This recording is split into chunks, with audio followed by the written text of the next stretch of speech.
Our protagonist this time is very different. Usually in these kinds of stories while everyone else is out there leveling up like crazy, they have no downing the potion. The system miniaturizes him due to the blessing of the unknown, a verdict of great. Hoping to find some information. Our boy thanks her. She asks if he managed to use the map, and he says, unfortunately, it only covered from the beginning of the kingdom to the part by the river. Besides, it was described by some knight of the commander. So, it's not very accurate. She's confused. What do you mean, it's not perfect? Do you see everything to know? Our protagonist is thinking. The one who saw everything was the terror, drone told me, but she can't know that. However, he adds, just adding the southern area of the Tails Sea will complete the Estranged Kingdom map. At least they will know everything around the region. Young is curious. Why are you so keen on restoring the map? It seems too focused to be just a hobby. He says he feels that it will help someone. Success has been applied. You have acquired alchemy, level 1, special potion. He's sure the guy Mina is looking for Han. Yuk is alive somewhere on the continent of Urena.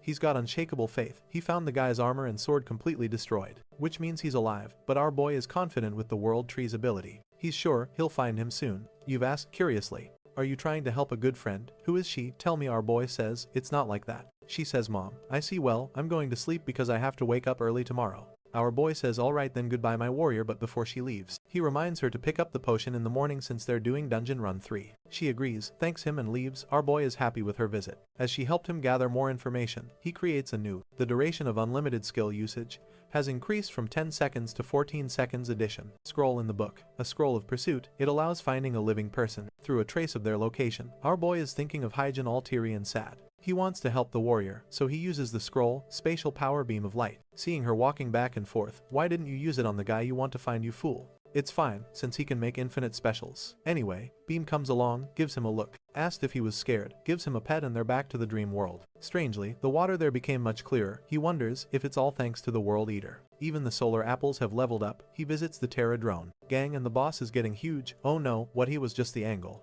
Our boy apologizes for the delay. He was very busy reading. It restores 14% of health over 15 seconds, far better than all the others. The rascal then brings a bunch of seeds from some fruit for him. Our protagonist is impressed. The quantity has increased a lot compared to before. He thanks them. The leader points upward and our boy wonders, what is it? He starts climbing. Do you want me to climb? Alright, here we go. When he reaches the top, he can see everything around. He recognizes a mountain in the distance as Mount Apato, and this really proves that the entire continent of Uhina is within this garden at that moment. Biom looks down angrily, wanting to get down to eat, but now he's stuck. It's easy to climb up but hard to get down. As he starts to descend, something grabs. It squeezes, and he sees a little plant staring at him. He gets scared, and the plant gets scared too. He calls out for help. BM, save me. Is the plant evil? No, it just made a path for him. He's already stunned. Wait, an alchemist? Not even the guys who call themselves alchemists. They are all affectionate. Our boy says, sorry, thank you for helping me down. He realizes, wow, it's just a cute little plant that likes to cling to people. Should I add this to the hunter's wiki too? Looking at the long path, he knows he'll have to cross this whole plain to reach Mount Apato.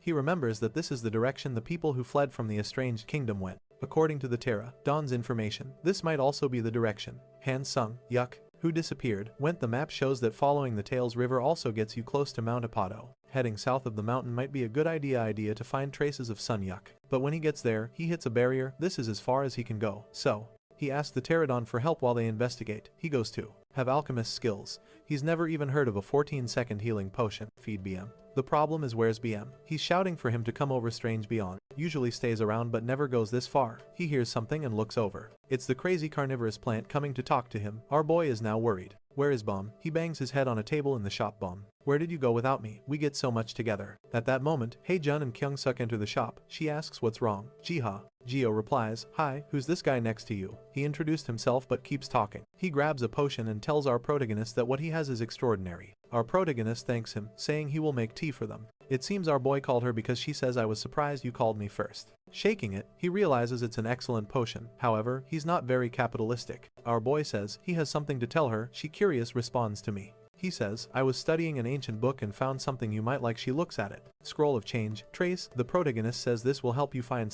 Yuk. Hyung-suk asks, did you make the scroll? How did you translate an ancient book? Hyjin interrupts, we keep that a secret. Right. Jiha confirmed. Hyung-suk then asks Mr. Jiha, did you make a contract with a divine creature? Our protagonist wonders to himself, does he already know about the demigods? The guy says, yes, a demigod. The guy explains, you don't have to tell me your abilities, and how you use them or not is up to you. I just want you to know that you have become a very important person in South Korea now. He doesn't even know how much to charge. The product is so good that it's hard to sell. Our protagonist says me. The guy explains, thanks to your potion, the survival rate of hunters has increased by 20%. The Hunters Association owes you a debt, so I came here to give you this if you need anything. We will support you. Our protagonist feels awkward. Do I deserve this? The guy says, yes, you are the future of the hunters. Higgin interrupts. Wait, you said you wanted to talk to him personally. The guy replies, I am talking to him personally, here. Hyjin apologizes to our protagonist, saying she didn't know Hyunsuk would come here for this business. He's a maniac. Our boy says it's alright, he appreciates everything.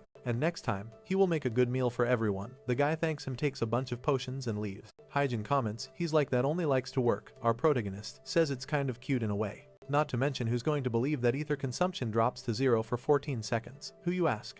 They go inside to talk. She sits next to him and asks, what are you writing? He says, wait, I'm finishing up. He draws a castle in a lake. She asks, wait, is this the Estranged Kingdom's castle? That's right. He explains, if you see a place with terrain similar to this drawing, use the scroll when you're thinking of Sunyak, if he's nearby or has any trace of him. The scroll will tell you where he is. He wants to show her how it worked now, but he's running out of ink. She thanks him, teary-eyed, thank you so much.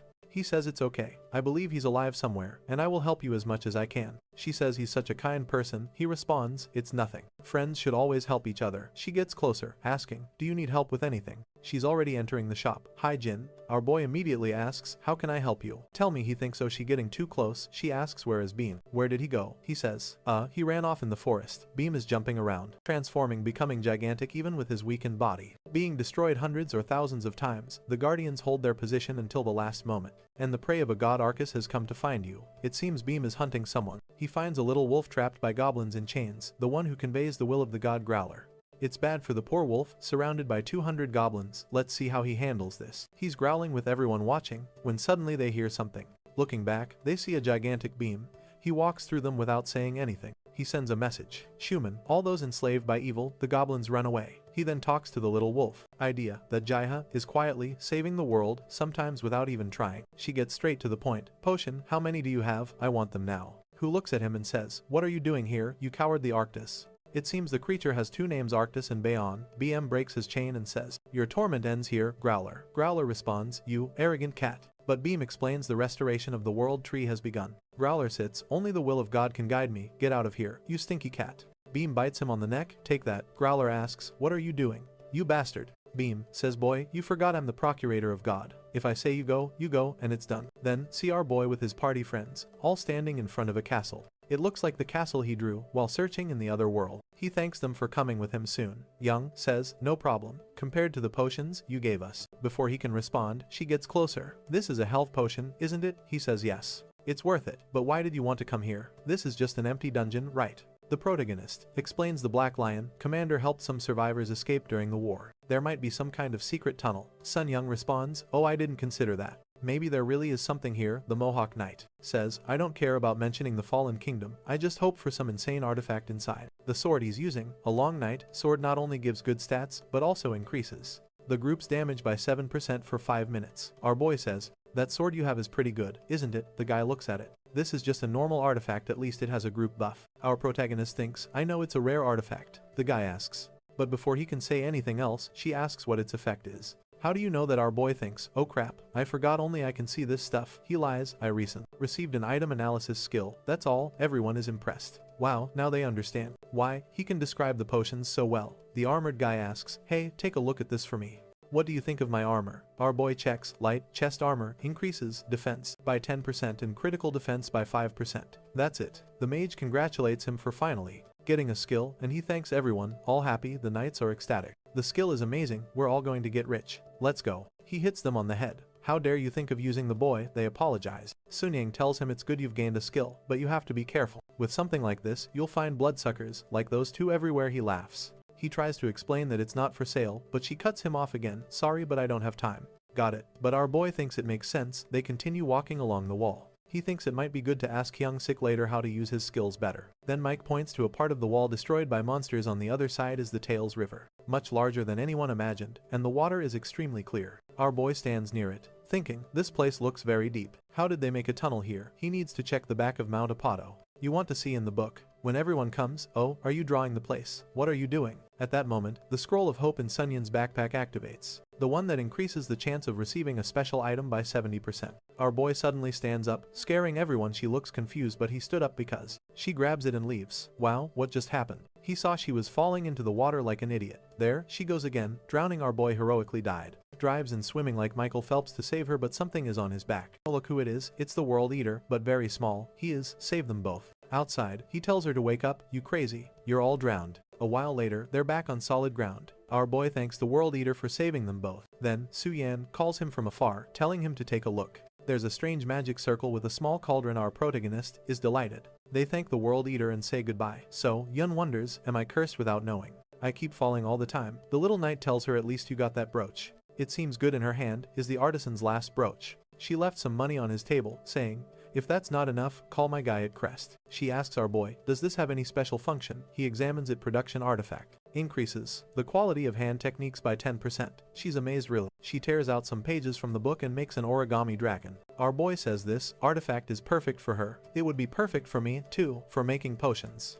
But it's her power too. The knight says, let's head back. The dungeon is about to close. Our boy thanks them and says we'll see them tomorrow. It turns out that the writing on the ground taught how to make a dimensional portal using the power granted by the gods. You can open a portal to a different dimension. You can return by drawing the same circle. Our protagonist is hopeful. I found a magic circle and got lucky. If I can figure out the secret behind this, maybe I can learn how the pterodons can travel so easily from the garden to the real world. I'll pay more. The warrior has already arrived at the dungeon. He returns to the shop saying, well, I'm back, but then he remembers the rascal isn't there. However, he's as confident as ever. A psychopath who believes in everything. I'm sure he'll come back soon. I'll be to work. Back in the garden, he calls the kids, but where are they? Looking around, there's no one. When he looks to the side, he sees Beam Gigantic with a little wolf in his mouth. Our boy asks, you rascal, when did you grow so much? And who is this stray dog in your hand? He takes a closer look. Growler, the messenger of God, asks for your help. You want to take care of the boy, yes or no? Our boy, of course, accepts. The creature begins to glow golden. The power of the world tree flows into Brawler, and he starts to regain his strength. Drawn her swords, killed 3 beasts, and is already running. That's productivity. He glares at our protagonist, growling furiously, but being so small, there's nothing he can do. Our boy grabs him because he's cute.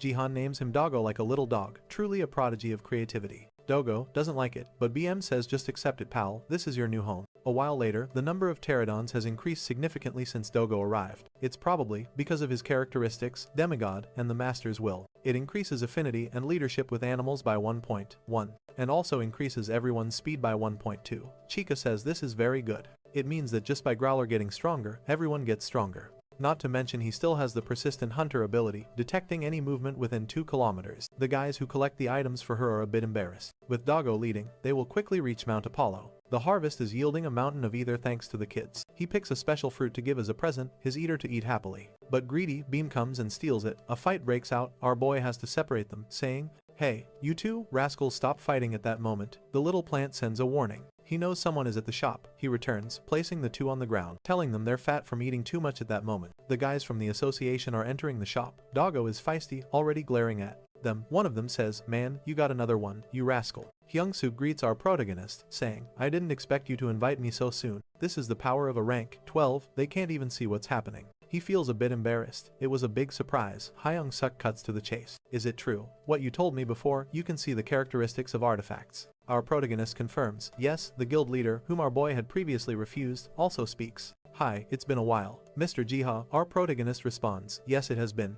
But what brings you here, Hunter Troy, if I may ask? The guy says, I know you refused guild offers last time, and I remember how angry they got, but I'm here for a different reason. The potions and scrolls you've been making are incredible, and as an alchemist, I'm getting jealous. Our protagonist, a bit embarrassed, thanks him. Hyung-suk says, let's sit and talk. We have many questions. A while later, he asks, up to what level of artifact can you see? Our protagonist explains, I can perfectly see the name. But here's the question.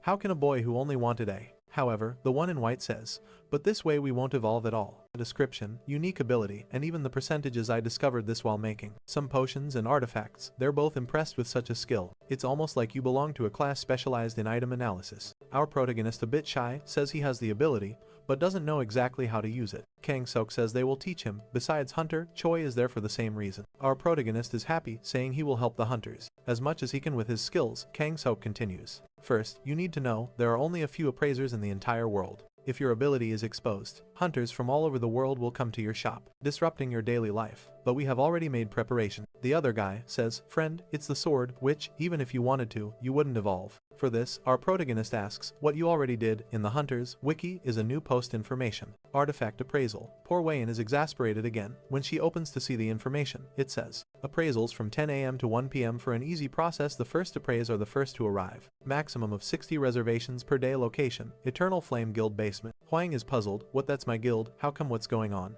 I don't know anything about this. Next scene, there's already a line formed. Our protagonist is wearing a mask, so no one knows it's him. Just sending out artifact analysis to everyone. If you use this blade, like the other blade, called Witch of the East, every 30 seconds, there's a chance to speed up your movement. The girl thanks him. Just collect the resources and stay quiet. But then comes the drama. The guy says, thank you so much, Master Cat. He also thanks her, saying that analyzing artifacts is quite fun. The only downside is that it's a bit annoying to wear the mask. But it was worth asking. Hyun Sok for help now. He feels a bit embarrassed. He refused Huang's offer to join her guild, but here he is using her guild. For Wayan is banging the table in frustration. Choi says, calm down, my warrior. The worst part is he's thinking, if she finds out it's Jaiha, it will be even worse. She doesn't know a thing. She's upset, saying, I can't believe the reservation are full for 3 months already. Choi says, miss, it's your fault for not being quick enough. She grabs him, you bastard. How could you do this to me? You should have told me earlier. Troy explains, I'm not the one in control, it's Kumsuk. I understand her too. If it were the old Hyjin, she would have definitely told us to hunt together. There's nothing I can do. The location was decided just yesterday. Besides, you told me I could use the basement for anything. She looks at a bunch of staffs and says it'll take, I don't know, 2 years to analyze all this. Do something about it. No, we have some privilege, since they're using our place. He says, I don't know, I'm leaving. I have a lot to do. Your time will come eventually. Just wait, and don't cause more trouble. She sits down, angrily, thinking, where did this Master Cat come from? Who is this guy? If I find out, I'll make him my appraisal slave. Our boy's ears are burning. They won't stop talking about him. Our protagonist is explaining to Choi how to make high-quality potions. You have to shake it like this, my friend, that way the potion goes from special to very special. But since that incident, she's changed completely and hunts alone. Quadlix, wow, we did it the same way. But yours has a 16-second duration and mine 11. What's happening? Our protagonist says it could be a variation in the quality of ingredients. But in reality, it's because he's already a level 3 alchemist, though no one knows however. At least, they made enough to sell tomorrow. Our protagonist thanks him for his present, saying that with him here, the shop will produce faster. Koi says that he and the president of the Hunters Association want to recruit more alchemists. Good potions like these can't just be sold here. We need to open more and more shops. Please teach me more, sensei. Our boy says that he needs to capture him, having only started as an alchemist recently. A while later, when they leave, he's exhausted and thinks, let's go to the garden. I'll just fall asleep upon arriving. The pterodon are busy with their harvest. The other guy asks, what incident? And he responds, well, you probably don't know because you're a beginner. Creating mountains of ether. Our boy says, come here, kids, and they come, happily jumping into his lap. Of course, they also argue with each other, but the little knight Teridian comes and points in a direction. Our protagonist wonders what's the problem. Brawler jumps and gestures with his head to call them too. He follows with the mosquito gang and wild dogs approaching. A system message appears. Creatures have appeared in the Great Plains. Growler demonstrates his command abilities. Wow, but Zork is tiny compared to him with one paw. Everyone flies away. The system says the Terror Drone army successfully destroyed all creatures. The Terror Drone evolved after receiving a demigod's blessing. A new species appears. Right at that moment, Hyjin appears telling them to run. They seem confused, but soon see it a manstalker. Volume, shining in the skies, comes into our boy's hand. Terra Drone, Explorer, due to your contribution. The plane begins to be cleared. A new area, Mount Apado, has been unlocked. So that's how it works. Kill creatures to expand the area. Our boy praises everyone for their good work, especially Doggo, who's all smug. Did you see my skills, kitty? BM says that he's too precious to get his paws dirty. The fight starts again and our boy has to grab them. Let's go to Mount Apito, you rascals. He hopes to find some clue. After walking a lot, he finally finds the base used by the Black Lion Knights group. Considering the base is here in the south, it seems there's some kind of passage. Halfway, a tunnel in the mountain. An aversion level creature extremely armored and with powerful poison. When our boy tries to pass, a message appears. The intervention allowed by the world trees. Restoration has been completed. Direct physical interference with Hikina is now prohibited. Regarding your fate, the effects of being a representative of the divinities have now been applied. Communication with Geheim entities is now possible. Jia understands that now he can't do what he did before when he created a space in the ground. With a slap from now on, he will have to act more like a commander. The problem is, how will he command the creatures if he can't go beyond this point? The system provides a solution. Divine vision, ability obtained. You can see the area from a god's perspective.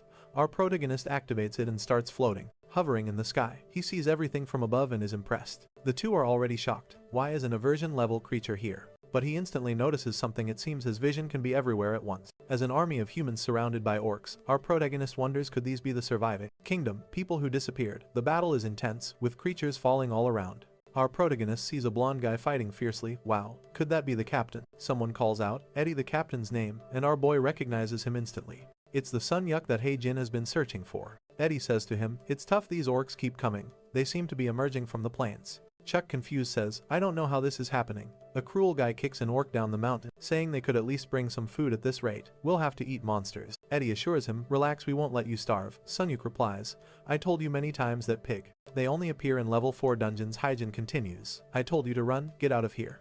Poro Jack is working with the Baron, they're stealing our supplies. If you authorize it, I'll find where they're hiding everything. My dear prince. Eddie declines. No thank you. Our protagonist recognizes that the blonde guy is the prince of the estranged kingdom. With that song, Yuk leaves with his men. A mission appears for our protagonist. Rebuild the survivors' village. You found the survivors of the estranged kingdom, who were defeated by the undead forces and escaped. The survivors currently hiding in Mount Apigo are struggling with numerous monsters and food shortages. Mission 1. Restore the possession of the estranged kingdom to the prince, reinstating him as the rightful owner. Mission 2. Find the villain. Tranquil life, keep his chill when so much power has been forced upon him. She charges at the beast, drawing her greatsword, but the beast defend. Get rid of those exploiting and abusing the village's Baron Grom and poor Rajak. Jihad is impressed. He has never received a mission with so many details before. Is this some kind of story mode?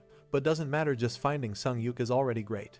Jin will be thrilled with this news. He has to find her, but then shakes his head. First, I need to bring him back. I can't physically interfere with their world. How will I do this? Then he remembers, actually, I just can't do it myself. He calls the pterodons. I'll need a favor from you guys first. Do you know what this magic circle does? The captain points in a direction. When they get there, they find 2 circles. Our protagonist realizes that they're using ether to activate them. He throws it in the middle and strikes, leaving her trembling. Damn, I've already used all my ether. And it starts glowing. Our protagonist understands that the green circle is the entrance, and the yellow is the exit. The Terrorons jump into the green circle and come out of the yellow one. Our protagonist says, wow, it's really a teleportation circle. The survivors probably use this instead of a tunnel. The exit must be somewhere near Mount Apado. If he can find where it is, he can bring everyone back. He asked the Teridian, do you also use the magic circle to go back and forth between the garden and the real world? They make an X with their hands. Gia asks, then, how do you go so easily from the garden to Gehenna? The captain points to the world tree. What the world tree is the bridge between the 2 worlds. Still confused, he thanks everyone for their hard work and asks the captain, at least I bought time for them to escape. The 2 guys are also running at a snail's pace to look around Mount Apado for any kind of magic circle, and to notify him if they find one. The scene shifts to the survivors' camp. The soldiers have gone to collect supplies, but when they reach the cart, it looks like there's only enough for a week. Eddie speaks to Poro Jack. The amount of food here doesn't match the amount of minerals you collected. Poro Jack, knowing he's guilty, says we're having difficulties too. The farms were invaded by monsters. Eddie retorts, sure, I know. Poro Jack defensively says, what did you say? Eddie tells Poro Jack to calm down. Enough of this. Eddie then asks Poro Jack, what can we do to get more supplies? Poro Jack says, I'm not a greedy elf. But at that moment, Baron Grom appears, interrupting, maybe Mithril. Eddie is confused. Mithril. She thinks if only Sun Yuk were here, but she's motivated. Are you serious? The Baron replies, yes. Eddie tries to explain, hold on. Just leaving this village is very difficult because of the monsters. How are we supposed to get Mithril? The Baron explains, that's why I mentioned the wild elf. I got some information from one of them. There's a place in this valley where you can easily find Mithril deep within Mount Apado. Poor Jack adds, clearly with more Mithril, we could get a lot more food. The soldiers get angry, but Eddie says it's okay. What's the way in this valley? The Baron and says it's to the south at the top of the mountain, but he isn't sure the only way to find it. Eddie cuts him off. I understand, I'll do it. The Baron asks, are you really going to do it? Eddie replies, the kingdom of Estrana has fallen, but I still have my followers. No, he's no longer here. Now, I can only rely on myself in this potion. I won't let the people who follow me starve. Grom says, okay, then we'll be waiting for your return to go out and sell the Mithril as soon as you get back. Good idea, Poro Jack says, but Eddie adds, I will go with you when I bring the Mithril back. Gran responds, unfortunately, the elves don't like that they don't let strangers into their villages. Eddie says, the obvious, I believe you were once a stranger too. The Baron reluctantly agrees. Alright, then we'll do it that way, Prince Eddie. Sun Yue tells him, buddy, I know you like to play the hero, but I don't want to die. My lover is waiting for me outside. Confirmed, he and Hyjin have a relationship for those who were shipping her with the protagonist. Sorry, that dream is shattered. Annie reassures, don't worry, I'll make sure we come back alive. She drinks it all and is confused. It's the first time she's had such a delicious potion. We then see a girl with white hair and clothes in front of an altar, praying to a deity named Ark to hear her prayers. Baron Bram is right behind her saying it's almost time. Just a little longer. We then see the history of the Kingdom of the Strand. A long time ago, the Kingdom of Estrane existed on the continent of Gehenna. People lived peaceful and happy lives until a war against monsters began. The survivors of this war followed Prince Idinsko, or Eddie as he's known, to escape the undead. They hid in Mount Apato. However, even there, they still suffer from creature attacks and food shortages. Baron Grom and merchant Poro Jack had a trade license with the wild elves, allowing them to get food. In the end, Edson and Yuki raised their swords for the people. Not to mention, she feels her ether is increasing significantly. Our protagonist, overseeing the scene from above, thinks, so this is the story of this place. But he's also angry. These guys are trying to hunt ogres on their own. Ogres are fear-level creatures. They have tough skin, heal quickly, have little intelligence but can destroy anything in their path. Helping these people just with this vision ability is tough. Sin and Yuki are strong enough that no one can defeat them, and Ed has already defeated all the members of the Black Lion Legion. They have a chance, but it won't be easy. He then hears a voice on Mission Arc. Please hear this prayer. Our protagonist is hearing the voice of the girl with white hair praying. He's confused. What's going on? Who is this? She's a wonderful girl, asking. Now she can win this. She goes back into the fight. For bravery, for the people. Then a mission appears. Saint Selena requests your help. She pleads for your salvation. Mission 3. The pious prophet of God. Spread your beliefs by helping people through Saint Selena. And then an extra mission. When Selena prays, you have 3 minutes to speak and exchange items. Our protagonist is impressed. Wow, can I use this? She seems confused. Wait, is someone here? Apparently, his voice went straight into her head. Whoa, she heard me. Before doing anything, I need to organize everything in the garden. He returns to the garden, where the pterodactyl patrollers are all wearing sunglasses. Why are you wearing those, my children? He gathers all the warriors and explorers, explaining that he has an urgent mission. They need to find the magic circle in Mount Apollo. Using the tumult of the sword slashing and cutting relentlessly, the explorers need to keep an eye on the survivors there. If anything happens, they should alert him. The bravest of them stays with him for an important task. He needs to deliver this sword to Prince Iskall. Their current weapons are far from sufficient. Look at this good party of brave ones, he says. Dogo asked BM, are you going to let him go like this? BM replies, it's not time yet. He still needs more power to deal with their presence. Until then, we can only wait. Doggo, frustrated, says, I'm tired of waiting. He'll die from waiting too long. Another argument breaks out. We then see Grom and Poro Jack talking. Poro Jack says, as expected of you, Baron, the prince is gone now. This is perfect for us. The Baron replies he may be royalty, but he's still just a child. The beast is divided and falls hard to the ground. However, she immediately notices, wait, something's wrong. This world isn't easy enough to depend on a sword alone. Grom. Tom laughs, saying he hopes that the guy next to him dies too. The Baron asks, how's it going? Do we have enough? Poro Jack says that the wild elves say they're using it to hunt monsters. He tested it on one of the captured orcs, and the effect is incredible. Just a sniff and the orcs go crazy. The guys are giving drugs to the orcs. They're confident, saying, no matter how skilled the others are, they'll die in half a second. The Baron tells him to lower his voice. Celebrate when it's all done. Now, go do your job. Poor old Jack leaves, but slams the door. Obviously, the villain thinks that bastard, he thinks he's better than me. Most people would give in to temptation, and will this happen to Jiha? My health is recovering, and I felt my ether wasn't decreasing. You're just the same as me. You idiot. Looking out the window, the Baron says, Prince Iskall, when you disappear, I will no longer be a Baron. I will be the new king of a strand. Even saying, Selena will have to bow to me, and you will see everything from hell. Our protagonist sees it all, thinking, you damn scoundrel. He focuses on Selena's house. Hey girl, say a prayer. I don't have time. The system comments, at least things on the other side seem to be going well. The people are fighting all buffed up, slicing here and there. They're winning. Our protagonist is impressed, seeing that they might actually defeat the ogres, who are falling and trembling. One tries to flee, but gets taken down. This leader is ruthless. The ogre takes a hit to the leg. I managed to use the sword tumult for 10 seconds straight, falling awkwardly to the ground. A sword strike to the spine. These guys are ruthless. Painting the forest red. Sunyuk says, hey Ed, is there another sword? No man, mine's already trashed. Ed replies, no worries, I just wish the sword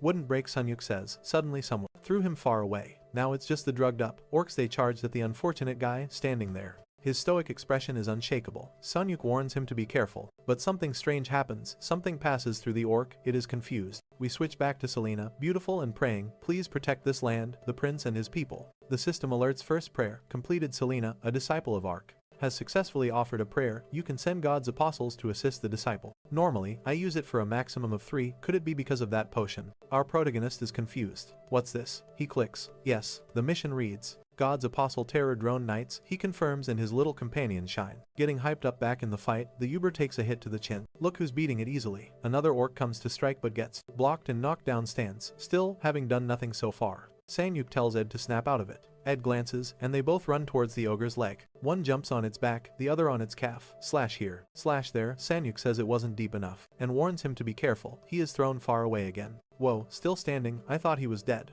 The others help him up, telling him to be careful. Who is that guy from the shop, man? She doesn't waste time. Meanwhile, the terror drone is in a one-on-one fight, but another ogre approaches the terror drone, impresses with his horns and sends it flying into the other. Perfect headbutt, almost romantic. The terror drone, standing tall, winks at Ed. Ed is confused. Why is this monster helping us? Our protagonist in the sky is impressed. The terror drones seem much stronger since becoming God's apostles. The only downside is the high essence cost to maintain them. But it's the only way to help the system. Asks, do you want to extend God's apostle? Duration. Requires 5 essences for every 10 minutes. Our protagonist decides to continue supporting them. Ed recognizes the golden light as a symbol of Ark. The ogres get up growling. We're going to die here. You, green bastards, poor Sung, yuck. In the next second, she's opened the door and entered you, she asks. Struggles to stand after the intense hit, and asks, are you okay? Can you still fight? Suddenly, Sung, yuck, stands up, saying, yes, he was just acting. These ogres have high resistance. A long battle is a disadvantage for us. Need to finish them in 3 minutes, it challenges him. Show me then. The overcharges at the terror drone, who grabs his arm. Sung rushes in, since you like healing, let's end you before you can. He activates a speed boost, his blade glowing, leaps stylishly into the sky and slashes the ogre's neck, decapitating it. Our protagonist is impressed. Wow, he killed a berserker ogre in one hit. The no one hunter is truly different, but then Sungi's blade breaks in half. He laughs, saying, he used too much ether on the blade. A blinding flash occurs. That potion. What was that? Our boy is completely confused. During the terror drone and over fight, Sunyuk sees the beast charging at him and gets scared. But the over falls dead, struggling to get up. He says, today is not my day. Ed comments, you're drawing a lot of attention today. It would be easier if I had a good sword. Simic replies. They thank the terror drone, now looking fluffy and gigantic. It turns and flies away. They wave goodbye back in the protagonist's hand. He says, good job. In the church, a worker brings food to the saint, saying she'll get sick if she doesn't eat. The kind and wonderful saint insists on giving the food to a hungry child instead. She returns to her prayer. Ark, please bring some hope to our poor souls. That's when she heard a voice asking if Selena could hear him. She started crying, saying she could hear the voice of God. Ark, he simply. The guys in the back are talking, and it looks like everyone knows she killed the man. Said he was an apostle and told her to send the prince east. She was confused, but he explained that there was something he needed to find there. Selena, excited, said she would pass on this information immediately. One of the guys nearby wondered if the saint had gone mad. Seeing that there were only 8 seconds left in the conversation, he told her to wait a moment and warned her to stay away from Baron Grom because he was up to something. Then he was disconnected, leaving Selena confused. Our protagonist hoped she understood the message. The Baron muttered to himself that it was better to leave. At that moment, she looked back and saw him retreating. She spoke to the heaven, saying she would take his words to heart. With that resolved, she had to do his part. Stalker alone, she apologizes for being rude. In the forest, Eddie asked his friend if he was okay. He said he was fine because he had been through similar situations many times. Everyone wondered what those monsters were doing. Geo's creatures were busy collecting crystals until someone called out to the prince. When he looked back, it was a maid. Confused, he asked why she came running, and if something had happened in the village. The woman said she brought a message from the saint. Selena told him to go east, because there he would find what he was looking for. Sunyuk was confused, because the mithril was supposed to be to the north. Eddie asked if Selena said he would find it, and the woman said she didn't know but that she had received an oracle. He asked Eddie what he thought, and Eddie said he had no idea, leaving the decision to him since he was the captain. Our boy says it's okay, but was there a problem with the potion he gave? She says yes. Eddie suggested that maybe those giant beetles were related to Ark, and if that was the case, they should go there to find out if it was true. He turned to the knights and said they would move separately, and they agreed. Sunyuk ran and grabbed the guy's sword. Annie told him to relax because he would give him a much better sword later. The scene shifts to Jiha meeting Hyjin. She looks confused, asking what he's doing there. Our boy just smiled, saying it had been a while since they last saw each other. She approached, asking why he was there, and he said he had a favor to ask. She invited him in, and he thanked her. Inside, she asked if he really wanted Sungho's sword, and he said yes. Confused, she asked why he needed his sword. Jiha said he had heard that Sunyuk was in Bihana. She's never seen a potion that heals 14% of health and reduces either cost. At that moment, she seemed emotional, asking if that was really true. He said yes, and that he hadn't told her earlier, because he didn't want to give false hopes. Excited, she stood up saying she would do anything to help, and ran upstairs asking him to wait a minute. Moments later, she returned with Sungyue's sword. It's a symbol of the contract of Growler, which only the contractor could use. Jiha said the sword of the warrior's cry was incredible. She was confused, asking how he already knew the name. He revealed that he was the so-called Master Cat. When he went to grab the sword, it was heavy, and he almost fell. She explained that Sunyue's sword had much more ether than other hunters' weapon. He started putting it in his bag, thanking her for lending it to him. That's what we are here to discover. Let's get it in a day, not unlike any other. Our boy, being Maeve, says, "Ah, I heard you killed an aversion level creature alone." Outside, she thanked him for everything, and he said it was all right. He would find a way to bring Sunyue back. Hyjin smiled, saying, She believed he would, because he was an incredible person. Our boy blushed but said he had to go. Back at the shop, he wondered where the troublemakers were. They were right at the door, hesitating, but seemingly wanting to say something. One looked at the other, urging the other to speak. Dago nudged Jiva's foot. And Giva realized, maybe he wanted to go with him. He petted him, saying it was okay, since he must have his reasons with that. They were in the forest. Meanwhile, Sung-yuk and Eddie were arriving in front of a castle. Eddie remembered that this was the place they used to escape. Incredible. She bangs on the table. That's not the point.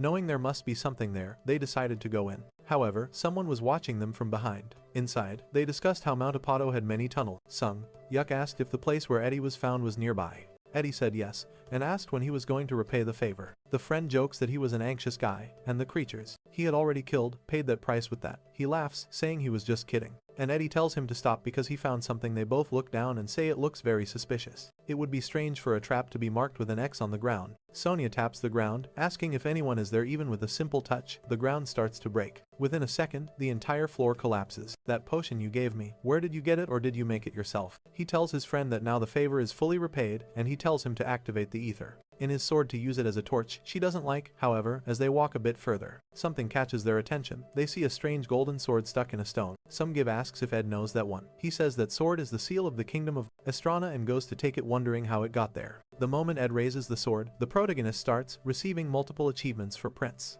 Ed and Sko breaking the seal. Now, the prince was recognized by Arc, and communication was possible. He even received the observation ability, allowing him to see the potential of allies. Geo was smiling, thanking Ed, observing the Valley of Griffins. He wondered why people were gathering there. A system message said, the terror drones. He shows her the apple and says, I use this. She asks this were there and asked if he would support them. As always, he said yes. He saw the entire army and wanted to test the new ability he received. Seeing that the Terror Drone's experience bar was at 95%, he knew there was at least one more evolution. The only problem was that the creature was already very strong. What would happen if he made it even more powerful? However, seeing that many of the Terror Drones also had experience bars, he knew the ability would be very useful. But first, they needed to defeat these griffins, so he poured a bunch of experience points into the kid. Just then, Dodo appeared calling for him. Jiu turned and asked what the problem was. At the same moment, the dog jumped into his bag, and he asked if he was hungry. But Dogo stole the sword, and Ji had told him to stop because it was dangerous. Yes, a solar apple I found by chance in a level 0 dungeon. Strangely, Dogo ran to a portal and stood there with the sword in front of him. Suddenly, the puppy started to glow, and the system said that Growler was recovering the power he had lost. However, it would cost 2,000 essences,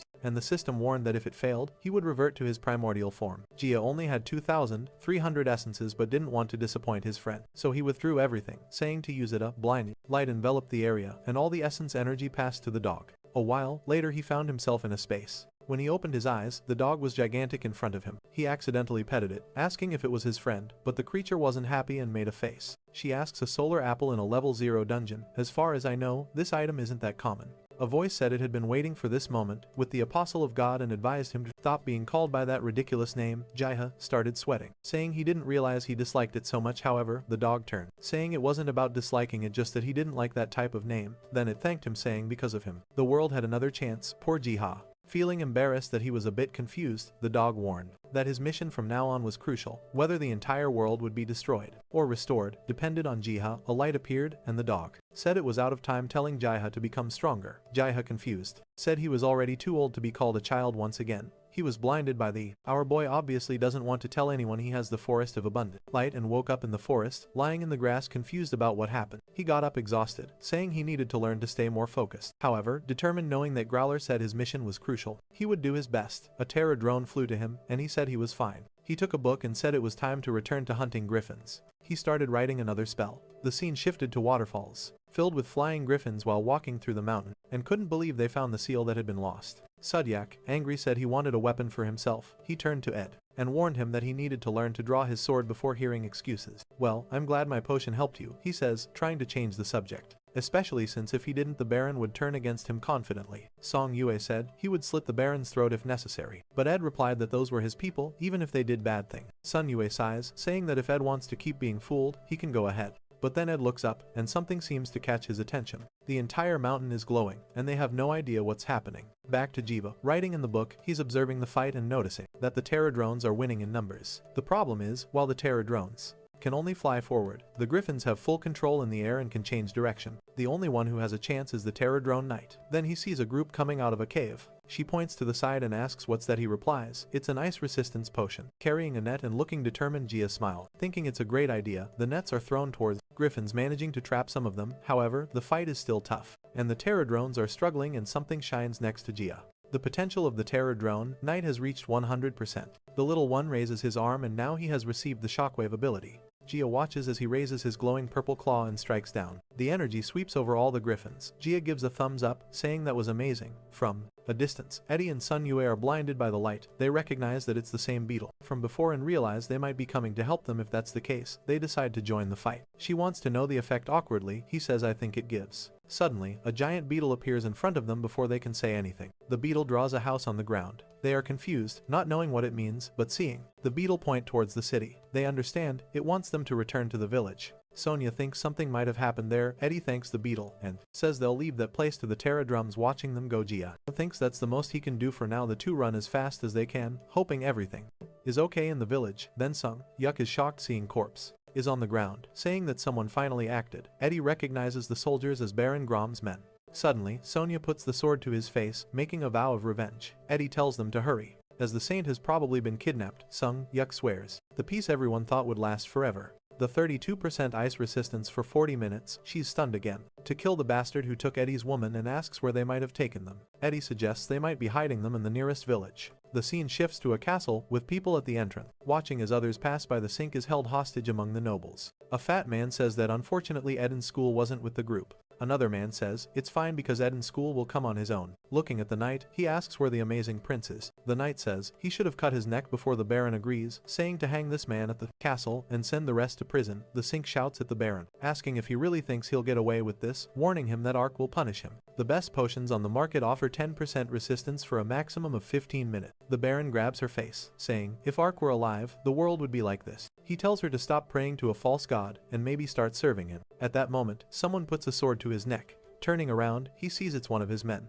But it's actually a Dinskull, saying he won't sacrifice people for the Baron's greed anymore. The Baron realizes his plan is ruined. The fat man orders everyone to kill a Dinskull, but Samyuk appears asking why he thinks Ed is alone. He warns everyone that those who resist will be killed. Seeing Giant kneeling, he says there's no need to pretend anymore to end this. A few seconds later, both barons are immobilized, saying the prince will regret this. Eddie approaches, saying he gave them a chance to serve the people. Drawing his sword, he declares that from now on the barons recognize the seal on the sword. This one is like 10 times better, so she wants to know where he found this. He raises it in the sky, saying he will rebuild the kingdom. Jaha, in his gigantic god form, observes everything from above. The second mission, to banish all evil, is completed. Now the third mission is to start the kingdom's foundation. He helped Prince Edensko and Messenger Celine regain their position. Now, he needs to expand the survivor base to build a new kingdom. Gia hesitates, receiving many missions at once. He also receives mission 3-1, make a contract with the saint. This will help gain the people's trust without needing prayers. Mission 3-2 is to prove the qualities of a king. Eden's school has received the seal of a king, but needs to prove his qualities. Additionally, our boy remembers that, when he was in the garden world, he needs to clear the other monsters in Mount Epido and find a specific location. As a reward for all these missions, he will receive the sanctuary. Jiha is confused, wondering how a sanctuary will help expand the place, and the location is probably covered by the mist, but now that he has contact, he can pass the mission. Through the oracle, he receives a notification that the Griffin raid is also complete. Seeing the happy terror drones, he says he needs to deal with that first. Smiling, he tells them to discard the Griffin corpses and start moving all the essences to the garden. However, one of the items they found was Griffin eggs. Jiha is exhausted, having received many missions, events, and now some eggs on top of it. All the system notification appears. Some winter strawberries and use them to make the potion again, and he wonders what's happening now. It's a notification that the Terra drone found a rare material called Dimitrial, and now the worker class Terra drones have been added to the army. Seeing the cute creatures, he says it's great. He picks up a Terra drum with a little hat. The worker class specializes in gathering, mining, and crafting items. They can even collect a metal cube. The little worker shows in one, saying he mined it for mining the first. He receives a reward and can choose one of the abilities, a medium class artifact, or doubling the number of worker Terra drones. Gia thought all the options looked good, but he was more curious about the artifact. As soon as he clicked a purple energy form in front of him, suddenly a dagger appeared in his hand. His alchemy is already at level 2. He says again, yeah, I found it in the level 0 dungeon. It was a high quality Dimitri knife. The 30 elemental resistance would be good to help him survive. However, he remembered Sun Yue, who had low resistance. At that moment, the knight appeared, and Jia asked how he was. The knight was feeling proud because his wings were now covered in Dimitri. Jia told him he couldn't monopolize everything and get strong alone. Then, he looked toward the village, wondering what was happening there. The people were gathered around a campfire, celebrating and praising Eddie for his good work, while Sung Yup complained that he hadn't known about the kidnapping plan. Nearby, the two barons were still in prison, and Eddie announced that they would be exiled from the village tomorrow. Sun Yue. She realizes right away that he's lying and says I won't ask for any more. Said that was too generous because they might return, but Eddie replied that generosity was a necessary trait for a leader. Sun Yue, frustrated, said Eddie was too kind to be a king. However, his friend put a hand on his shoulder, saying he would always remember his advice. Giant then mentioned that the biggest problem now would be food, since they relied on hunting, and he suggested that the best plan would be to open a trade route with the north and negotiate with the elves. At that moment, Selena appeared calling for the prince. He asked if something was wrong, and she said he needed to see something. Selena began to pray, surrounded by a blue aura. She raised her hands and a golden message appeared. John explained that it was written for the royal family and directed by the apostle. Since it makes you uncomfortable, but sell everything to me, everything he asked. Selena approached and said that this was what the oracle had said. Eddie thought about the apostle of God while Giant was pleased that Selena was completing all the mission. Mission 3.1 was completed, and now he could communicate freely with her. Some here commented that it might have something to do with the beetle, since both had a golden light. Selena asked about the beetle. Eddie explained that the creature saved him in the middle of the battle. Sun Yue told Selena to inform her god that there was a lost guy here. Smiling, she said she would try to find a way to help him return to where he came from. Seeing this conversation, Jia said it was enough for today and that he would provide more information tomorrow.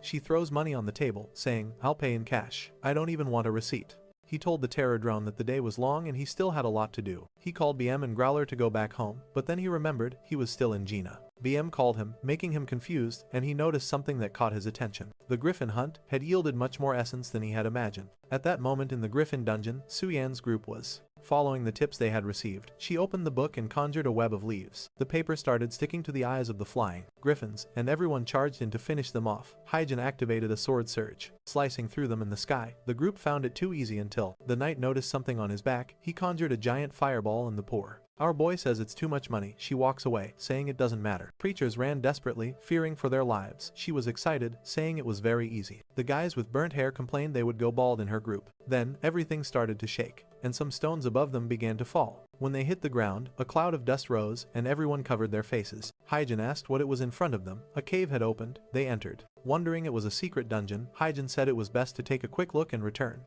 as soon as possible, but Weiyan wanted to rush in and finish everything. Because she was confident, Hyjin convinced her, saying an unknown dungeon was extremely dangerous. The white-haired guy tried to calm her down, saying there was no need to hurry. Strangely, he stepped on something and stumbled, falling like an idiot in front of everyone. Was shattered with the appearance of the dungeons. Everyone was terrified when the goblin, however, she asks his name. Our boy says it's Jiha. She thinks and says it's a beautiful name. A girl came to heal his head. Suddenly, Suyang stepped in front and told everyone to get out. She recognized the pattern on the ground. It was the same circle they had encountered last time back at the castle. The two barons were being expelled. The knight asked if they were sure, and Giant said to just continue. Groom warned that the prince would regret this, but at a glance, he just watched. He approached and called for the baron, drawing his sword, saying he would give him another chance. He placed the sword on the baron's neck, warning him to stop risking his life. He told him that his neck would be cut if he messed with those people. Again with that he turned to the knights and said they could go. The two barons ran away in a panic. Looking all sweet, she replies, see you next time, Jiha. The scene then shifts to our boy back in the forest. However, Graham looked back and muttered that Dan and Insko would pay for this. Sun Yue expressed his dislike for this attitude, and he seemed confused, and Sun Yue said that Jian mentioned the boy was too soft, but Ji Hao was just watching everything. Thinking that the king was a good person, being able to help someone like that made him happy. He decided that he would have to use the guide of the god Apostle. There were many creatures on that mountain after the ogre's death, and it wasn't wise to take risks. He clicked yes, saying it would help them navigate. He looked at the terror drone and said he was counting on him once again. At that moment, a portal appeared in front of the gate, and the terror drone began to emerge in front of everyone. Each time he's returning with more stuff. However, he starts to question. However, the creature was even larger than before. The two realized it was the work of the apostle that Selena mentioned. With that, the terror drum pointed north. They immediately turned to the other knights and said they would follow him. On the way, they were sure it was related to the Griffin Valley incident. However, Sun Yue just wanted to know when he would get a decent sword. Suddenly, the terror drone stopped and stared at a mountain. He extended his arm, and they wondered what he was doing. Then, he struck the mountain, creating a shockwave impact that made them cover themselves. They soon realized the terror drone's attack had broken a camouflage barrier. Song Yue scolded the creature, telling it to warn them before doing something like that. This place is very strange. There are so many rare resources and no monsters at all. But Eddie told him not to be harsh, because the creature meant well. With that, the terror drone flew away. The knights approached, asking if they were okay. Sun Yue told the prince to stay back while he and Giant checked it out. The old man was reluctant, but Samyuk insisted that they couldn't let the prince take such a risk. They started walking into the cave until Giant saw something and Samyuk smiled. They found a cache of resources that the two nobles had hidden from the village, informed Eddie, who said it would solve the food problem for a while. The cart was loaded and Eddie told them to be careful of monsters. Some have exited the cave complaining he hadn't found any weapons again. He said that now, everything seemed resolved. Where am I? He hears some movement nearby. Slowly, he walks to see what it is. He should start looking for a way to get back home. At that moment, someone screamed up ahead. One of the men was on the ground, begging to be saved while everyone else ran. What they saw was a gigantic growler. The prince and Sung Yuk stood in front of the man to protect him. However, they were unsure if they could defeat the creature. Growler bared his teeth, and Eddie said he would go to the right. But Sun Yuk told him to stay put, saying a prince must care for his people. Facing growlers, Sun Yuk told Eddie to flee and ordered the citizens to leave the area. As Eddie looked back, he prayed for Sun Yuk to survive. Swipe from Growler exploded the ground. But Sonia was confident, saying it would be just an exercise. However, a strange window appeared before him. The test of the howl had begun. He says he's sure something was around here when he sees it, and he had to prove his strength. Suddenly Growler leaped toward him, while Song Yue was staring at the system window like an idiot. He noticed a shadow above him just in time. He barely managed to block the attack with his sword. Realizing the fight wouldn't be easy, he had to drop the paw and roll to the side. To avoid being crushed, he muttered that it was too difficult. If this was the test, it looked like he would have to get serious. He activated the ether in his sword and Growler with a red aura stared him down. Without fear, Sung Yuk rushed forward instead of attacking. Head-on, he slid under the creature's belly and quickly reached its hind leg with a swift move. He aimed to cut the leg, but the agile dog managed to dodge. There's a beetle called a terror drone, a mythical monster, a creature. Sung Yuk was surprised by its intelligence and took a heavy blow and thrown to the ground like trash. Realizing it wouldn't be easy to deal with such strength, he noted that the creature was at least disaster level. Meanwhile, the cart group had encountered a horde of goblins. Giant and Eddie were at the front, telling everyone to hold on. Until they reached the village, they knew they urgently needed a way to help Sung Yuk. Chika, having exhausted the apostle's ability, was unsure what to do next. A window indicated that he couldn't intervene in this quest because something crucial was happening. All Jiho could see was a mist. He had no idea that inside Growler was attacking. Sung Yuk, the poor guy, dodged the size of a small car that resembles a beetle with giant claws again, but was getting increasingly worn out. He wanted to know where that window came from and what this hell test was. However, he was excited, saying it looked like he had to take it seriously. Activating an agility ability on his feet, he advanced toward Growler, but this dog was too clever, easily dodging him. Sung Yuk tried to move to the side, but the monster anticipated his strike. However, Sung Yuk had a trick up his sleeve and used a quick movement ability. Just as he was about to strike down, the cunning dog easily dodged to the side. Now he was off balance with no way to recover. He took another swipe, this time smashing him into a tree. The poor babe fell to the ground like a fool. Growler said he was too weak compared to the previous generation and wasn't prepared. Our protagonist recognizes the creature instantly. However, strangely, for the power he could receive, Samyu slowly tried to get up, saying it wasn't over yet and asking the dog to wait a moment. But Growler just raised his paw, saying he was too weak for this. I thought Samyu would do something, but the poor guy was just crushed. Helpless on the ground, he couldn't react as Growler approached, swinging his sword and saying he couldn't die yet, but the dog simply bit the sword. At that moment, he realized his chances had dropped significantly.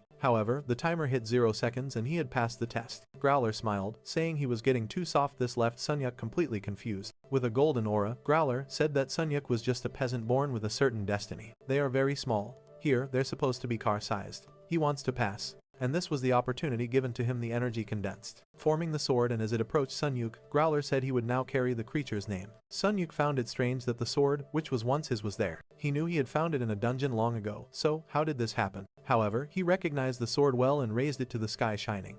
He wondered if this god really existed. As the saint said, then, he heard a scream and realized it was time to go back and get out of this haze. He started running, saying he would save Eddie. With that, Joe was notified that the quest was over, and that Growler was returning like before. He returned as a cute little dog. Jia, happy to see him, held him in his arms. Now without the energy, he was smaller, and Jia testosterone appeared in the middle of the city. Hundreds of creatures emerged, bringing fear. But there's some barrier protecting them. Then some evil ants appear. Said he was even cuter. He petted him, saying he had missed him. Meanwhile, in the forest, the goblins were being slaughtered. Eddie's group was almost at the village when Giant told him to look back because someone was coming. I thought it was Sung Yuk, but it was actually an army of goblins buffed with red energy. Eddie turned to fight, knowing things would get more dangerous if the creatures entered the village. He easily killed several goblins, while the goblin lord was pounding on the village gate. Inside, everyone was holding the gate, trying to prevent the creature from entering. But slowly, the gate was breaking, and the goblins outside were eager to charge in. The creature raised its mace, concentrating a purple energy at, and the little creatures start fighting. Our boy watches and says. That moment, it felt something strange. It looked to the side, sensing danger approaching. But it was too late. Sunyuk had already passed it and he was surprised to see his friend had arrived and half of the goblin lord's body fell to the ground. Sunguk smiled, asking if Eddie had been waiting for him. Now excited with his new sword, he was on top of a wolf. The remaining goblins fled in fear, and Eddie asked where he got a wolf and a sword. Sonia explained that he was recognized by that wolf. He dismounted, saying he would show what he meant. He touched the sword to the creature and said to cancel the summoning. It dissolved into the air, and returned to the mark on the sword. He explained that the giant wolf they had seen before was actually his guardian. He almost died, but in the end, the wolf said it was his destiny and gave him the sword. Why are they killing each other? The problem is that these demons. He explained that the only strange thing was that this was the same sword he used in another world. This meant there was also a way for him to return to where he came from. Eddie said it made sense for him to have a guardian since the Deidai gods would never support an evil person like him. Suddenly, the gate opened and they turned around. It was Saint Selena running and asking if Eddie was okay. He said he was doing very well and they had managed to drive the goblins away. Most importantly, they also found a lot of food. The princess thanked the prince for his hard work, while some you complained that he deserved thanks too, since he worked much harder. The saint replied that it was nothing more than payment for the blasphemies he committed. Eddie told them to stop joking and come inside, because everyone was hungry. Ants are extremely dangerous, but again, they are supposed to be the size of a truck. With that, they headed back to the village. Jiha, observing, noted that everyone seemed to have made it home safely. Looking at Growler, he said they should also head back, since he must be tired. They crossed the portal and Jiha called for Biome, who came happily. He showed Growler, now much smaller, to Biome, who promptly bit Growler's neck and carried him away, saying he finally did a good job. BM placed Growler in a cave and told him to focus on recovering, even giving him a gentle pat, to which Growler grumbled, telling him to stop being so friendly. Then BM called Jiha over. This time, he wanted to lie down on Jiha's lap, and Jiha said it had been a long day for everyone. They would talk to Hyjin about everything tomorrow. At that moment, the plant began shaking, indicating a customer. Jer returned to the shop, asking who it was. But they're small here. However, he sees the terror drones. It was Sumyeon's group of adventurers, telling him to open the door. He found it strange that they were there so late at night. When he opened the door, he saw Hwayan and Hyjin with them. Hwayan immediately confronted him, asking why it took so long to open the door. He said he wasn't doing anything important. However, he invited everyone in, saying it was cold outside. At the table, he asked about their sudden visit. Sunyoung showed a drawing of a marking they found previously. He recognized the magic circle and asked what the problem was. Hyjin said they also found that marking in the Griffin dungeon has caught Jiho's attention since the terror drones also fought the Griffins.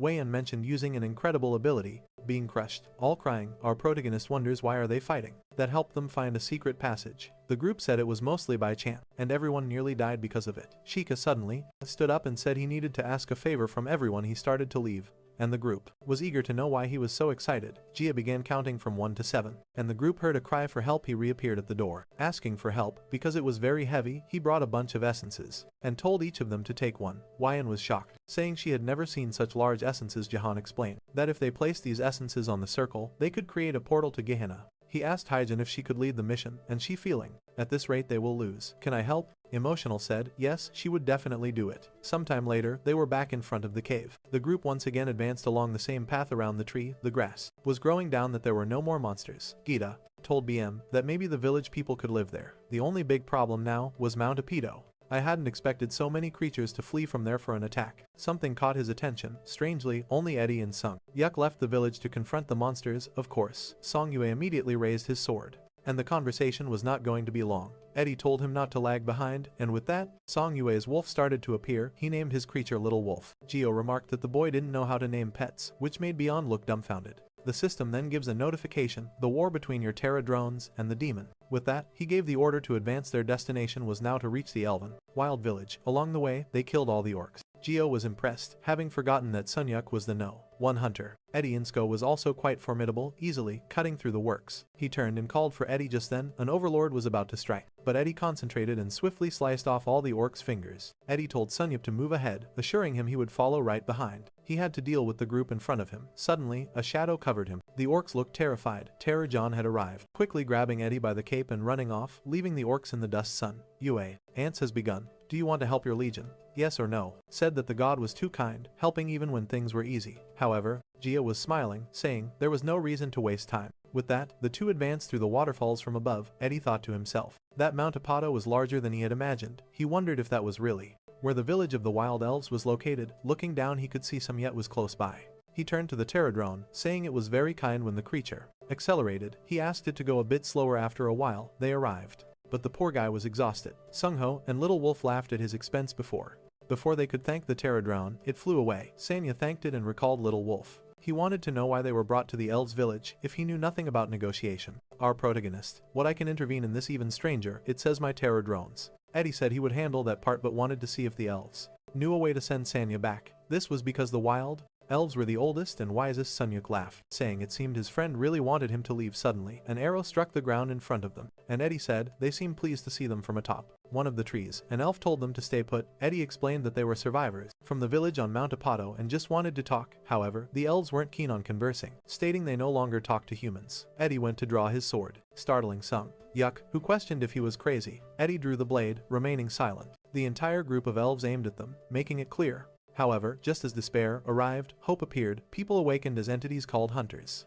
Well, if that's the case, then yes, your legion is losing. You can use an essence. They wouldn't get out of this easily. Sun gave asked Eddie if he was sure they could win. Eddie introduced himself again as a Dink school prince of the Kingdom of the Strand. An elf descended from the tree and Ed showed him the sword, saying he could check the seal to confirm his identity. The elf angered, said this proved Eddie was with Porojak and Grom. Immediately the two clashed swords, each blade at the other's neck. The elf warned Eddie to let go or he would die. Eddie replied that he knew what the two barons had done and was there to fix it. The elf retorted that he didn't believe him since the barons had stolen their food and killed their people. Eddie dropped his sword and told Sunny to do the same, leaving him confused. Eddie ordered him to obey the elf, then buff to improve the chances of victory, increase HP by 30% for 1 hour. Ordered them to be blindfolded and taken to the village. The two were carried away by the legion of elves, not knowing where they were being taken. The tribe members pointed and whispered about the newcomer's son Yue, muttered that it would have been better to show their strength before negotiating. But Eddie told him not to worry. He believed the elves were rational and would give them a chance to talk before things got out of hand. However, the elf shoved Sunyuk, telling him to stop talking. They arrive at his cell, and the gray-haired elf ordered them to be imprisoned, giving them a kick. Sunyuk grumbled that it would have been better to stay in the village than be humiliated like this. Eddie insisted that he should calm down and assured him everything. Increase poison resistance, increase physical resistance would be resolved. Sanyuk decided to sleep, seeing no immediate solution. The gray-haired elf observed them, while Eddie wondered what the barons had done to the elves. After some time, some elven children came to look at the two. Amazed since they had never seen humans, guards arrived and cleared them out. The gray-haired elf brought the elder to talk to them. The elder ordered their release, confusing the gray-haired elf. The elder explained that if they wanted to escape, they could break the bars at any moment. He asked Ed and Skull if he was right. Eddie was puzzled by the elder. Knowing his name, the elder recalled him from before they lost contact. With the Kingdom of the Strand approaching, he asked why they were there. Eddie said that before discussing that he wanted to know what the barons had done, or the workers' blessing, which costs 2 essences. Our boy thinks he understands and says. The elf placed a dagger to his throat, telling him to stop lying. The elder calmed Cordell down and Eddie said he didn't know what they had done, but was there to take responsibility. The elder, confused, asked if he really had no idea about what had happened. The prince explained that they also faced hardships in the village because those guys hid food there. It was only recently that they found a lot of things hidden. In Mount Apigio, the elder, confused, said he believed that place was full of monsters. Sunget mentioned that they had dealt with most of the monsters with the help of a giant beetle. Obviously, there were still some creatures, but their numbers were much lower than before.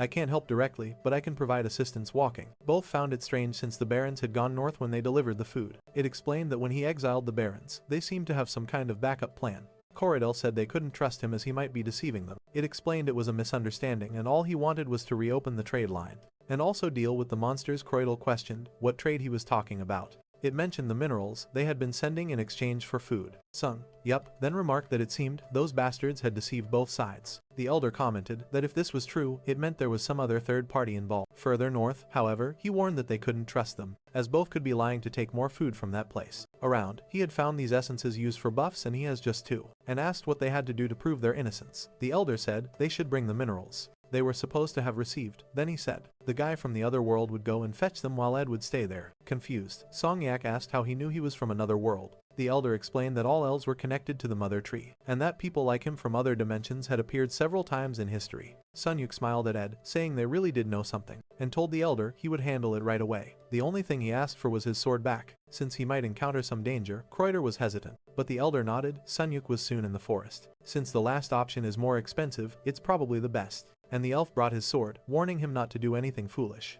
If he wanted to see the prince alive, Sung Hyok laughed, saying they shouldn't underestimate the prince or they would end up on the ground. The elf replied that he would never lose to a human. Just then, the strange breeze passed over them, and Sung Jaeok smiled, saying that Mr. Beetle had arrived not alone, but with an entire group bringing a lot of essence. The elder was shocked to see that the workers of the world tree still existed. Meanwhile, Geo wondered why a new area had opened up just now. The wild elven village had been discovered. He received mission No. 4, which was to uncover the secret of the wild elves. Once again, he had to clear the monsters from another region, so he applies the workers' blessing. The little creatures feel the energy to gain access. Most of the elders were insecure and confused by the scene. Sun Yue was greeting a bunch of Terra drones that were bringing the mithril. Obviously, it was Jiva who had given this mission, telling the Terra drones to assist the prince and Sun Yue with whatever they needed. The Terra drone tossed a giant mithril ore into the elder's hand, making him question why the Terra drones were helping these two people. Sun Yue said it was obvious they were helping because there was no other reason for them to bring the mithril. Suddenly, the Terra drone pointed to the side, where they saw some green herbs. The elder asked if it wanted those, and the Terra drone nodded. He smiled, saying he had done a good job. Flowing into them, empowered, they start smashing all the ants. They quickly win, and now it was time to bring Han back. A while later, Ed was also released, but the elf said he was just following the elder's orders. Ed said he didn't care about gaining their trust, since humans and elves would be just trade partners. Sung Yuk hugged both of them, telling them to calm down a bit, but the elf pushed him away, telling him to keep his dirty hands off. At that moment, the elder came with Ed's sword and handed it to him.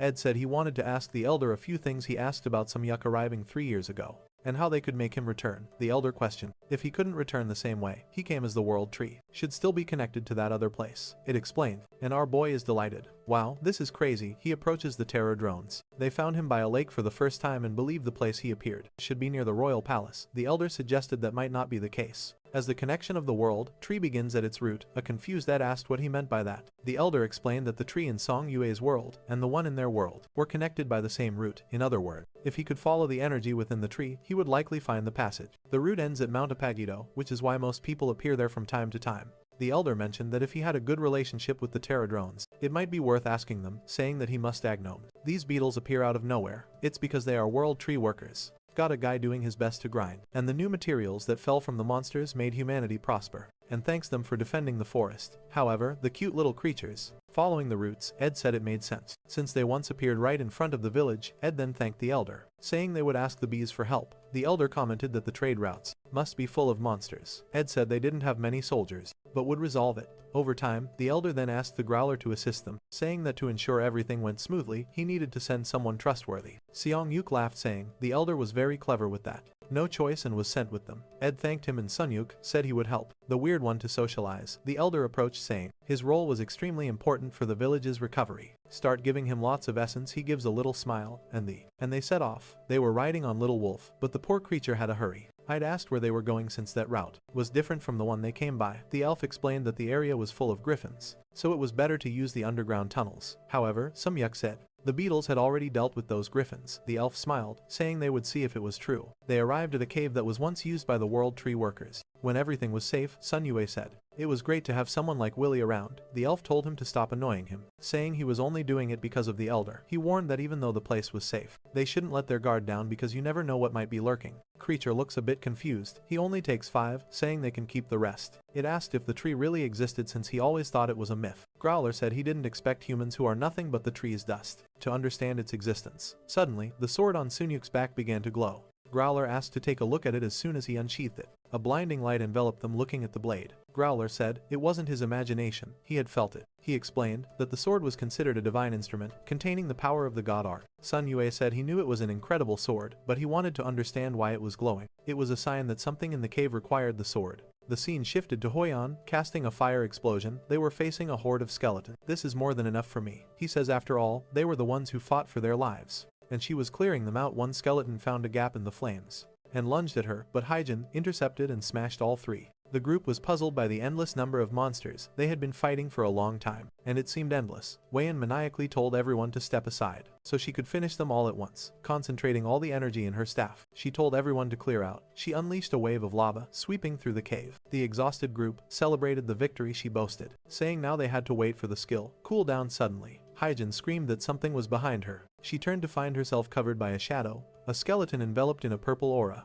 prepared to strike her down, she broke out in a cold sweat at the sight. Without the wall, and the fog in the place disappeared, he thinks. Fortunately, Hyjin stepped in and defended her just in time, but was thrown aside, crashing into a wall. Now, the redhead was about to be torn apart. One of the group members rushed over. Barely saving her from being sliced, the skeleton turned around. The group's tank called everyone to be cautious. Soon Young activated her paper glue spell. Sheets of paper began to surround the skeleton, blinding it. The knight asked if everyone was okay. Wyan fainted. Apparently, from shock, rather than injury, the teammate tried to wake her up, but she was sweating profusely. The skeleton managed to break free from the papers. Soon Young said her magic wasn't strong enough. The healer rushed to Hyjin asking if she was alright. I was planning to stay here for just a bit today, but it looks like I won't be leaving anytime soon. Hey, Jin couldn't understand why such a high-ranking monster was there suddenly. She received a blessing from the world, tree workers, and obtained the scroll of change. Hyjin was confused about what it was. She was then surrounded by a green breeze. Her movement speed increased by 100% and her attack speed by 50%.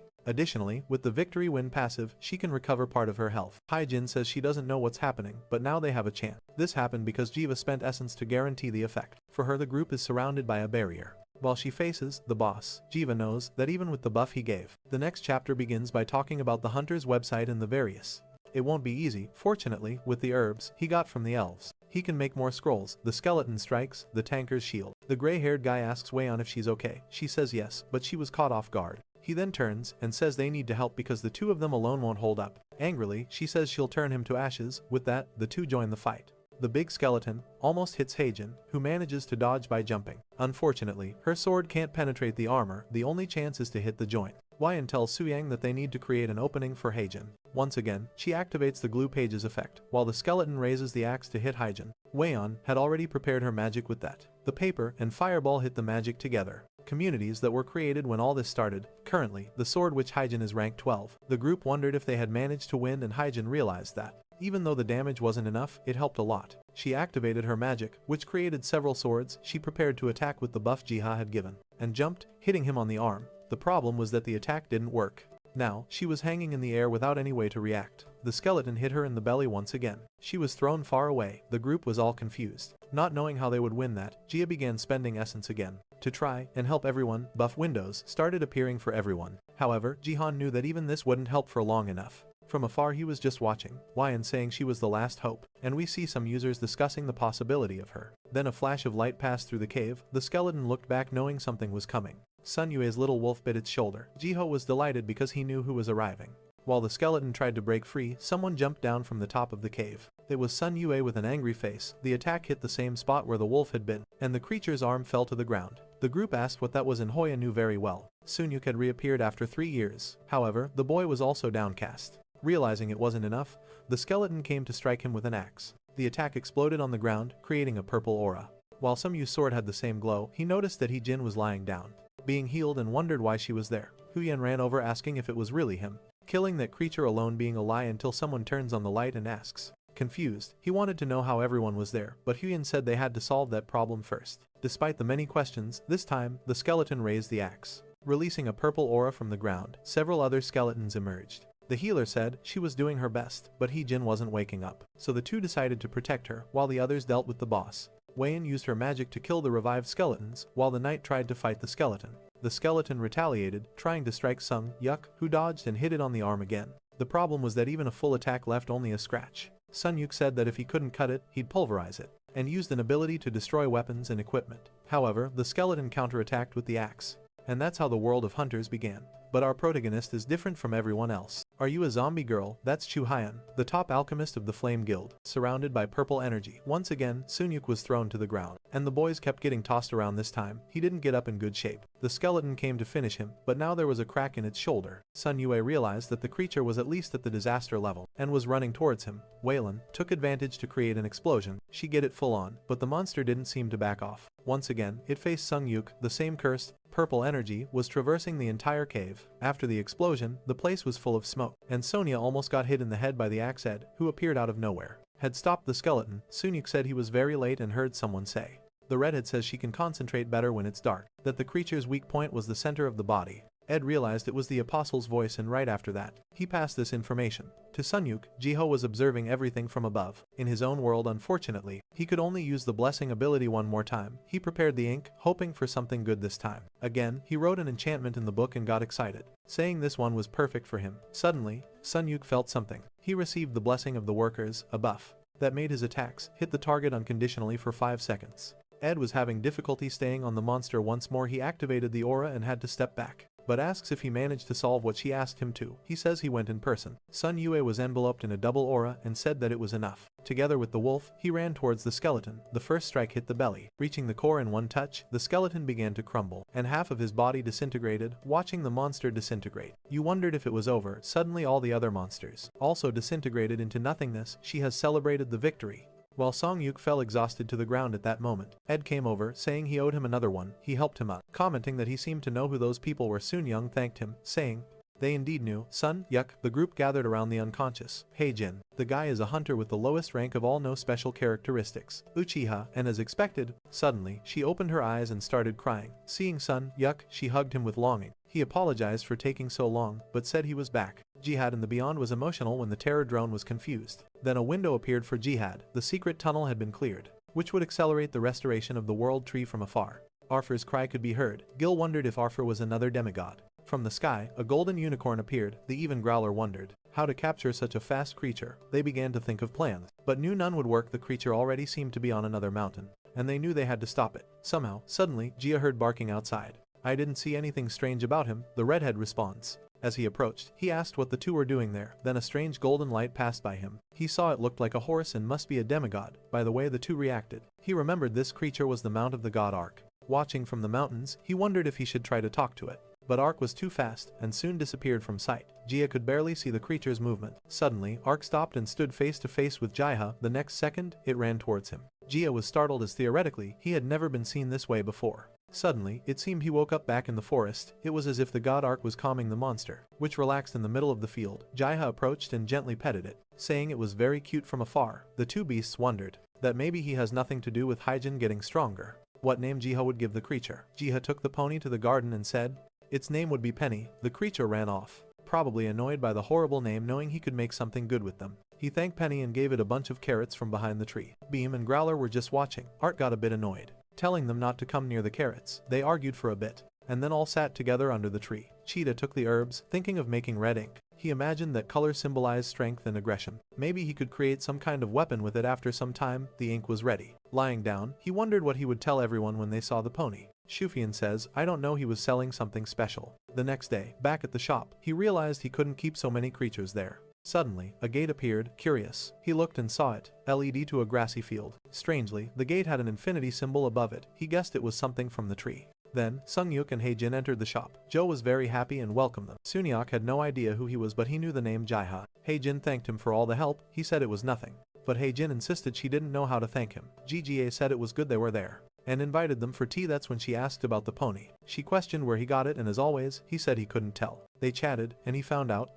Talked a lot about the other dimension for Jiha. Do you know what a solar apple is? She says, no. He then explained, letting him know his soldier is taking the monsters to the sanctuary. Because of that, the blessing of the world tree and the fauna skill level up. He gets more stats, plus the ability to interpret ancient languages. On top of that, there's a new observation skill that lets him figure out how to unlock new abilities, which leaves him a bit confused. The system explains that it's an active ability, and will completely drain him when he uses it. Chica gets that it's kind of complicated, but assumes it must be some sort of ultimate skill. Like always, it probably awakens in the creatures, and he wonders if it might work with the Terra drones too. That's when he realizes that the skill the creatures in Terra drone awaken is absorption. After they kill another creature, there's a small chance that the solar apple is something no one knows about, but the boy does. It's an item that drastically they can steal one of its abilities. But Jiha, being the nicest guy out of all the hunters, is already thinking about how he could help other hunters gain new abilities with this power of his. That boy is honestly an angel. And of course, his first plan is to share a tip with his closest friend. Right? Then the system asks if he wants to transform 500 essences and unlock the sanctuary, and he accepts immediately.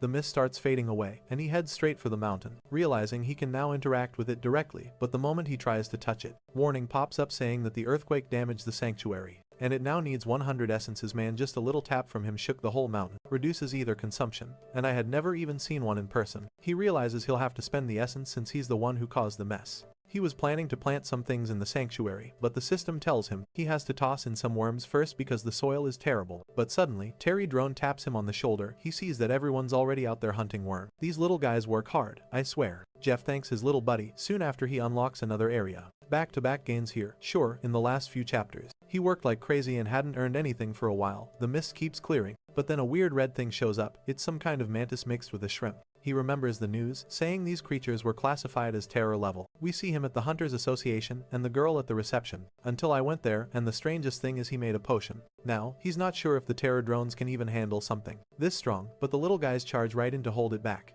Jihad is stunned. They're already pulling up their shields, going in full confidence, but one of the shrimp grabs them and slams them into the ground, sending the poor things flying. He's shocked. They're getting beaten so badly, but the brave little guys chug their potions and head back into the fight. Then Gina suddenly has an idea. He remembers the world tree fruit elixir sitting in the cabin. He throws the whole batch into a big pot for them. The creatures drink it down and immediately get buff. Leave a charge. The knight goes in first this time though, using it and was selling it for a cheap price. The redhead then comments. The mantis shrimp bastard launches a barrage, but the knight raises his massive shield. There's an explosion, smoke everywhere, and then he bursts out of it. The shrimp is shocked and the knight tears through, smashing about 5 heads in a row. Chica can't believe how effective the elixir is, and with this boost, the terror drone's victory is certain after the battle. GM notices the creature glowing strangely. He congratulates everyone and wonders if the leader learned something new. The little guy nods and suddenly stomps the ground so hard the whole forest shakes. Jiha instantly realizes it. The creature copied the shrimp's ability. He quickly grabs his notebook and writes down everything that happened. What if the apple is real? It's impossible for it to be cheap.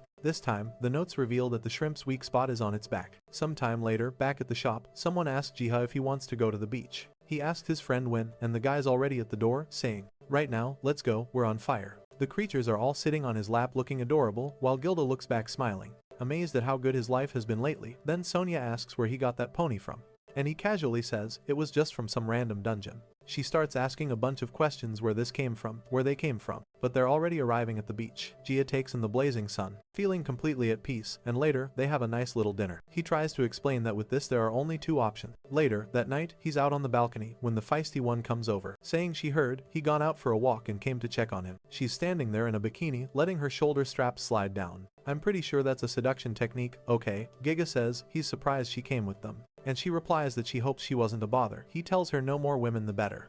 Yeah, right, like he'd actually say something like that. Curious, now he wants to know if her guide is coming too. She says they got jealous, so they should be on their way soon. Giga says they're good people, and she agrees, even if sometimes they're a pain. But suddenly, an alarm blares behind them and they both turn around, confused about what's happening. First, he doesn't know the real value of a solar apple, or she completes. An emergency alert appears, saying a terror-level monster has appeared. The message repeats, warning that it's the infamous mantis shrimp. Chu has already prepared for these. The redhead tells him to stay sharp, just as a barrage of fire comes flying at him, but the feisty one reacts immediately, using her power to erase something that shields him. Just another good day for him, being saved by a woman. And right then, the rest of the squad shows up, with shields in hand. The guys are shouting about how bad the situation is, but Jiho's more worried about Wyan. One of them says the attack came from the sea. And that's when a giant claw bursts out. The whole mantis shrimp pack appears. Everyone raises their shields, telling each other to get ready. He's a person without any greed. She gets up and says, "You know what?" The redhead orders Jiha to run while she calls Prochulian for reinforcements. Jiha knows there's not much he can do right now. He needs to go back to the hotel and grab a special item to help with the fight back at the beach. Another blast from the monsters comes his way, but one of the guys shouts that he's about to use a buff for everyone with her power boosted.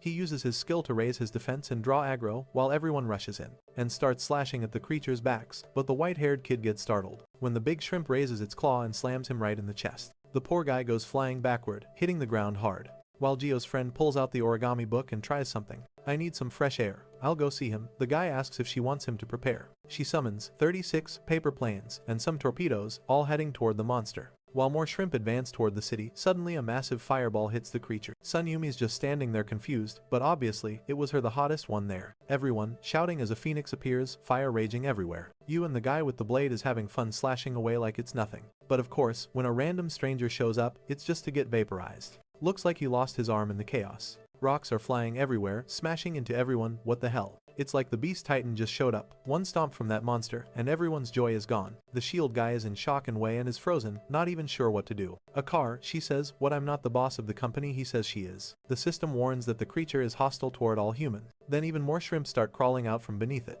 A so-called king raises more rocks, and yeah, this is Beast Titan level for real. and rains them down on the army. The poor guy tries to block what's basically the dinosaur extinction meteor with his little shield. Obviously, it doesn't work. He gets smashed into the wall right behind everyone. He's completely wrecked, and the others start thinking they don't stand a chance. But Wyan tells them to stay calm. If it's not them who's going to stop this thing, she says she'll block the attacks with her flame and tries to create a fire barrier. But the aquatic beast, however, she responds that he is in an esteemed position. Titan throws another volley of rocks straight, hitting the last of her mana. Another extinction level strike is coming down right on her, and she realizes she won't be able to put up a barrier in time. But don't worry, Terra Drone just arrived to hold the line. And this time, Gia shows up in style, riding on its back. He asks if she's okay, and before she can even answer, he tosses a potion into her hands. She's not sure what it is. So, he explains it's an elixir and tells her to drink it, and head to the hospital for a top Terra Drone Gia takes in the situation. And he believes that with these allies, he actually has a chance to win. Travel in the Master of the Eternal Guild back in the Forest of Abundance. Jeff feels a bit chilly. At the very least, he had to hold out until reinforcements arrive. Terra Drone charges and head on, and we get a quick flashback to 10 minutes earlier. When Jiho was grabbing the potions back at the hotel, the plan was to get to the beach as fast as possible and support everyone, but on the way, a huge gust of wind hit. And that's when the big guy showed up. It's insane how massive these creatures are in real life. Back in the fight, the Shrimp King starts charging. Another energy attack, but Terror Drone smacks him hard. Everyone, standing there with their mouths wide open, in total disbelief. While the poor guy who got blown up earlier is busy chugging down his potion. The system then warns that the shrimp is enraged. Problem is you can't really have a shrimp boss. Says it's the first time she's seen someone with a worker class. The guy was born to be a slave in this world, but he brought a lighter, remembering that after the barrier fell, and keep everything balanced, those two things don't coexist. Pterodon charges again, straight at the meteor combo, which could wipe everyone out. Cheers off to the side, casting like he's Ronaldinho, making that crazy curve shot. The monster, though, keeps combining his stone attacks. Pterodon braces himself once more and uses a vacuum wave attack. The strike hits the shrimp dead on. There's a massive explosion, and for a second, it looks like the creature got completely blown apart. Wayne can't believe it actually worked in one hit, but immediately tells everyone to take cover, because now even more rocks are raining down. Sure, one of the shrimp's arms, and a huge chunk of it are gone, but it's still standing there. He didn't see anything much different. Of course, he still hasn't fully explored. Jiha, from a distance, shouts for everyone to focus on the smaller creatures, while he takes care of the boss, and Hyun agrees. Meanwhile, Jiha is acting like a pocket healer, just tossing heals at everyone's backs. He knows there are still around 14 shrimp left, not counting the boss, so they're going to need a proper strategy. At least, the smaller ones are more confused, now that the boss took heavy damage, and with them distracted it's way easier for the hunters to charge in and tear through them, especially with Huan heating things up and spinning out a massive fire tornado. The Origami Queen is darting back and forth, and Jiha is honestly impressed. His friends are stronger than he thought. But things are going a little too smoothly. An alert suddenly announces that a kraken has appeared. There's an area that seems extremely dangerous. He can feel it in. The giant-eyed monster rises from the water, and if the shrimp was big, this tentacle is about 15 times its size. Gia knows there's no way they can beat something like that. But then, if that thing is huge, look what shows up behind it, about 50 times bigger. Gia immediately recognizes it as the World Eater. Still, he figures it won't be that simple to just swallow the kraken. Those tentacles have suction cups, and will cling to the ground at that moment. Pterodrone begins charging up an aura attack, while the kraken is busy absorbing energy from the shrimp it just devoured. It's basically a whole feeding chain, going on like a bizarre train of monsters. For now, he's not keen on putting himself in danger, so he decides to return. The shrimp's being eaten by the kraken's getting swallowed by the World Eater, and Pterodrone is blasting the World Eater at the same time. The kraken never stood a chance. Its huge body disappears straight into the World Eater's mouth, gone in one gulp. Everyone on the beach starts cheering. Jaya from a top Terror Drone praises him, saying he did a great job. Incident resolved, everyone is sent to the hospital. Now Jiha is still there, not just the one who carried the fight, but the one cleaning up afterward too. Even Wayne comments that he's already done more than enough and shouldn't be the one tidying things up, but she's way too curious. She wants to know what that giant beetle he was riding. At that moment, the little beetles appear again, carrying something. Really is, she brushes it off, saying it's nothing. He just happened to find it along the way, but she clearly isn't buying it anymore. To change the subject, he asks about Sei and Hui, and she says that after drinking the potion and getting to the hospital, he was already basically healed. She's amazed at how good the potion was. Where did you even get one that strong? And once again, he just shrugs it off, saying he brewed a random potion and got lucky. But he knows for sure everyone's going to want another one like that later. Queen leans in a little, saying the biggest problem now is that Jiva's vacation is completely ruined. She then suggests that if nothing else, they should at least go for a swim to make the most of it. Confused, he says, it's you guys again. What are you carrying? A chasing flower? But Jiva glances at the time. It's 4:21 inches. The morning girl. Go to sleep. Wait, Gia's getting a little bold. He says it really is a shame though, that bikini looks way too good. She really should go for a swim, and wow, she's actually playing along. She asked if he really thought it looked good on her, but the scene suddenly shifts to something mysterious. Someone staring into a mirror, silently observing everything. And then the system chimes in saying it's the king of the gods. Inside the car, his friend tells Jiha to go to sleep, saying you stayed up until 5. Close your eyes and sleep. But Jiha just says nah, I'm good, let's head back home. His friend shrugs. Alright. Giva asks, is this for me? The little Beals happily nod, yes. Then, let's go. Next thing we know, they're in the tunnel and then back at the shop. G has brought all the pets back. Thank God those pets, right? Sure, he adopted a drone, but he also dragged all those other creatures over there, and what did they do? Just slept in the room. Suddenly, his phone rings. It's Sonia. She says she's found something else. She can't translate and asks for his help. Jita translates it and reveals that it's runic, words of destruction, something that causes critical damage to enemies. She's super excited, saying this must be another insane strengthening scroll. But Jita just says it's nothing special. She insists he try it out. He notices that one of them is a bit larger than the others, and he promises he'll save one for her later. Then he grabs his book and writes about the runes she just shared. The pages glow and transform into a scroll of physical damage enhancement. Being the most humble man in Korea, Jiha immediately thinks that if he could give this to everyone, all hunters would become stronger. But then, he worries if the hunters get stronger, won't the monsters get stronger too? Yeah, it makes sense if they take on riskier dungeons. Tougher monsters are bound to appear anyway, and that's inevitable. I think he and I came to the same conclusion. What matters is helping hunters grow stronger. He turns and looks at his creatures, all of them sleeping upside down, and is always at the front. He says, you're different, are you the leader? Curled up in the cutest, weirdest ways that reminds him that it's time to finally get some rest himself. He closes the book a few days later. Jihad is in the forest. He glances toward the mountain and is surprised to see something moving. It's Hyjin and her group. It's been a while since we last saw her. They're talking about some seal at the bottom of the ravine when Jia overhears them and gets startled. He remembers hearing that the creature in that region is legendary level and once destroyed part of China. The hunters seem a bit nervous, while Jiho watches from a distance, noticing that the bridge leading to the other side is completely broken. Thinking about this, he decides to secure the path first. They don't really respond. Our boy asks, did you come from that scary place? And orders Terra drone to fix it from afar. The group hears hammering sounds, strange noises, and when they arrive at the bridge, they're confused. The place that had been destroyed just a while ago is now perfectly repaired and raid across. Everyone is happy about it. And with that, they make their way into the dungeon, where they explain that Toddy is one of the 4 evil creatures of Chinese mythology. One of the hunters mentions that the mission is to find the creature's lair, but no one seems to know exactly what they're supposed to be looking for. Chica realizes they're just walking in circles. There's no way they'll find the creature like that. Suddenly, a strange aura appears in the middle of the room. A floating mirror shows up. Everyone only has combat classes. He's the first to have something. At that moment, a mission appears, the Terra drone, and Jiha believes it's the key to finding the seal since the hunters don't seem to notice the mirror. He decides to move a rock to guide them. Sun Hike immediately feels something strange and turns around, confused. Then, out of nowhere,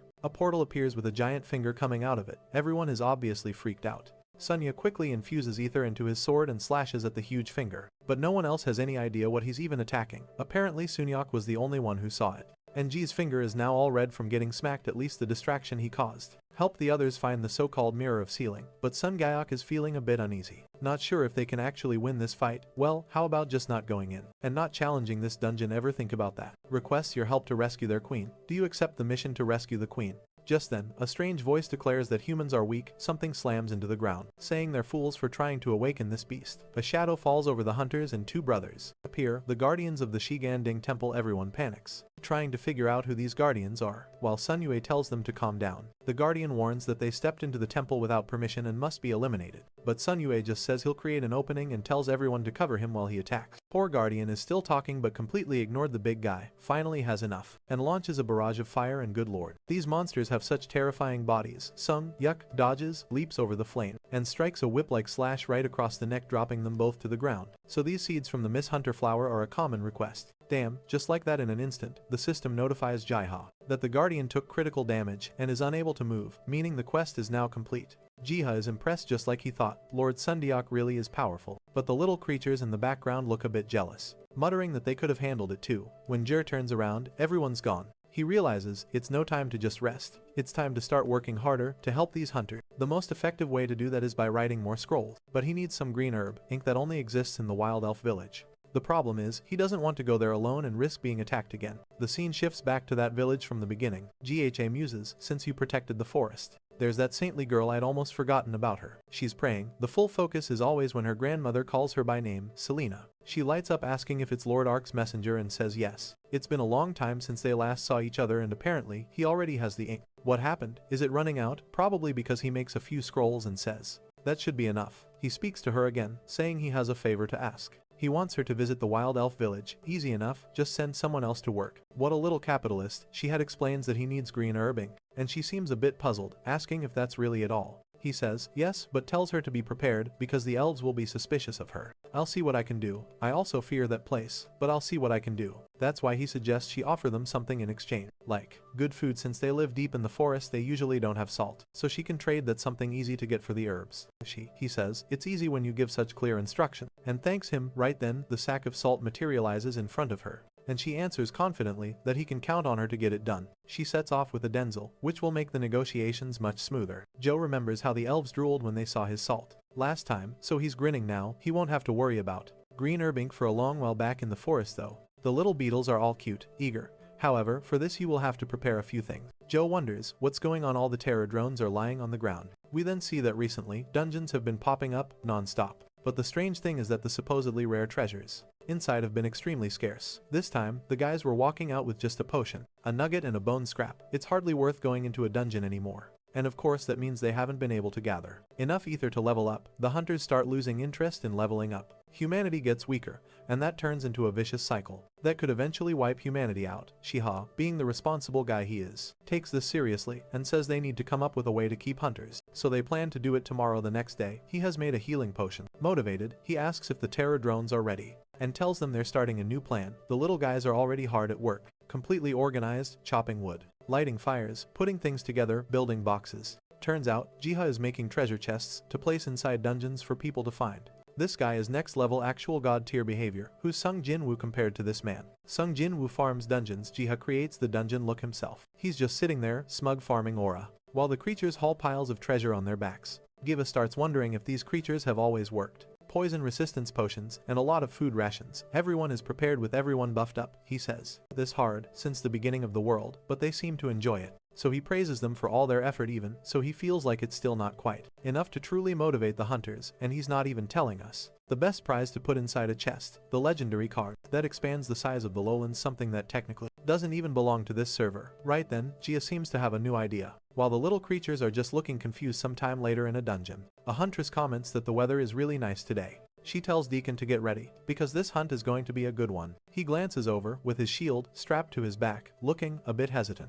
Let's go. Rescue the queen. As he approaches, he sees it, the thing exuding the purple, but says he'll give it his best today. At that moment, she notices something strange and gets confused. She comes across a notice board about Jiha's card update project. Jiha's plan is to place boards in front of dungeons to inform hunters. Looking at it, they start wondering if it means they should bring a shield, or if maybe they'll find a shield inside. Inside the dungeon, the girl complains that Deokam could have done better. He apologizes, but the others say they're just messing with him. Another monster dies while someone else teases Deokam again. Poor guy, he's basically getting bullied out here. Then a mole monster goes berserk because Dio comes shaken up, and the girl has to step in and save him. Aura is the nest of the demonic ants. It's at least 3 meters high. He gets scolded once again after they defeat all the mole monsters. She finally praises him. Total psychological warfare on the poor knight. He's going to lose it at this rate. After clearing all the monsters, they finally reach Jiha's treasure room. The hunters are confused. Usually there's just one chest, but this time there are 5, including one massive one. A notification pops up saying only 2 essences are needed to open each chest, and they cheer. Obviously inside are special items Jia prepared just for them. One of them finds a sun apple and recognizes it as the same item sold at Jia's potion shop. The shield they find in another chest is handed to Deacon. He's a little embarrassed, saying he hasn't been doing that well. That's not useful for combat. She asks, you don't have any skills or talent.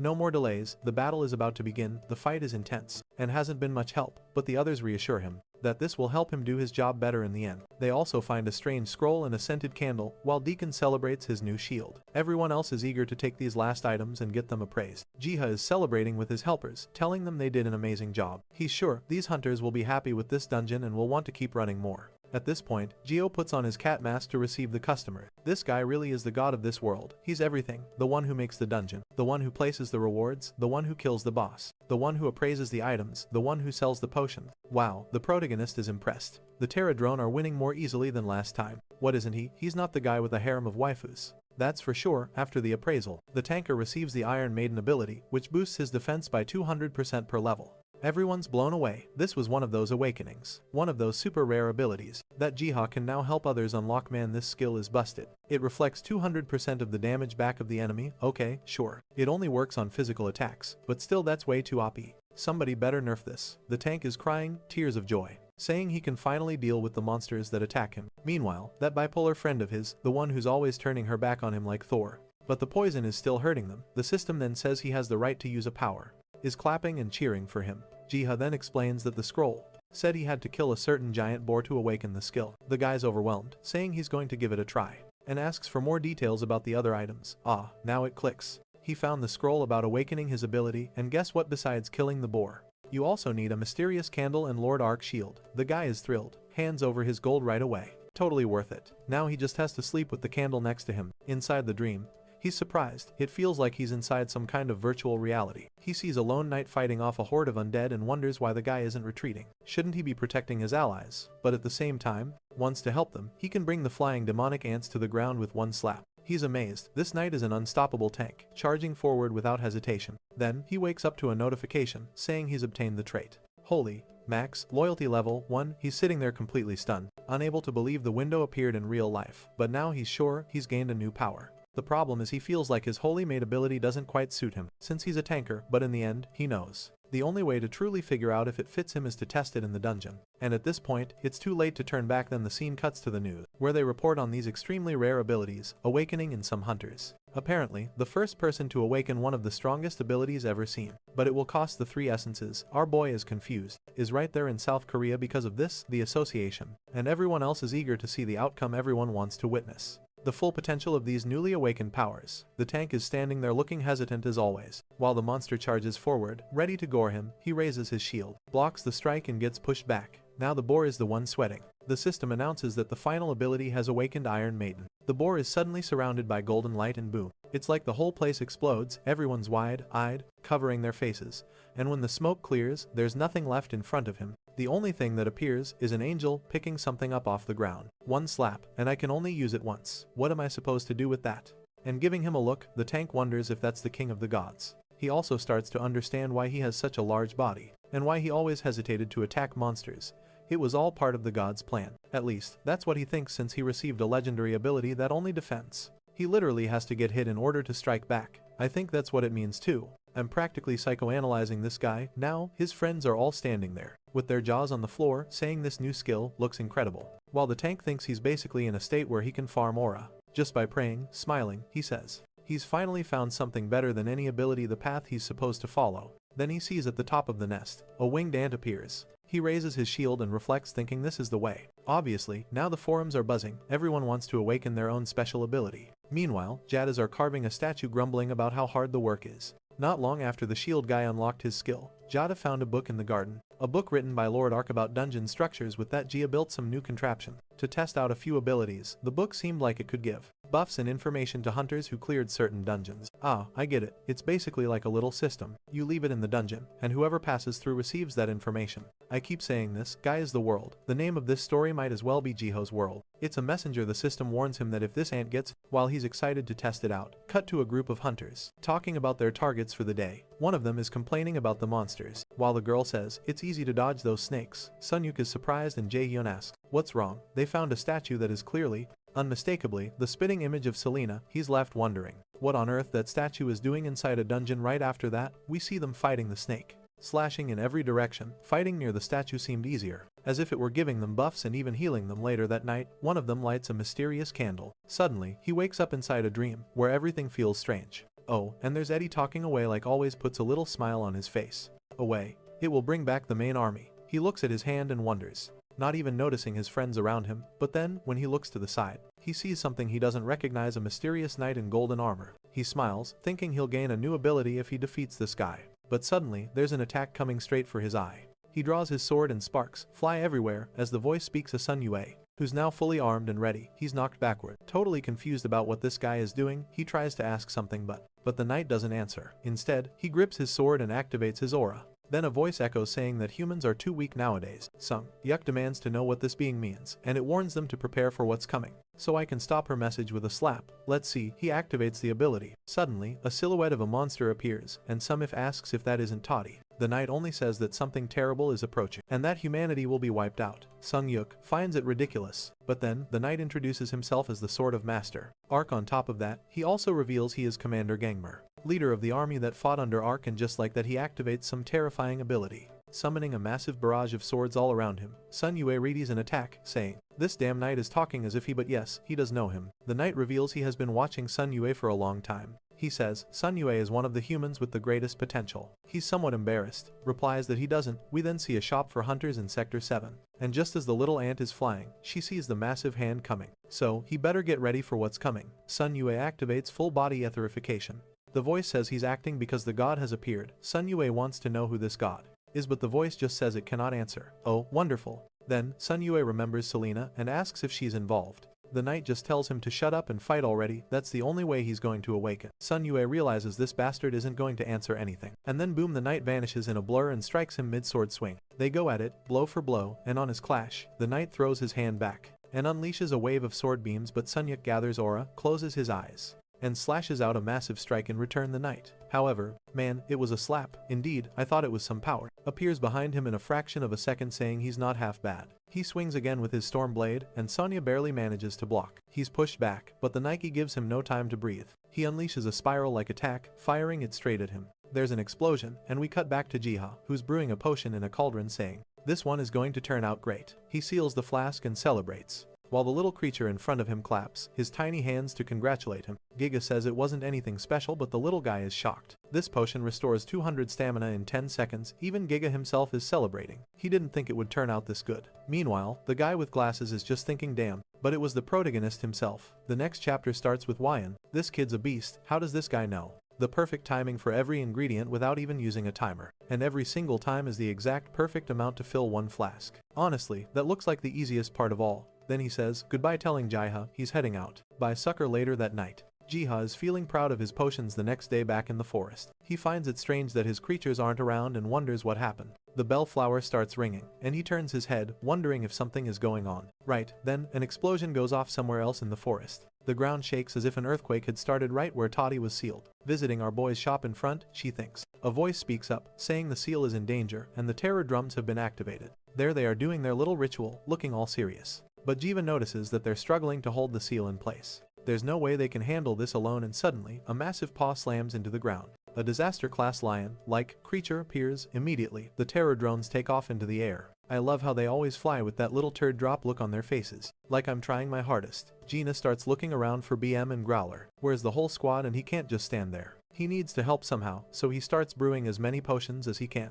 Awakening items, anything that might help while Pterodon is out there. This is the place that sells the solar apple from the outside. It looks like any other shop. Gathering data and facing the creatures, support the others. Then, the scene shifts to the city, where two guys are freaking out because a giant portal has appeared, distorting everything around it. The guy gets an alert. His expression changes immediately. His friend asks, "What's wrong?" And he says, "A massive problem has just arrived. The only thing deadlier than that portal is the cigarette that falls to the ground." Right then, soon the news spreads, announcing that an annihilation class dungeon has appeared in Sector 7. They have 47 hours to resolve it. And some yak is already there, saying it feels like someone's been praying for bad things to happen in this place. That's how many warnings they've gotten. But who knows what secrets are hidden here, especially since she was informed that he calls for the group and says, at least they're ready for it. And sure enough, everyone's glowing gold. Jiha made sure to bless every single one of them. On top of that, Sun Yip receives another high-quality potion from Jiha. One that boosts vitality, and stats totally busted. He tucks the flask away, saying they'll have to thank Jiha later. But for now, it's time to head, and Jiha watches everything. Surprised at how strong these guys look for now, he decides to just watch the battle.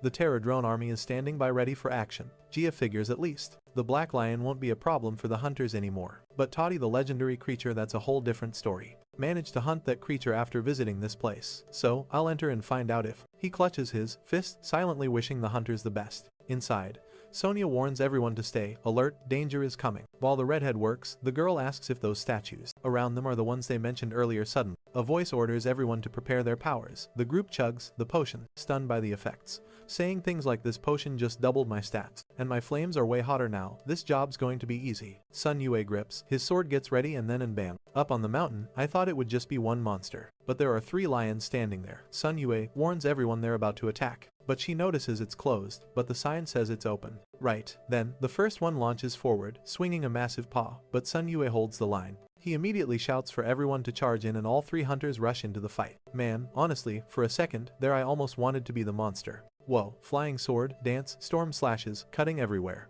Sword surfing through the air, a phoenix blazing hot. That redhead is burning, even hotter sending firestorms and meteors exploding all over the place while the tank activates some glowing purple skill to hold everything back. The beast is completely losing it. These hunters are monsters themselves who's buffing these guys like this. The creatures must be furious if they showed up to wipe out humanity. She wonders if he went to the bathroom. She asks the laughing guy nearby, don't they open today? Someone out there is turning these hunters into overpowered demigods. Sunny activates that same ability from the Dream Knight, and with that, the poor big lion is nothing more than trash on the ground, didn't even get a chance to fight back. But then the ground shakes again and another type of creature appears. A bloodline. Everyone freezes panicking, wondering if they can handle something stronger than what they just killed. Of course, they can, they're completely buffed to the max. The lion doesn't waste a second. Already charging up a claw attack, Sun Yu's tense too, shouting for everyone to drink their potions and get ready. Hi, Jin yells no Sung. Yuck, girl, what do you want him to do? The guy responds, I'm not sure, they haven't opened since yesterday, actually. Turn his back and die. The guy is building up aura. Honestly, you could write a whole story about this guy aside from the fact that he's tanking. Just because Geo's buffs are carrying him, he's literally the poster child of the system at work. The first strike comes, Sun Yu blocks with his sword to tank the blow, while the tank is shoving potions, saying they'll have to trust him to hold on for now. Sun Yu's trading blows like crazy, clashing non-stop, thinking he's the only one who can hold this monster back. Meanwhile, poor Hygiene is once again terrified. He'll vanish or die somehow. Man, I wish I had someone that worried about me. Then, she turned and orders everyone to search for information about the bloodline. Our protagonist Yu Ji-hot is receiving customers. They say they came to get some potions, but the young man who runs this place seems to have something going on. While they recover, this is modern dungeon crawling. Can't kill the monster. Pull out a tablet and hit Google or ChatGPT. ChatGPT, how do we kill the bloodline in Gate 7's dungeon? Insomnia just keeps holding the line, waiting for the prompt to load. Finally, the tank recovers and lets out a roar to draw aggro. The lion turns its focus from Sung Yuk and Sung Yuk leap forward. Wait, did he just get crushed? Nope, he tanked it. Meanwhile, the archer beautiful shot lines up and fires a green bazooka-like blast. The lion is scorched, and it looks like it's dead, but just before it goes down, another beautiful strike. This group is too good for a second. I just wish I could be Sung Yuk. She asked the guy, why isn't he opening frequently? The guy. But no, the lion's still alive. Blood sprays everywhere. Oh no, everyone's shocked. Jaws hanging open, but the blood was from Growler showing up, going full giant mode and smashing the lion. Another day where everyone depends on you, Jiha. No one gets through without the boy. Everyone stands there, stunned, trying to understand what just happened, while Growler looms in front of them, towering. The girls are activating their powers, but hold up ladies, relax. You don't even have a chance. Growler just opens his mouth and unleashes a paradox. Instantly, everyone freezes completely, paralyzed. Then he smiles and says he's not their enemy. Hyjin asks what he is, and Sunyuk tells her to calm down. Responds that young people today aren't like they used to be. No professionalism. They ask if he knows this creature, and he says yes, he's the one who gave Sunyuk that sword. Everyone's obviously confused, wondering why he never said anything before. Sunyuk explains that Growler isn't a monster, he's a nature god that Sunyuk made a contract with. The girls are shocked, wondering what exactly he was doing during the time he was gone. Sunyuk turns to Growler and asks what brings him here. What brings me here, you idiot? I came to help because you can't handle this yourself. Dan going straight for humiliation. Yes he is. Roller warns them that the enemy is on a completely different level, and that they're already worn out. That's why he's here to give Sunyuk some of his ether. He wants Sunyuk to use this power to stop Dharma from joining Tadi's forces. She thinks, wait, does this change? Recent, it seems that this Uchiha is hiding something. Sunyuk has no idea what this big wolf actually wants. But if he's giving out free energy, hand it over, he draws it all in, and right away, he feels it. This creature's mana isn't just strong, it's denser, way more concentrated and powerful. Growler just says, alright, you fools figure the rest out yourselves, and disappears. The group is left a bit shaken, wondering just how strong this Dharma must be. While Yu tells them to get ready, there's more coming, no time to sit around talking. His sword is glowing like a lighthouse when two more blood creatures appear. One of them says he'll handle the insect so their master can claim the skies. And suddenly, Boom Toddy shows up and he's devouring his own minion. You know, it's bad news when the boss starts eating his own crew. Back with our boy, he's impressed with the slap he gave. The creature declares itself the true master of the skies, stomps the ground, and says it'll handle this personally, but then, it notices the presence of the three musketeers, and realizes this isn't going to be easy. Facing the three nature gods, it mocks them, saying their timing was flawless. Beam comments that it's kind of hard not to notice that roar of his. And Growler says he's still hungry. The creature warns them not to get in the way, or all three of them will be devoured. Beam just says he'd like to see him try. The monster grins, saying he could gain decades of time if he defeats them now. but Arthur asks if he really thinks he can win against all three. Immediately, Growler and Biome rush forward, and it's clear this is going to be a brutal fight. The other ants are sweating. Meanwhile, the beetles are now motivated. Tony prepares himself, but realizes they're trying to stall. Our foot fast, as lightning charges straight in from above, and slams a massive horn strike into him. The impact explodes, leaving a crater in his chest, and then he gets bitten in the back, being torn apart alive. This is full-on final boss territory. The monster calls them mutts and roars, blasting everyone backward. At that moment a crack splits open in the sky. The barrier shatters and our foot looks worried, realizing dimensional passage has been opened. Biome yells that they're all being sucked in, and then they're gone. Far away in a part of 6-1 province, Tony is thrown backward enraged. He fills his mouth with aura and fires a massive green beam, but BM and Arcfoot swoop down from above. They charge forward as the ants flee, crying. A little later, the beetles are celebrating at his feet, saying this time, he's the one who's going to die, slamming him again. The creature is coughing up blood, stunned that this is even happening. Roller charges in next, saying that today this monster dies. Our foot comes down again, crushing him into the ground. A blue aura surrounds Toddy as he says it wasn't supposed to end like this. Somewhere distant, he calls for his father. A purple portal opens and pulls everyone in, leaving the battlefield silent once more. Elsewhere, Jiha is panicking that they've all vanished. He searches everywhere in the miniature world, coming through every corner of the forest, but finds no trace of the fight or where they went then. A giant paw smashes into the ground with brutal force and the bell rings once again. However, he asks, aren't you going to rescue your queen when he looks some little? Gia runs toward the city, wondering if something happened to the heroes. A two-headed Cerberus-like creature appears, Great Dharma, and unleashes a barrage of fire. Gia is frozen in shock. The thing he feared most has finally arrived, and now there's not much he can do. His creatures are gone. It's up to Sunyov to handle this. Gia just prays that he's careful. The attack gets closer as someone downs a potion and Tank Gang steps forward to block the hit. He apologizes for not doing much before but says that now they can count on it. At the same time, Sunny leaps forward, sliding under the attack, and slashing straight into the monster mid-strike, aiming to land a clean hit. The monster tanks the blow and says impressive attack. Beetles are already bringing her on a stretcher. The queen warrior is all battered. I didn't expect to see a technique like that, so there really is someone in this world connected to that foolish knight. Sun Yue wonders if this bastard is talking about Legion. Looks like the monster's already been given a name. Sun Yue snaps back that it's none of his business, but Dharma starts charging up a massive barrage, saying the arrogant human will be annihilated. Along with everything else, he unleashes an annihilation blast, while Sun Yue tosses his sword into the air, channeling light, and sending another slash straight toward him. Dharma just laughs, mocking him, saying there's no way something like that would stop him. Then one of Dharma's massive paws slams into the ground, shattering everything around, and another paw swings from the side, and oh man. She tries to get up to talk to Jiha.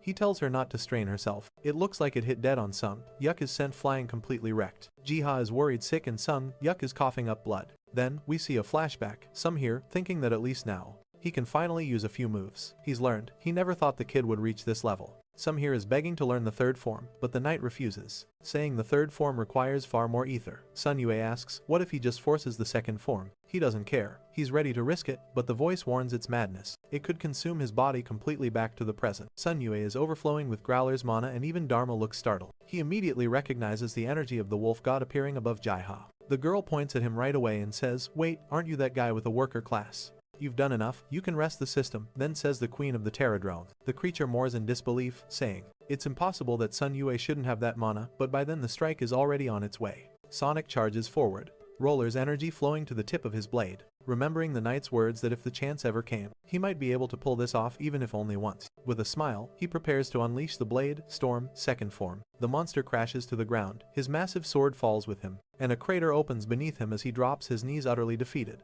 The great Dharma has been slain. The Terror drones as adorable as ever start firing off little fireworks in celebration. Gia cheers, saying there's still work to do, wants to form a sworn alliance with you. If you accept, you will be sponsored by the Terror drones. He immediately orders everyone to help rebuild the shattered barrier that had been sealing the creature. When it's done, he sighs. Hard work, but necessary. Calls himself a shameless capitalist for it. But then he hears some familiar noises and sees a mist approaching from the forest. His eyes light up when he sees the three powerhouses returning. He's all smiles as they rush in and start licking him, and the day ends, with the creatures resting peacefully around him as always. He stretches, saying life is just too good, hoping the peace never ends. Ah, there it is, he said, the one thing you're never supposed to say in a story like this. But now, he's thoughtful, he wants to help even more, and receive various items. It also says that Jiha will have to fulfill their requests. His creatures are starting to struggle. He gives Beam a potion to help him recover, remembering how back when he first tried this, they just run away from him, but after bribing them with food, finally started listening. While BM is smacking Growler playfully, Gia feels relieved at least everyone is safe. He just hopes they all recover. Soon far away, everyone is celebrating Dharma's defeat.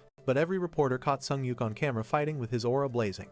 Wolf power on full display because of that. A secret conference is held in South Korea. A man in a suit explained that the demigods were transported from the Henna to China. No one knows exactly why. They suspect some kind of energy collision, but obviously, there are no clear answers yet. Our boy says there's nothing to think about. Of course, I'll accept. Another question they have is why the dungeon appeared in South Korea at all. The president asks if all the marks were from the battle, and the suited man confirms those mountain shaking explosions were all part of this. The gray-haired official explains that several Chinese planes were shot down before they could even observe the fight, and he's sure that whatever was there wasn't destroyed because not a single man or stone was left behind. The president, seeing that there were more questions than answers, decides to close the case and orders everyone to clear the room. She then asks someone named Ashley what the United States' position is on this fight. The blonde, all business like, says their assessment is the same. After all, they can help each other. The system then says you and the terror drone. They also have no clue about the dungeon. They have no idea why that giant wolf appeared, or why the multi-headed creature showed up. Everyone is on edge as she adds that she has one more piece of information to share. Apparently, all the single-numbered knights have seen that wolf. I don't fully get it either,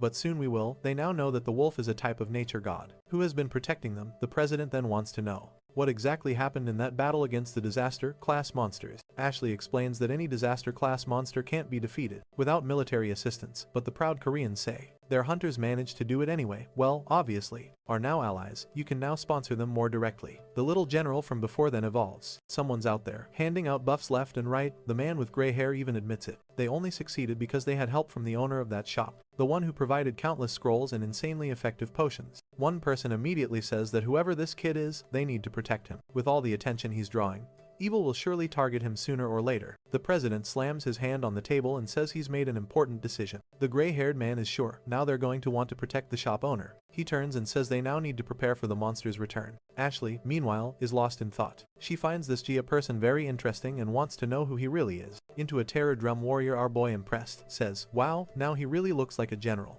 Back in the forest, Jia is staring a massive man of boulder in his hand. Likely either that fell from Toddy. He asked Biom if he knows anything about it, but Biom just lets out a meow and points at a tree. Chica takes the hint, carries the stone over and sets it on the ground. A branch immediately reaches out, grabs it, and lifts it into the air. A gust of wind blows through the forest as the tree absorbs all the energy and begins to glow. Giga is amazed. The tree is growing like crazy. Then, he hears the sound of hooves behind him. When he turns around, he sees what looks like a sheep, or maybe a goat with a head almost identical to his own. Jack asks what it's doing there. The creature doesn't answer. It just opens a portal and steps through. Gita follows right away. He calls the squad and they bring a bunch of stuff to him. They emerge into a room full of books. The little goat walks straight to one, knocks it to the ground, opens it, and starts eating the pages naturally. Like any little god, it needed a name. Jiha names it Goaty Goat plus Tai. Clever as always. After naming it, Jiha follows as Goaty leads him on a tour through the library. That's when he discovers that the book explaining dungeons and monuments he could create actually came from this place. Suddenly, the terror drones come bouncing in, and they're stealing books too.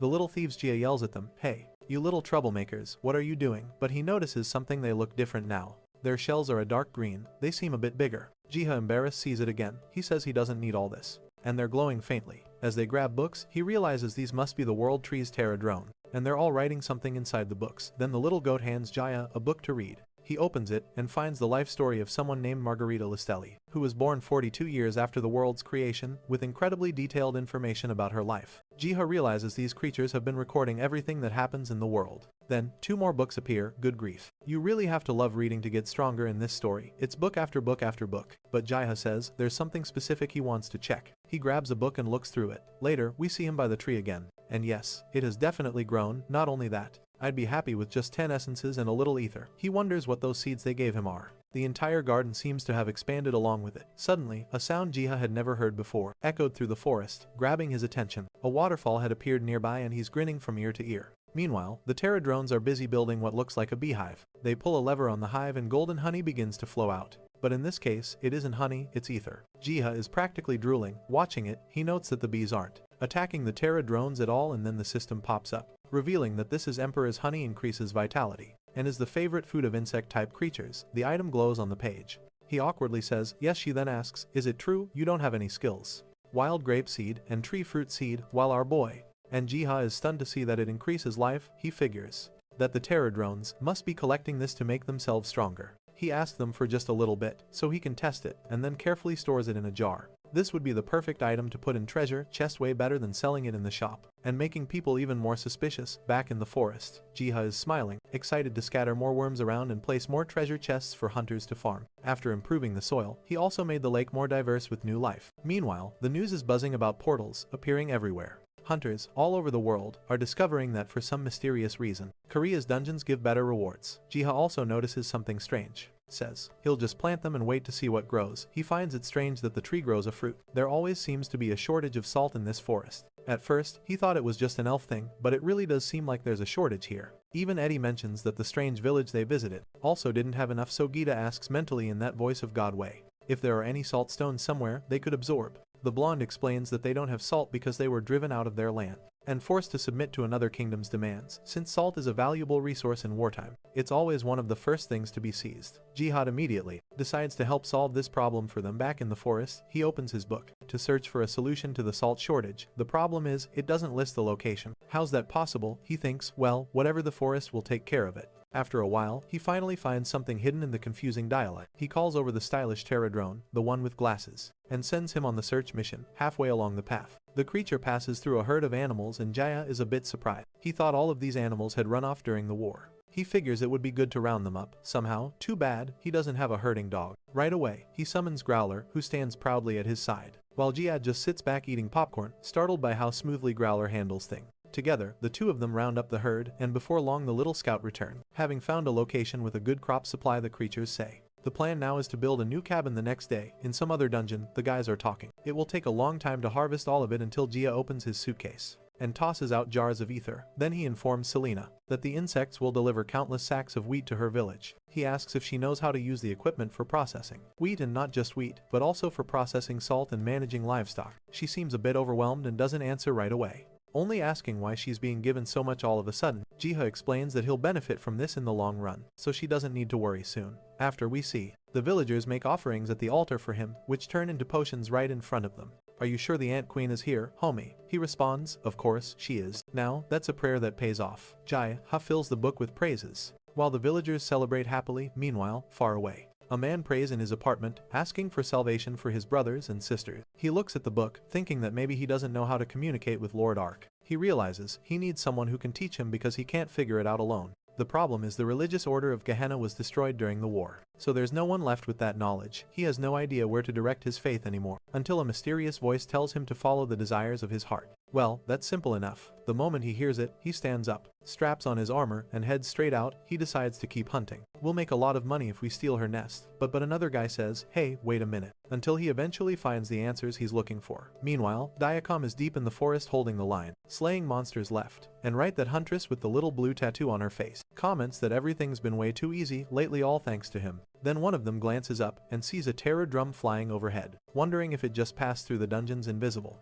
barrier without a problem. Someone else suggests that since they have enough time, maybe they should follow it and see what happens. Deacon seems startled. Right in front of them is a stone archway that shouldn't even exist there. The group looks around and sees strange houses, signs of some kind of civilization, and there are people casually talking nearby. The Terra drones though. What's that? The quest is already completed. Homie says, what are you talking about, you fool? Look completely worn out, working themselves to exhaustion on a farm. The shield bearer can't understand what's going on, since when do Terra drones know how to run a farm? He decides to get closer to investigate, but before he can approach, someone shouts at him to stop. A squad of guards appears, saying there are intruders in the area. One of them orders the others to alert the prince and the oracle and to hide all the terror drones, but the terror drones are just standing there, in full view, not moving, looking just as confused as everyone else. The hunters are puzzled, too, wondering if the townsfolk are actually afraid of them. Deacon comments that they look like refugees hiding here, so it makes sense they be wary. At that moment, a figure approaches. Selena, we just got here. When they look, the nest is empty, looking radiant with a warm smile. Immediately, the guys notice,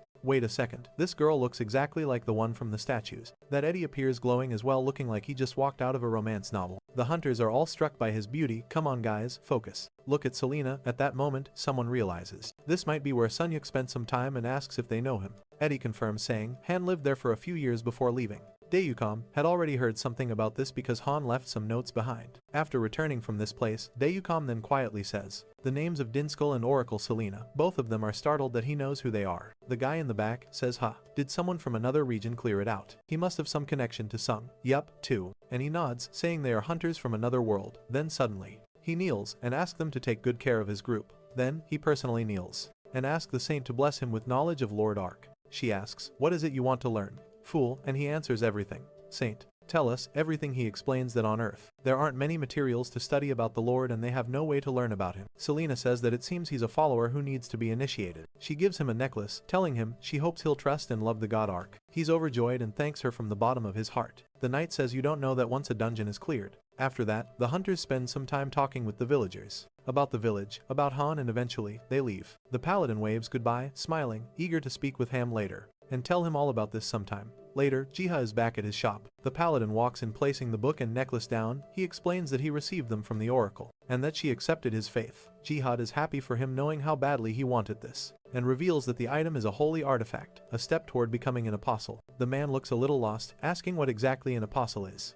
Our protagonist jokes, "They're like Jehovah's Witnesses. You go door to door, preaching to everyone." The man laughs, thanks Jiha for helping him, and leaves. Then, we're back in the forest. Acquire everything and level up, but Jiha isn't like that. The guy next to her reprimands her, saying, "Don't say that, stop. It doesn't open again like this." The guy thinks, "Damn, how did this happen to us?" Jihad notices that the poor little king of the creatures looks completely exhausted, concerned. He asks what happened, and then the Terra drone, cheeks puffed out, spit something out, a Terra seed. The system explains that this is a seed that absorbs ether to make the soil more fertile. She finds it strange that this thing came out of the queen's mouth, but decides to just let it slide. Then the little creature starts tossing things onto the ground, drawing weird patterns. She notices that it looks like a lotus flower, a beehive, and some kind of box like a jelly jar or something. No idea how he figured that out. The guy must be reading the creature's mind. The guy at the front says to the other man, "I don't know what happened at this point, but he knows that this combination will speed up growth." And sure enough, it's ready, a jar full of golden jelly. One of the insect creatures shows up with a little pot. Jiha adds a few crystals, pours the golden jelly over it, and a tiny sprout pops up right away. Jiha is immediately excited. This would make spreading growth through the forest way easier. Meanwhile, back in the dungeon, the hunters seem to have found a very small treasure chest this time. What you thought you get? 5 huge chests full of loot, every single run, greedy much.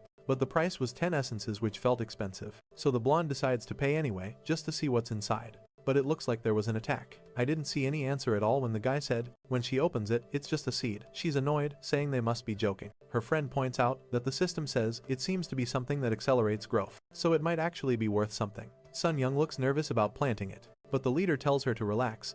There's no way it would be a trap if it's a reward. Soon TV reports start airing, saying a reporter has been buying up these seeds. Apparently, because they speed up the growth of all plants. In the area where they're planted back with our hero, things are getting pretty hot. He's feeding spicy food to the redhead and she leans in, taking a bite. She says the texture is amazing, but then asks what he thinks about these seeds that have been appearing. Gia smiles and says they seem like a good thing. The knight replied, "That's impossible. Man, look around, there has to be some trace of them." While secretly thinking that it was his whole plan all along, he put those seeds in the dungeon, so hunters could find them, create new items, and grow new plants. Then Wayne admits that her guild has been getting offers to move and get citizenship in Japan. Chia asks what life is like over there, and she says it's actually much harder than here. It's full of monsters and earthquakes. Then, she gently touches his face, teasing, and says, of course, she's not going to Japan. Otherwise, she wouldn't be able to visit him. Joel almost loses it. This girl just keeps confessing to him. He smiles, and she turns bright red. Strangely, Gia doesn't do anything. He just laughs, and the laugh is so warm that now she's the one flustered. Then one of them said, "Young, take a look at the ground." Right. Then, Gia's creatures start getting hungry. A bird's outside. So he puts food out and all the little gluttons rush in. Wyan asks if something's wrong, but he tells her it's fine and that she can stay later in the forest. He remembers hearing a strange noise before that demigod appeared. He realizes the sound was coming from the bird sitting up in the world tree. Beaumont bolts forward, ready to attack. The poor bird is startled, and Beaumont is yelling that he swore he'd kill this thing if it ever came back, but it seems Biom can't climb that high. He hurts his paw and falls back down. Jiva laughs. Bayam is way worse at climbing than he expected, and since Jiva always has to name things, Yama asks the ground, "Wow, look at that handprint." They wondered who could have done this. He names this bird Ready. At that moment, little red feathers fall, and the bird lands on his shoulder, smiling, seeing that they're now friends. Beam gives up the chase and sulks a bit off to the side. Gita then notices that this bird can distinguish between different seeds and store them. Somehow even stranger, it seems like the bird can open a kind of portal that he can go through, and inside is a huge pile of seeds that the bird has been saving. This finally gives Jiha enough seeds to store and use a few days later back home.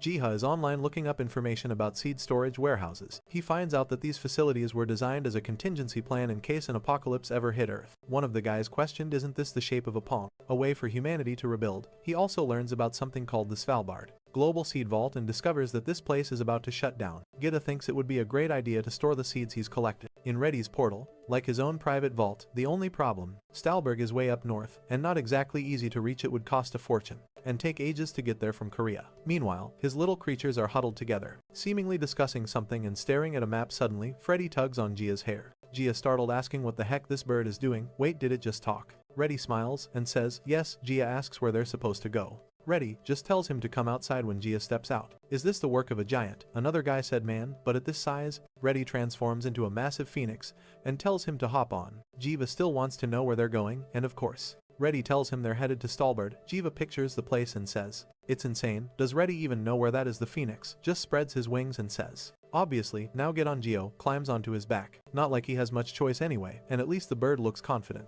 As soon as Gio grabs onto the feathers, Reddy blasts off at full speed. They soar through the sky, and Gio realizes the phoenix seems to be shielding him, with a warm aura keeping him comfortable. Before long, he's already seen the icy mountains in the distance. He quickly downs a potion to help withstand the cold. It must be a creature of at least destruction level. One of them started running, shouting, before they land. When Reddy touches down, Gia thanks him, and to make it even better, the Terra drones are already arriving as well. Gia immediately sets about preparing containers to collect every single seed they can find. But then, he feels something watching him. When he glances to the side, he sees werewolves, their bodies radiating dark aura. Shigat is relieved that the terror drones came with him at least. Now he can handle this. Orders the larger ones to fight outside since they can't fit inside the vault, while the others follow him inside to start gathering. The first horned werewolf charges in. The fight begins. Gita slips inside with a few terror drums, but there are even more wolves inside. He stays completely calm, not even reacting. Let's get out of here, one of them told the group, until a terror drone suddenly smashes one in the face. Gia thanks it, realizing him even noticed the wolf there. They continue clearing room after room until they finally find the main storage area, full of seeds. The good news is that they're still in perfect condition. The bad news is that there are way too many to move by hand. No choice. Time to get to work. Reddy opens his portal, and they begin loading everything through. Turns out, it's way easier than Jiha expected. Just 2 steps into the portal and everything stored outside. Jiha wonders if there might be something else hidden in the snow, but he knows he can't stay much longer if someone spots him with a giant phoenix.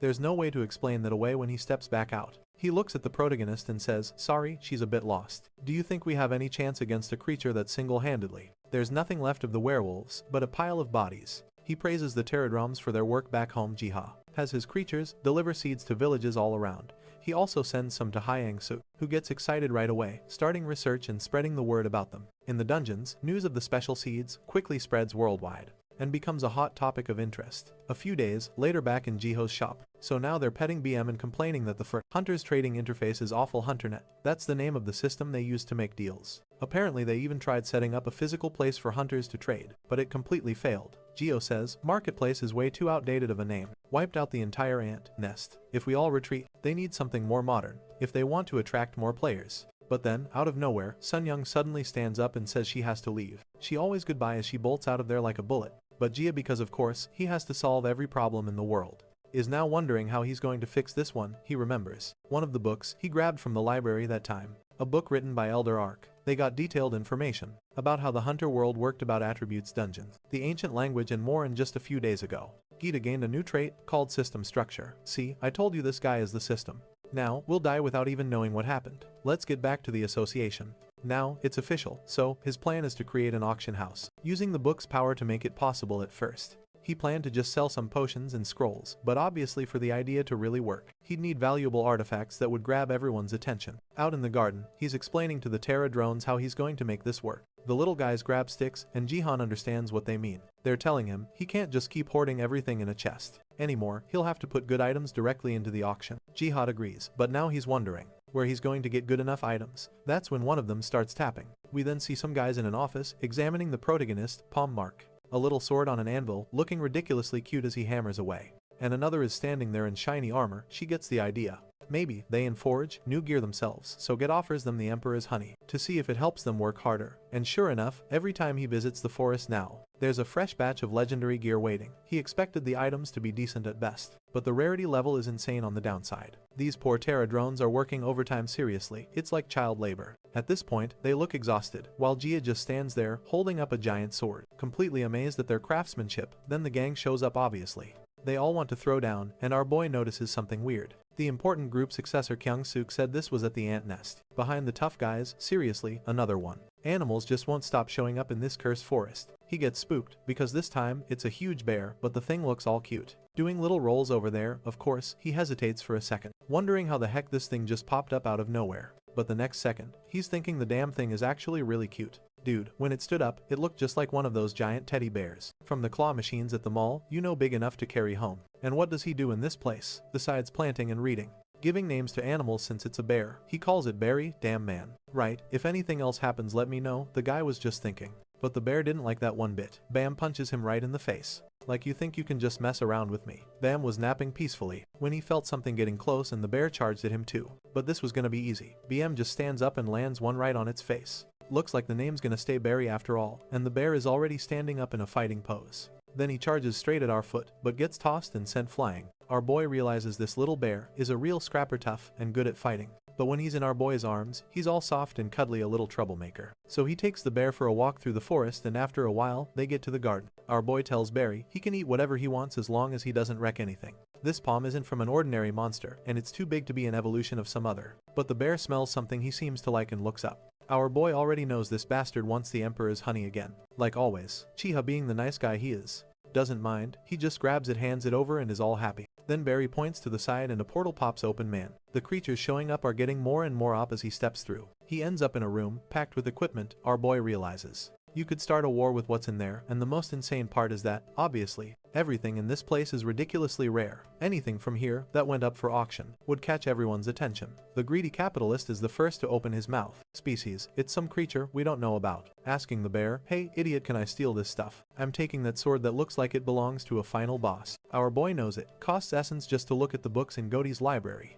So this probably isn't free either. Barry then reveals it costs 10 essences to borrow an item. Wait, you're gonna auction off something you just borrowed. You're ripping the bear off. At least the sword's already in his hand, and he knows this is the perfect bait to make people start paying attention to the hunter program he's trying to launch. Right away, the first fool falls into the trap. The moment he sees that sword, he's hooked. The protagonist knows he can't pass up the chance to sell. But something above destruction rank have appeared. Looking out the window, he thought, something like this, countless eyes are locked on it. And the auction begins. Meanwhile, over at Sun Yuk's place, he's living the easy life surrounded by women, casually watching that very same item go up for auction. The price, 10,000 essences, would scare anyone, but he knows that long term it's fair. After all, it means he get an ether blade, regardless of what skills he has. Hyjin thinks it makes sense too, but says they should take it to the cat master first to have it appraised.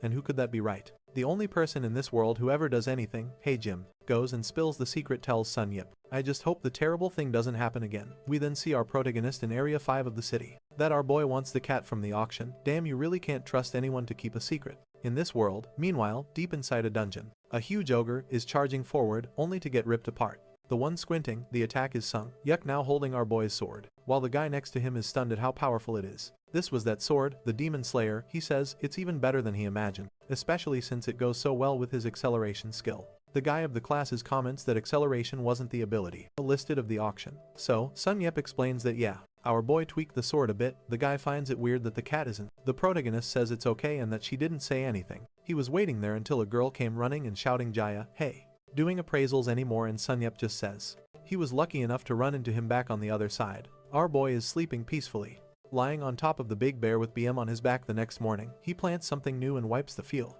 sweat from all that hard work back in the forest. He walks through the clearing and notices something different. The place feels a little too quiet. There are fewer Terra drones than usual, probably because the little guys are out delivering the auction goods. Giga thought he was a nice guy, but look at the poor Terra drones' faces. They build a forge, they deliver, basically working overtime. Our boy thinks they really deserve a good reward. Right, what's he gonna give them? She looked like a sister version. Could this be the case? Minimum wage. That's when the Terra drone knight shows up. And of course, our boy puts him to work too. He says he wants to take her to Istram, but the Terra drone looks nervous, laying its arms, saying it's impossible. Our boy explains he's not asking for a permanent delivery, he just wants more bees, so the folks there can have honey too. The Terra drone stares at him like he's suspicious, but Geo reassures him, promising to bring him back soon. Bold as ever, he just reaches right in. These bees really aren't scared of anything. Meanwhile, over at Selena's bookshop, she's sipping tea when the protagonist calls for her. She asks if he's the gardener Ark, and he says yes, it's been a while since they last met. He greets a Dinskell, too.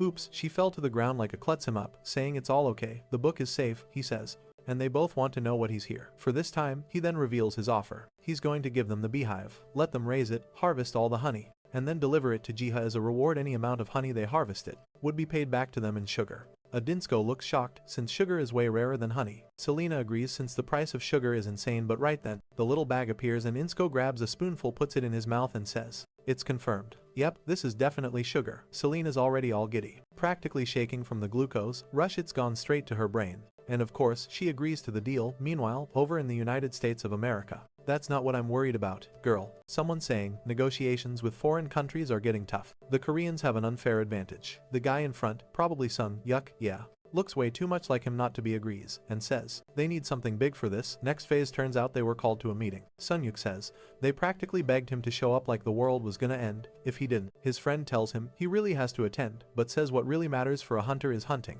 One thing's for sure, they're gonna bring up Jiha. But what only he knows is that Jiha also has the most powerful appraisal skill, so convincing him is going to be hard. His friend points out that winning him over will be tough. No matter what they offer, the kid doesn't seem interested in fame or money. This crazy-headed girl is Sunyo, the only origami hunter in Korea. She's Sun. He just says, there's only one way to find out. Cut to the meeting room with Ashley, who greets them both and announces she'll be leading the session. Sunyuk says he wishes she was on their side, but she replies that as a US official, obviously, she has other objectives. He says he understands and sits down, looking a bit hesitant. His only goal here is to make sure Korean hunters aren't discriminated against. Ashley starts the meeting and says she'll lay out the talking points. The white-haired guy knows they need to be careful with what they say. Then, the woman slams the table and tells them to reveal the first question. The guy in the corner with the red tie asks for proof that this person called Jiha really exists and whether the so-called cat master. "It's been a while since I left the house. I forgot how to walk." Clearly, she's a book addict who can reveal any item is actually real. Someone else asked about the auction house and all the terror drones that have been appearing. Everyone agrees it's unfair for all of this to be happening just in Korea. Imagine if they found out it's not just happening in Korea, but all connected to the same person. Feels like the main character of the story, right? Coincident. The gray-haired guy immediately says, "Yeah, it's true. You fools, what are you gonna do about it?" He taps the table and adds, "I got no reason to lie." They demand to know why this information was being hidden. He fires back that it's not like the United States is out there sharing every bit of truth either, after all. And that's how she and the protagonist became best friends. He hands her the package, saying they know full well the US is hiding the ether reactor. One of the guys gets pissed and shouts, "Hey, you bastard, that's a commercial matter. Totally different from hiding information from hunters." But the guy just says China had a secret Cyclops dungeon too and only revealed it after they already cleared it. He's fuming, saying this is how intelligence works. Nobody shares information for free. He slams the table and reminds them everyone knows what a hunter's life is like. Since everyone's got their own secrets, he expects that not to be a problem. Now, the whole room is sweating bullets, sitting there like their underwear just got soaked. When Sung Yuk speaks up, saying he's not here for an interrogation and won't be answering that kind of question right away, they ask, "Have you had breakfast?" "Jimmy asked me to give this to you." What Korea thinks about receiving a proposal to set a hunter quota. Scene cuts to some time later with his partner, complimenting him for completely breaking their morale. Looks like the US government is going to start sending hunters to Korea once a month, which is actually a good thing for everyone. The American guys are farming more, while the Koreans have to work less because it's getting hard to keep the dungeons under control. Plus, everyone expected Jiho wouldn't accept any offer from the Americans anyway, so there's no reason to worry. One of the guys wonders if there's something they could get for this kid. Sunyuk says maybe food for the little creatures. She thanks him and gives him a little book. Our boy asks why. Would be what he wants most. The guy though suggests giving him a space where he could store his stuff and charge hunters a fee. Charging hunters a fee that's got capitalist written all over it. Back in the village of Estrenha, the redhead shows up decked out in full armor. Whoa, girl, looking strong. She looks around and notices something weird. These folks have a ton of food, meat and everything. All the stuff they didn't have back in the big city. These farmers are living it up. She goes up to talk to Edenskull and explains she lost contact with the Baron and wants to know if they heard anything.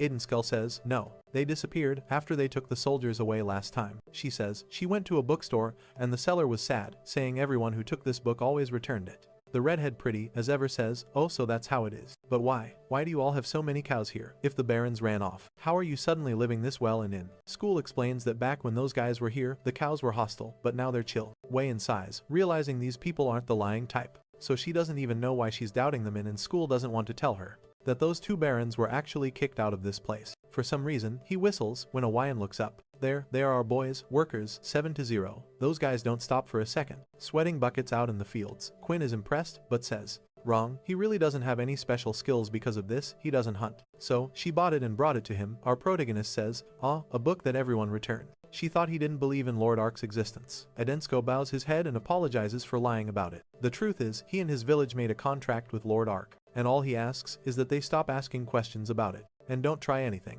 Wayan wants to know if they're turning against him, but Edenskil says no, now that I think about it. Is this really? Wayan must be right, can't be two identical redheads running around. Although now that I notice, she's got a sword at her hip, maybe it's not Wayan after all. Edenskil then says the village from now on is going to follow its own independent path. The idea is that no one here will be influenced by outside forces. Selena confesses that Lord Ark protects them, and they can't deny their faith. Is kind of scary, isn't it? When he looks at it, the night stays quiet, for a moment, looking like she's deep in thought. Then, she notices Selena's clothes, says she must be Oracle, and accuses them of betraying everything. Plus she calls it stupid. To believe in a god that doesn't exist, she doubts those little beetle guys, working 24/7s, without even getting a lunchbox, are really Lord Ark servants. Selena insists that even without evidence, she can prove Ark exists. Wait, how is that supposed to work? The redhead laughs and says she wants to see it. If Selena can really prove it, she'll believe in this so-called god. Meanwhile, one of the terror drones is tapping our boy's back. Calling for him, he sees all the commotion in town, sees it has Mana and Aura there, and the system gives a notification,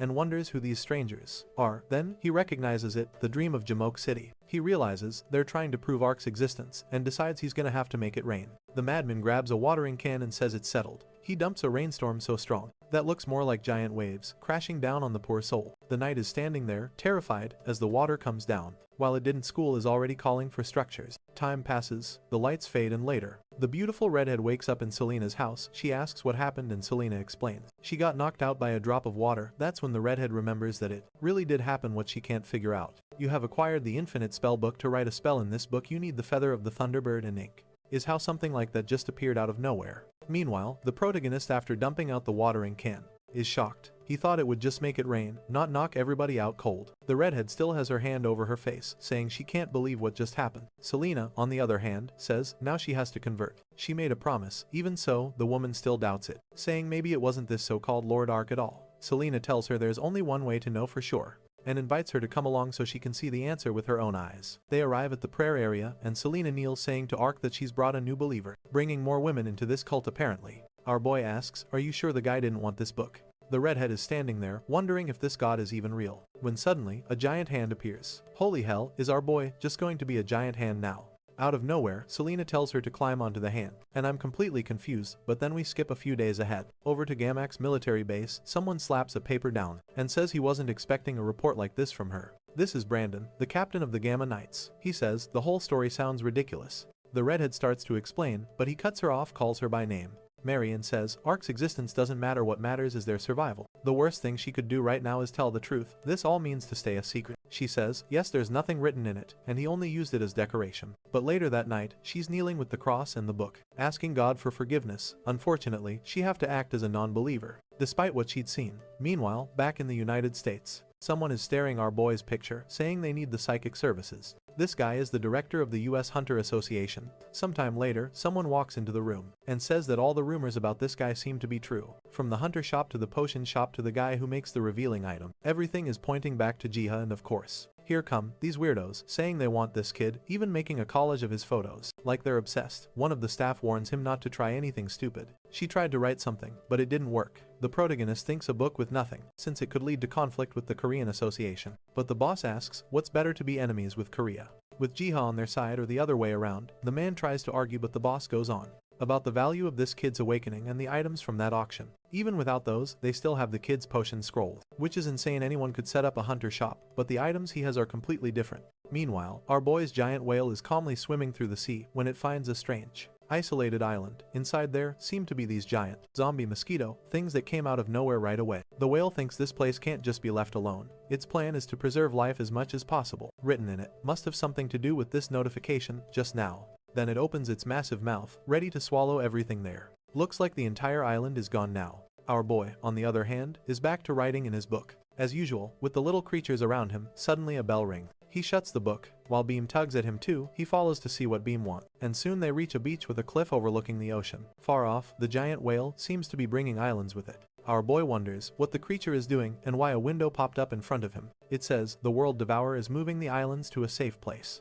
The kid realizes this beast can move practically an entire continent, and she probably didn't get the notification since she's giving it to him like this. And along with a massive wave, it causes a bunch of treasure wash ashore. The whale is practically celebrating, splashing water everywhere, while our boy just smiles, thinking not only did he get treasure, but now he's got even more islands to take care of. Then the whale waves goodbye, telling him to visit when he has more time, and the big softy dives back into the water. Then, the scene cuts to an office. The guy slams the table, demanding to know, what's this business about finding a new religion? He's talking to Mary, asking what she thinks about it. Then we jump back a few hours earlier in the same region, when she was in the middle of training, drenched in sweat the night. Commander Bartok shows up and greets her. She asks if he needs something. She says, sorry if you don't want it. He says, no, I like it, I'll keep it. And right away, he puts a hand on her shoulder and tells her to come to his office. This dude sighing like crazy in the background, saying he wants to talk about Lord Ark. Get out of here, creep in the office. He starts talking about this new religion. Mary plays dumb, saying, religion? I don't know anything about that.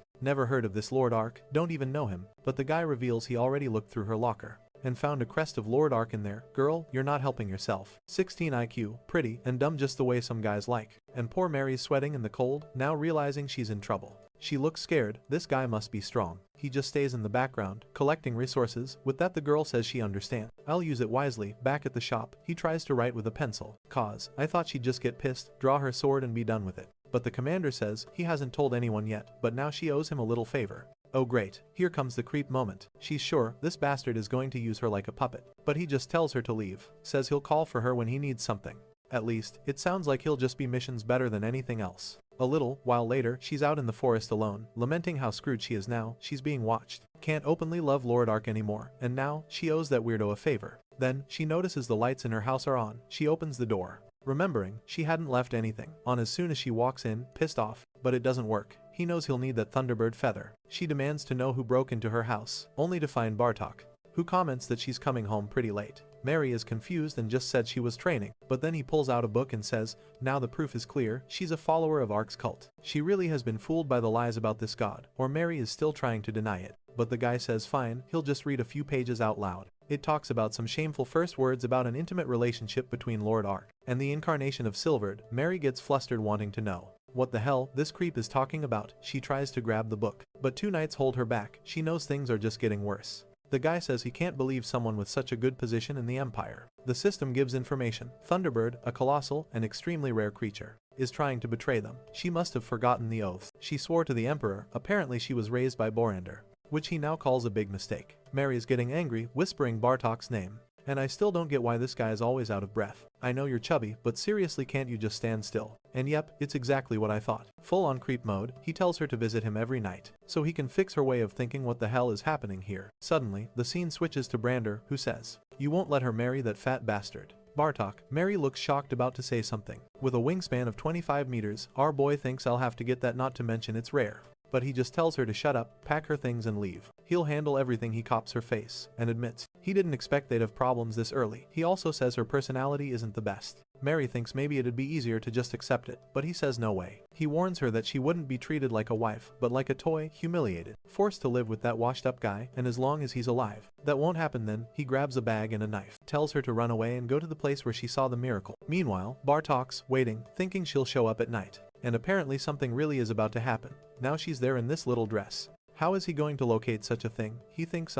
weren't you supposed to be running away? Everyone's praising the commander, saying she looks amazing. Those bastards are already watching her head into the house, saying Bartok is going to have a great time. 20 minutes later, they go check how big the hole is in the wall. That is, the bell rings. They want to know who the hell's causing trouble. But she's already mounted her horse and bolted. Bartok shouts, my redhead. Catch that damn girl, and she's riding off yelling, get lost, fatty. There's no way I'm marrying you, you bastard. But a guy like him can't lose the only redhead he'll ever see in his life. He's charging ahead with his entire I'll be another person who uses this as decoration. However, when he touches the book, he receives the body. Until suddenly a lightning bolt strikes right between them, splitting everyone apart, and of course, it's our foot. You better watch out, or you're gonna get gored, and that thing kills. Then, we cut to the garden where our boy is with the terror drones working hard as always. Geo comes over to check what they're writing, and is shocked, wondering if the message is even true. That's when they reveal that Bartok has been chasing after the redhead. Jiha immediately decides to act, saying that if this is true, they've got a serious problem. He doesn't want anything bad happening to her. He starts searching everywhere on the map until he finally spots her riding on horseback. Running for her life, right away, he calls on the fastest of them all. Good penmanship trait. And an ancient magic skill. He stares at his own hand thinking. Arthur, who opens a massive portal, charges through, fires up those horns and unleashes a thunderstrike. The fat creep just stands there, wondering why even. The gods are stopping him from catching the redhead. Worse yet, the lightning strike left a giant crater. So yeah, he's got no chance now. Our foot goes over to her, and she realizes this creature came just to save her. She thanks the horse, apologizing, and saying she wouldn't have made it this far without him. Our foot takes off flying, leaving everyone behind. Half a second later, they're already right above the place where she first met Ark's people. She starts wondering, what out of nowhere again, but he didn't feel any different. If all of this was part of the god's plan, the knights immediately recognize her and order someone to call the prince right then. She faints on the ground, and Dinkles rushes in to help on our boy's system interface. A notification pops up saying that Margareta Lastel has sworn loyalty. Now, he knows the redhead is safe from here on out. He praises Arfa for his hard work, gives him a carrot as a treat, and the big guy just chills. One thing I like about this story, there's never a transition. Suddenly, our boy is in a fresh outfit, walking through the city, looking for something. Okay, turns out, he's looking for the Hunter Academy. Whoa, I didn't even know this city had one. And guess what hunters do at the academy? But getting this skill now isn't a coincidence. He grabs a piece of paper, exactly lessons and tests what a miserable life. But of course, that's also where hunters are trained from the lowest rank to the strongest. The students are all there doing their practice diligently, while Jihad is just observing. The training is way more basic than he expected. He watches a theory class and sees that at least they're learning the fundamentals in a well-structured way, but the problem is, this battle prep training feels way too simple. Come on, girl. Point that sword forward. There you go. Our boy isn't convinced. This is enough. When the apocalypse finally hits, sooner or later, they'll hit a wall. They won't be able to break through, but seeing how motivated the students are, that was nearby, and manages to write about the bird, he even levels up his penmanship skill. He's sure he needs to bring some real change to this place. I'm telling you, this kid is slowly becoming the master of the entire world. That's when a hunter with a mohawk steps in, asking Perso what he thinks of the base. Did you like the guys? Honest training, these are the tough one. Our boy thanks them for letting him see all this, but suddenly we're back in the garden. Or maybe not, looks like our boy already left again. I didn't even notice. Then we get a look at the lives of the creatures. Arfa is busy eating. Biom is pestering Reddy, while Growler and Barry are going at it in a full-on sparring match after a long session. They're all resting. Well, not just the three of them, more like 25 now. And the guy says she shouldn't have asked some tanks pass by on the street. However, even with that, you can't write in the book, but he wrote there 25 meters, bird. While they eat, drink, and play around, guess who's the only one still hard at work? That's right, the terror drones again. I'm starting to think I'm a terror drone myself. We're all terror drones. Guys, the dream is to be like BM. Just eat, sleep, and play, but in reality, capitalism has us out here in the city, working, hammering metal, sweating bullets, making weapons, so Jaya can make money. The terror drones get praise for building something amazing again, and they all celebrate together. Finally, they started producing rank 3 weapons, just like a real-life worker. You go to your job, get something to eat, and that's it. Drink some water and you're back to work. Our protagonist is now studying how to create his very own giant bird. Very difficult to capture. The big feature of the skill is that his miniature world, man, he's officially becoming a god now, huh? One thing he notices in the scriptures is that this world he create would be different from the one he sees. So it's a world only the soul can enter. Basically like a virtual reality, and guess what, could this be good for the hunters at the Academy of Practice? And he's not sure if it's actually going to work. As he absent-mindedly pets BM, he then makes a little clay doll, and everyone's staring, wondering if this thing is really going to work. Our boy shows off the amazing creations he's made. 2 humans and a monster. The creatures don't look too impressed, and he apologizes if they turned out bad. Either way, he explains that if a human soul could enter, that doll would basically come to life. He's wondering who he should send in there first. Handwriting got a lot prettier at least, but then he feels something happening nearby. And obviously, guess what go on? Terror, drums, work your poor things once again. They're the unlucky ones, dragged into doing what they don't want to do. Actually, even worse, he makes them take control of the dolls while their real bodies go limp. But at the same time, it's fascinating how perfectly he seemed to control the puppet. What matters most now is figuring out whether they can gain experience and actually grow stronger fighting as puppets. Our boy steps through a portal and commands them to charge. The 3 terror drones now just souls rush into the miniature world.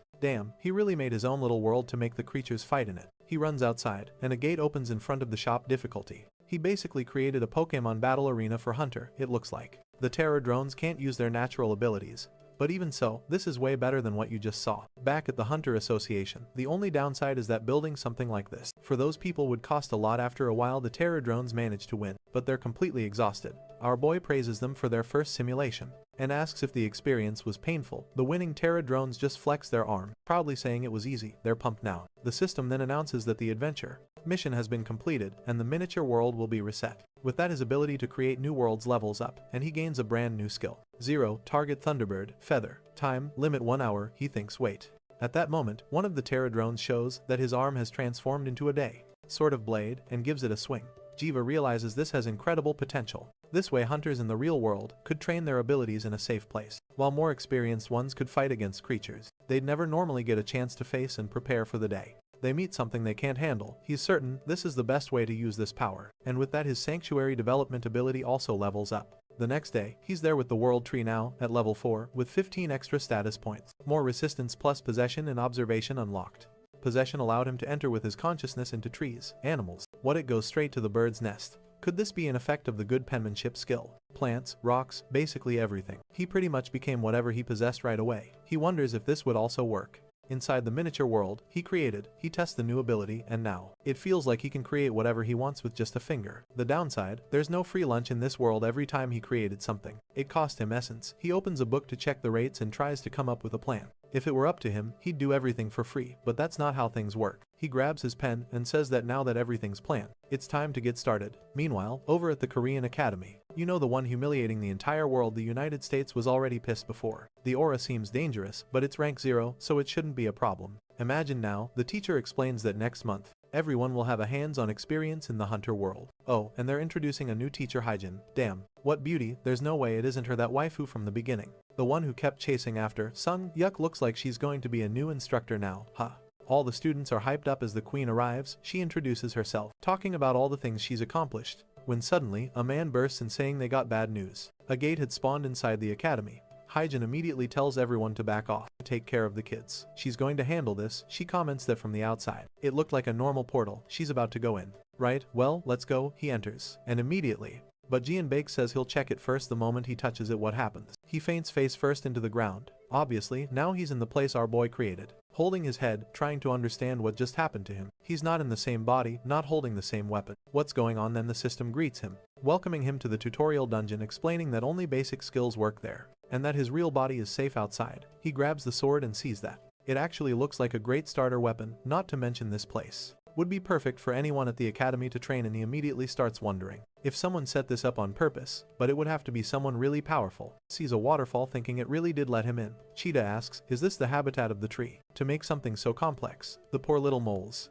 he was supposed to fight are already looking terrified, wanting to understand how this works. He doesn't hesitate. He rushes in and starts cutting everything down. He notices that only basic abilities work, but that's fine.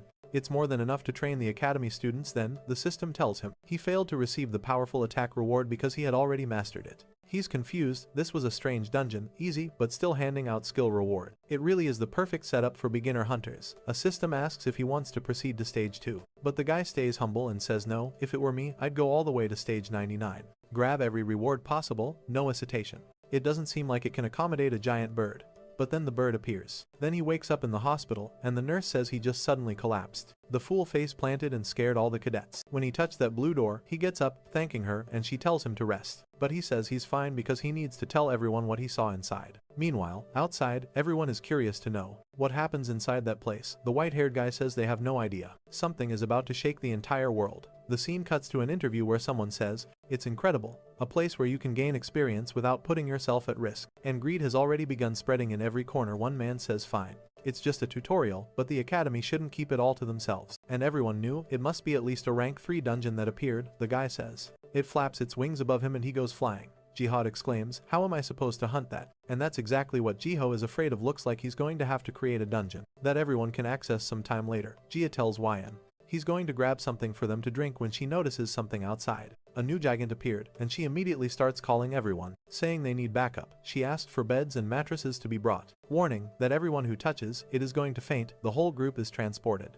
and suddenly find themselves in a desolate place. It's funny, everyone's appearance changes. Their heads and faces look completely different, like they just changed skins in a video game. On top of that, inside the gate, she feels like she has 3 times more ether, and her fire magic is much stronger. What she finds strange is that it's as big as a house. However, some feathers start falling. From what she heard about these kinds of dungeons, you were only supposed to get beginner level stuff. Then a message pops up saying she has to pay 50 essences to participate in this training dungeon. The others explain that they only had to pay 15 or 20, and she's practically crying, realizing the price is higher for her because she's the leader, with no other choice. And now that everyone is paid, if she clicks yes to start the trial, Right away, what appears is one of those blood wolves from before. She knows this is a disaster rank creature which should be impossible to face in a simple beginner training session. Normally, the right move now would be to run. But this time, things are different. She motivates the team, telling them to charge in. The bird flies away, seemingly saying use your junk well. Without fear, the girl immediately forms a massive fireball, practically a spirit bomb, and the explosion seems to wipe out the entire area.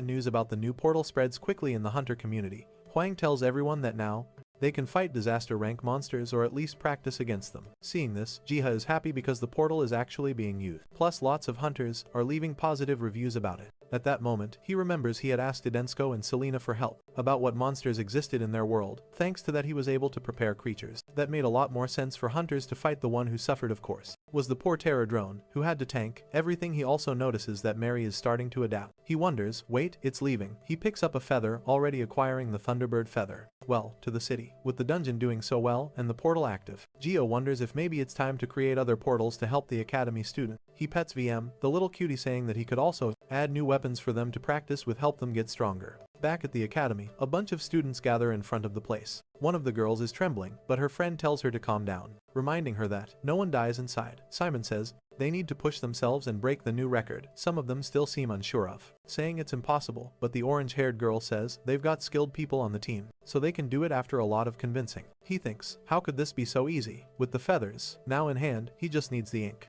The group enters the dungeon right away. They charge at the killer thorn monster, which starts firing spikes in every direction as they dodge and get closer. The guy with glasses counterattacks, unleashing a triple piercing strike, while this here in the back prepares a shot and lands an arrow. Dan, her shot is like a cannon, it completely shatters the monster's shell. But the arrow was so strong it ricocheted and hit one of their teammates. At least he doesn't feel pain, though honestly, I think he should. Sure, it could traumatize someone to feel their head crushed during training, but still, how are they supposed to get used to the pain of real fights otherwise? At that moment, the guy understands that this is exactly why they're here. He smiles, already having an idea. He calls the Terra drones to bring some green. If this were the real world, that arrow would cost them dearly. But here, it only cost her the lesson she just learned. They finish the fight. The monster's head rolling on the ground.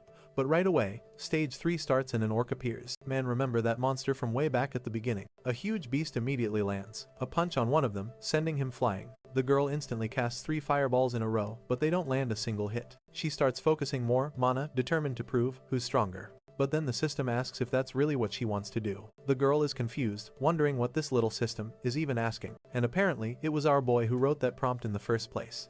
Herb extract. He thanks his little friends and thinks, which he probably shouldn't have. He's trying to drop some hints to help them out. It then says it hopes she'll contribute more to the group. The key to defeating that creature was somehow stopping its regeneration. She interprets this as meaning she should use fire to prevent it from healing. And of course, fire is the perfect element for that, since it causes damage over time. The mage warns everyone she's about to conjure a wall of fire, and asks them to block the troll from escaping. She calls forth her power, and a pillar of fire erupts inside the monster, which starts writhing in agony, until it finally burns away completely. She wonders if it's finally over, and the system congratulates them for clearing. Stage 3, the group celebrates that now the preparations are complete, because they're about to earn essence, plus they just broke the new record. They go to tell the teacher, but I still can't believe it. Is this really Hyjin? There's no way she got that hairstyle now, with those bangs, and still has the same name. Maybe I'm just losing it. She's impressed they broke the record and asks if they tried anything new. The fire mage just explains they followed the hints that appeared and used them to stop the troll's healing, but now that they've beaten that creature,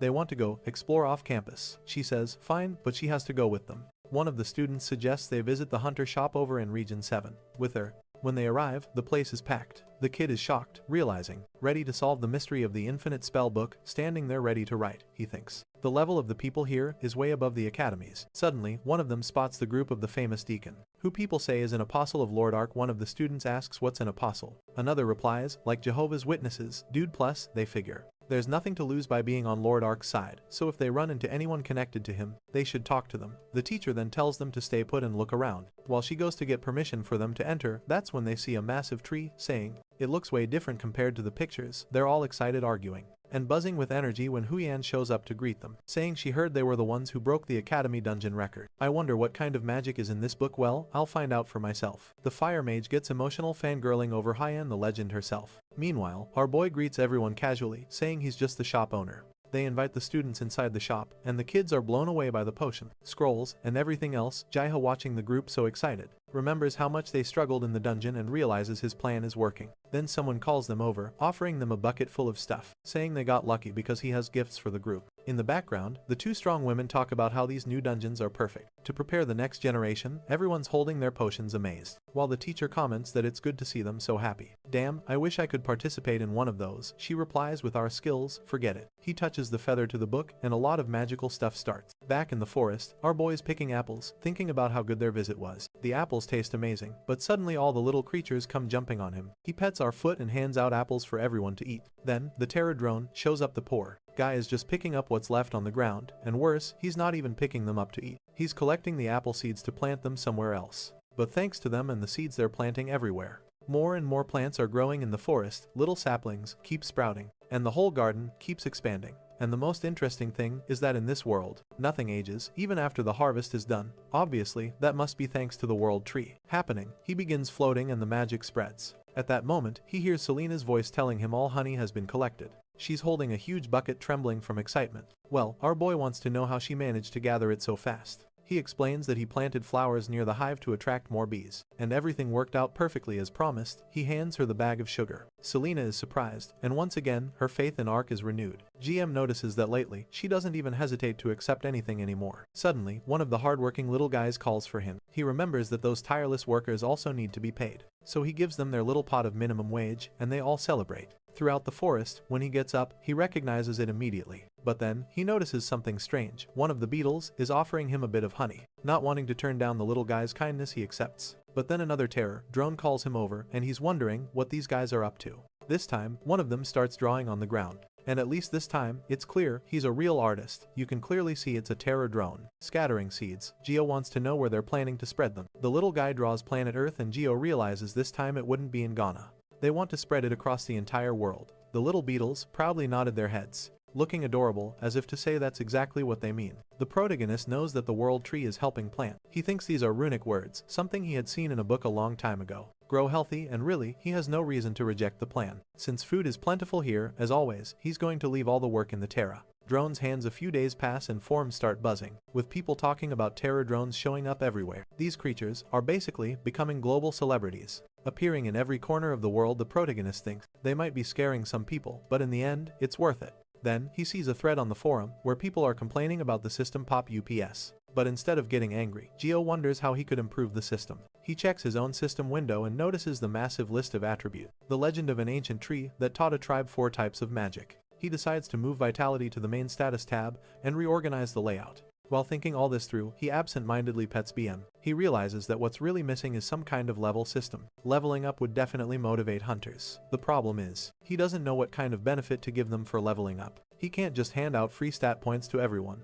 The system suggests that, if he can't give everyone a buff, he could give everyone the buff instead. But Jihan knows that would make him hated for the rest of his life. In the end, he decides to launch the level system first and think about the details later. He also considers adding level requirements for buying or trading certain items and weapon creation, harmony change, and destruction. However, it was extremely difficult too. That way, the system would encourage people to level up to unlock better gear. He's sure it's a good plan to prepare for the future. Meanwhile, some hunters get a quiz, asking if they want to accept these changes or not. Everyone's curious, and the gray-haired guy realizes it's just a different way of naming the points they already had. Looks like dual classing might even be coming, and the gray-haired guy is just as confused as I am, saying this is going to throw the whole world into chaos. Just then, he gets a call telling him to run to the hunter shop on 7th Street. Right away, apparently, something strange is happening near the giant tree. The entire region is being covered by a forest. The next day, it looks like a lot of people are showing up there. Control these magical powers, until they discovered the runic words on an expedition. While our boy as always is just working in the shop like nothing happened. 2 people are chatting about the new classes and the new system. One of them also complains that lately, the system feels a bit unfair, since certain classes level up much faster because they're offensive one. His friend agrees, saying that mages and archers spend all the money they earn just on mana potions and arrows. At that moment, Jiha steps in and interrupts their conversation, handing them a bag full of potions and thanking them for always being loyal customers. The guy thanks him practically in tears, while Jiha just says it's nothing special. But as soon as they leave, Jiha realizes he actually, upon researching, he understands. So the ancient tree of the world taught that tribe doesn't know much about the hunter's real problems since he doesn't go out and hunts himself. Maybe before implementing anything else in the system, he should investigate further. Suddenly he hears a familiar voice calling him. He looks outside and sees it's Soon Young and asks what's going on right away. She pulls something from the ground, tosses it at him and asks if he sees this. What she's holding isn't something that originated on Earth. He asks if it came from the henna, and she says she's absolutely sure looking at some of the plants. They can see that the underside is golden and glowing. Now, she wants to know what's happening. Who scattered these seeds and what's the goal behind it? Chica just stands there, staring at the tree, not fully understanding it all either, but he's sure this is only the beginning. The 4 main magical powers, the comprehension was very difficult, and something big is coming in the end. All he wants is to do everything he can to bring happiness to everyone. He walks through the grass, confident that the future is bright. He sits at the base of the great tree with the little creatures and opens his system window, thinking about testing his abilities. Up until now,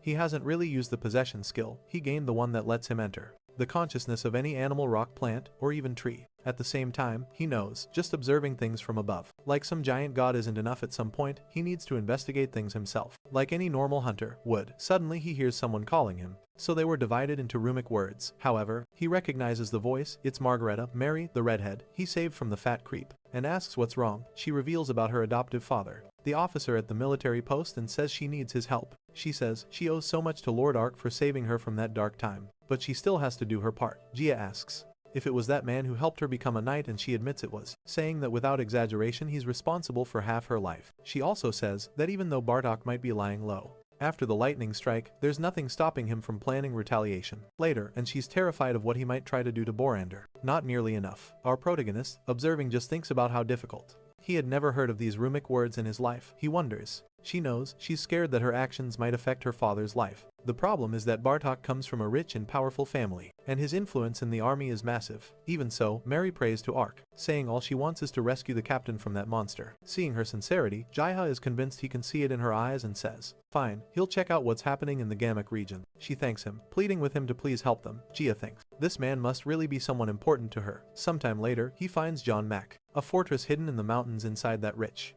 fat Bartok is yelling his flesh and blood soldiers, humiliating them, saying if maybe there's some way to use them with this book. Staring at the tree, he sees that rune. They're not doing their jobs properly on the project. Gihop immediately realizes this must be Bartok. The guy is incredibly fat, while everyone else in the place is clearly starving. He's sure those poor workers are suffering under this guy, and decides he's already seen enough to know exactly what kind of person Bartok is. B Mejas Jiho worried because he noticed how angry he'd gotten. He apologizes and calms down, thinking that for now, he needs to figure out a way to contact Brander. Then, suddenly, he seems to get an idea. There's a little hamster scurrying nearby, and Gino remembers he has the possession ability. The system asks if he really wants to go through with the possession, and he confirms inside a room, someone is sighing. Appear on the pages. When you use this book, he questions. Exhausted at their work desk, complaining that their group should be out hunting and gathering food, but instead, they're stuck waiting for that coward. Another man grumbles that this guy doesn't understand the power of Lord Ark. Just as our boy climbs up on the table, he walks across it, right in front of the man, who notices and freezes.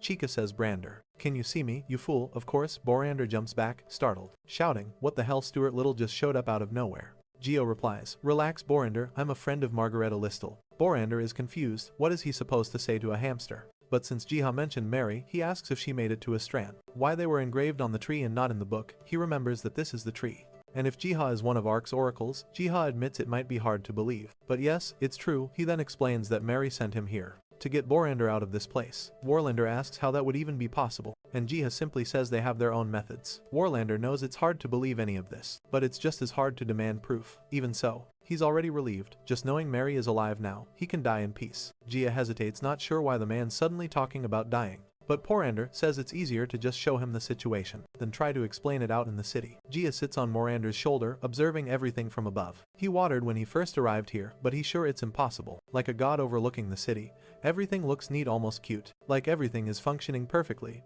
But from up close, you can see that the people are worn out, their clothes filthy, suffering as they haul heavy stones. Then he hears a strange noise, some banging, some gnawing, and spots, kids chewing on scraps, even bits of wood. Borander explains that the children eat the night leftovers. What that escalated fast, straight to starvation and desperation. Gia can't understand how food could be this scarce. But of course, the rich are hoarding everything. Bartok is greedy and does whatever it takes to get what he wants, and nothing else matters to him. That this small tree is the world tree, he thinks to himself. Borander tells Jaiha to look at something. It's a massive palace, one of the results of Bartok's greed. Two guards stand in front, talking about eating meat, and one even says he's getting tired of it. Meanwhile, the poor are begging for crumbs. but the soldiers just walk past them completely indifferent. Borender says this is what the city has become.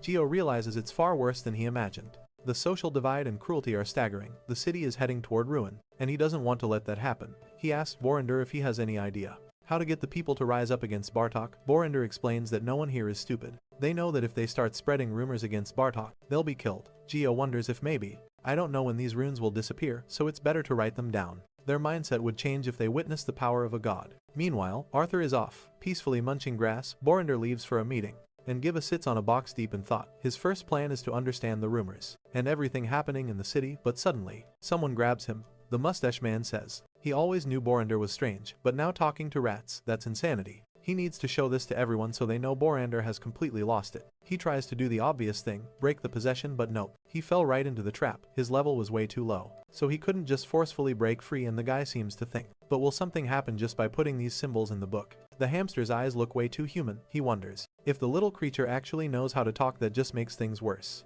Now, Borender looks like he's talking to a possessed human rat. He says he has to show this to Bartok, so he'll understand what kind of person he's got under his command. The guy takes off running, carrying Jiha along. Meanwhile, back in the forest, the bell is ringing. Yeah, you better give Jiha back. There's an entire gang getting ready to move. Barry is already asking if maybe they should go look for Jiha, since he's missing, and the alarm is sounding. BM agrees. The garden wouldn't survive without its master. A bit later back in Estra, Cheetah feels something strange even though it's the first time he's seen these runes. Someone comes up to Mary and says she's received a message. The letter says they can barely believe everything she told them was true. The person had been visited by the agent, but unfortunately they lost him because he didn't show up at the meeting point. Seems like it has something to do with the Sun Knights, who are always watching her, and Bartok is probably planning something to create another uproar. You get what any of that means? No? Yeah.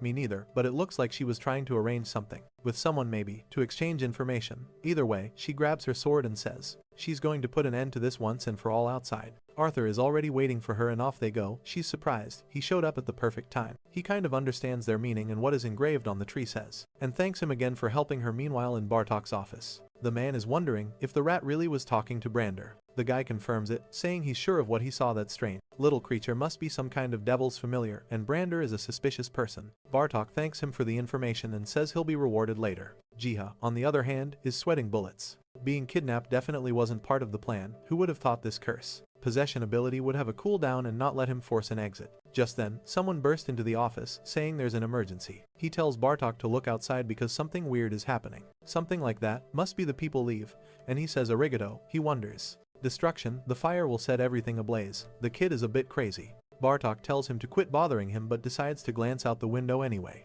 And outside, there's a gigantic arc fit standing on top of a pillar. Bartok wants to know where the hell this thing came from. The men are all panicking, saying they need to flee immediately. And Bartok remembers this is the same creature that saved Mary. He's sure staying here is suicide. He bolts running for his life. That was easy. Meanwhile, Jehovah is emotional. Realizing his creature came to rescue him, he's trying to get everyone's attention, but no one notices him. Arthur then moves toward the sun, dropping Mary off nearby, and she thanks him again, now that both of them are there. As he reads this and writes it in the book, the system then says, Scroll of Change Destruction. Each can take care of their own problems. Arfoot activates his lightning, and fires a blast right near Jiha. Jiha falls screaming for help, but lands right on Arfoot's head, stroking him and thanking him for the rescue. The problem is he still wants to settle things with Bartok. But when he looks down, what's this? It's Mary. He finds it strange that the main knight hasn't already cut everyone down. Well, that's about to be fixed. Now, she's going to do it. He realizes Arfoot brought her here for an obvious reason. It seems the girl really is about to wipe out all the corruption in that city. But in the middle of her battle, increases the destructive power of a magical rune. He's overjoyed. Wow. Just when she thinks she's about to finish her mission, a knight sneaks up behind her, until someone rushes in and slams him with a shield. It's Barender asking how she's doing. She apologizes for all the trouble she caused, but he says it's fine. He pats her gently and says it's good to see she's still holding on. Now that they're both there, it's time to settle her business once and for all. Meanwhile, on another street, Bartok is running for his life, shoving and cursing at everyone in his way. He yells that anyone who tries to stop him will be punished for their crime until someone calls out his name. He's sure it's Mary's voice, but he's not about to stick around to find out, and keeps running toward the gate. Right at the gate though. So if I write the runes, they turn into scrolls to use. Well, if that's the case, just tear it outright. There's a rope set up, and he trips like a complete fool. Mary jumps in from behind, activates her black sheep strike and lashes him across the back. Then, she points her weapon at his neck and declares that, in the name of the Black Lion, he's going to be punished for his crime. Bartok is stunned. He tells him his end is here. But the fat bastard is still asking himself all the effort he put into control in the city. was really all for nothing. Nobody is going to just accept this. He pulls out a dagger and charges at Mary that only gets him cut down. In an instant, the fool spits blood. Realizing everything he built is now gone from the corner, Geo watches. He cuts it, and it turns into a scroll. Thinking maybe killing him wasn't completely necessary, but it is one way to resolve it. He remembers Sung-yuk saying that sometimes it's better not to leave loose ends, or they'll come back to bite you later. He knows that's how warriors think. And even though he's not used to it, maybe this really was the right move. Either way, it was Mary's decision, and he chooses to respect it. Right then, the 3-hour timer on the possession runs out, and Jiha is back in the forest. The hamster is left, they're totally confused, pointing at the map. Jiha starts thinking about his next steps. He needs to rebuild that city, and help the refugees survive, and in return, those people could produce things for him. Like honey, for example. But of course, the terror drone's already sent. He says he's going to write about 99 more of these, and he realizes the page he tore out has regenerated. They're about to be put to work again, and they won't even see a drop of that honey. One of the biggest challenges, though, is that, if he tries to mix the city folks with the game on people, there's going to be a major clash in mindset. Not to mention, the citizens won't like having to interact with those who were technically their enemies until just recently. Even using his presence as Lord Ark, it'll still be hard to pull that off. But then the scene shifts to Selena, who says he seems to be underestimating the faith of the followers. He asks if she really thinks it's okay to let the Gimma people stay nearby. She says, yes, she guarantees it'll all work out because this was his will. Besides, he's the one who saved this village, so they never deny anything he asked for. That's why it's called an infinite spell book. Staring at the book, he knows. She admits there will be some problems since the newcomers aren't familiar with their faith or way of life, but there's nothing stopping everything from eventually working out. The protagonist thanks her and promises that whatever problems come their way, he'll help her resolve them. The next day, some workers are busy building, saying they need to finish these houses and roads the prince requested. They're amazed that even Edensko himself is working hard, putting everything he's got into it. One man says he's finished clearing the area he was assigned, and the Din school thanks him, saying the work will be finished soon. A little later, he walks around and admits he's impressed.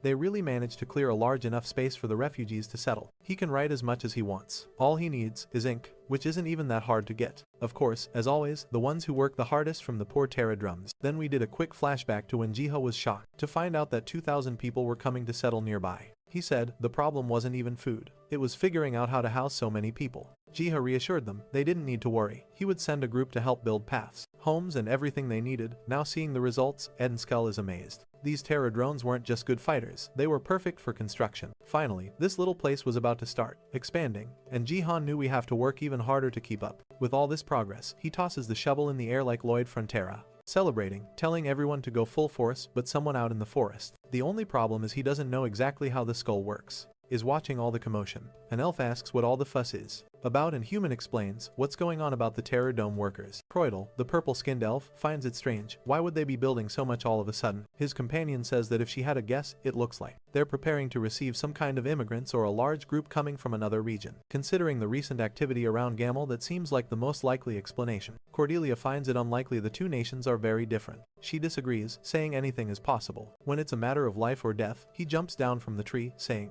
this isn't the time to worry about others, they need to hurry back to Esterum.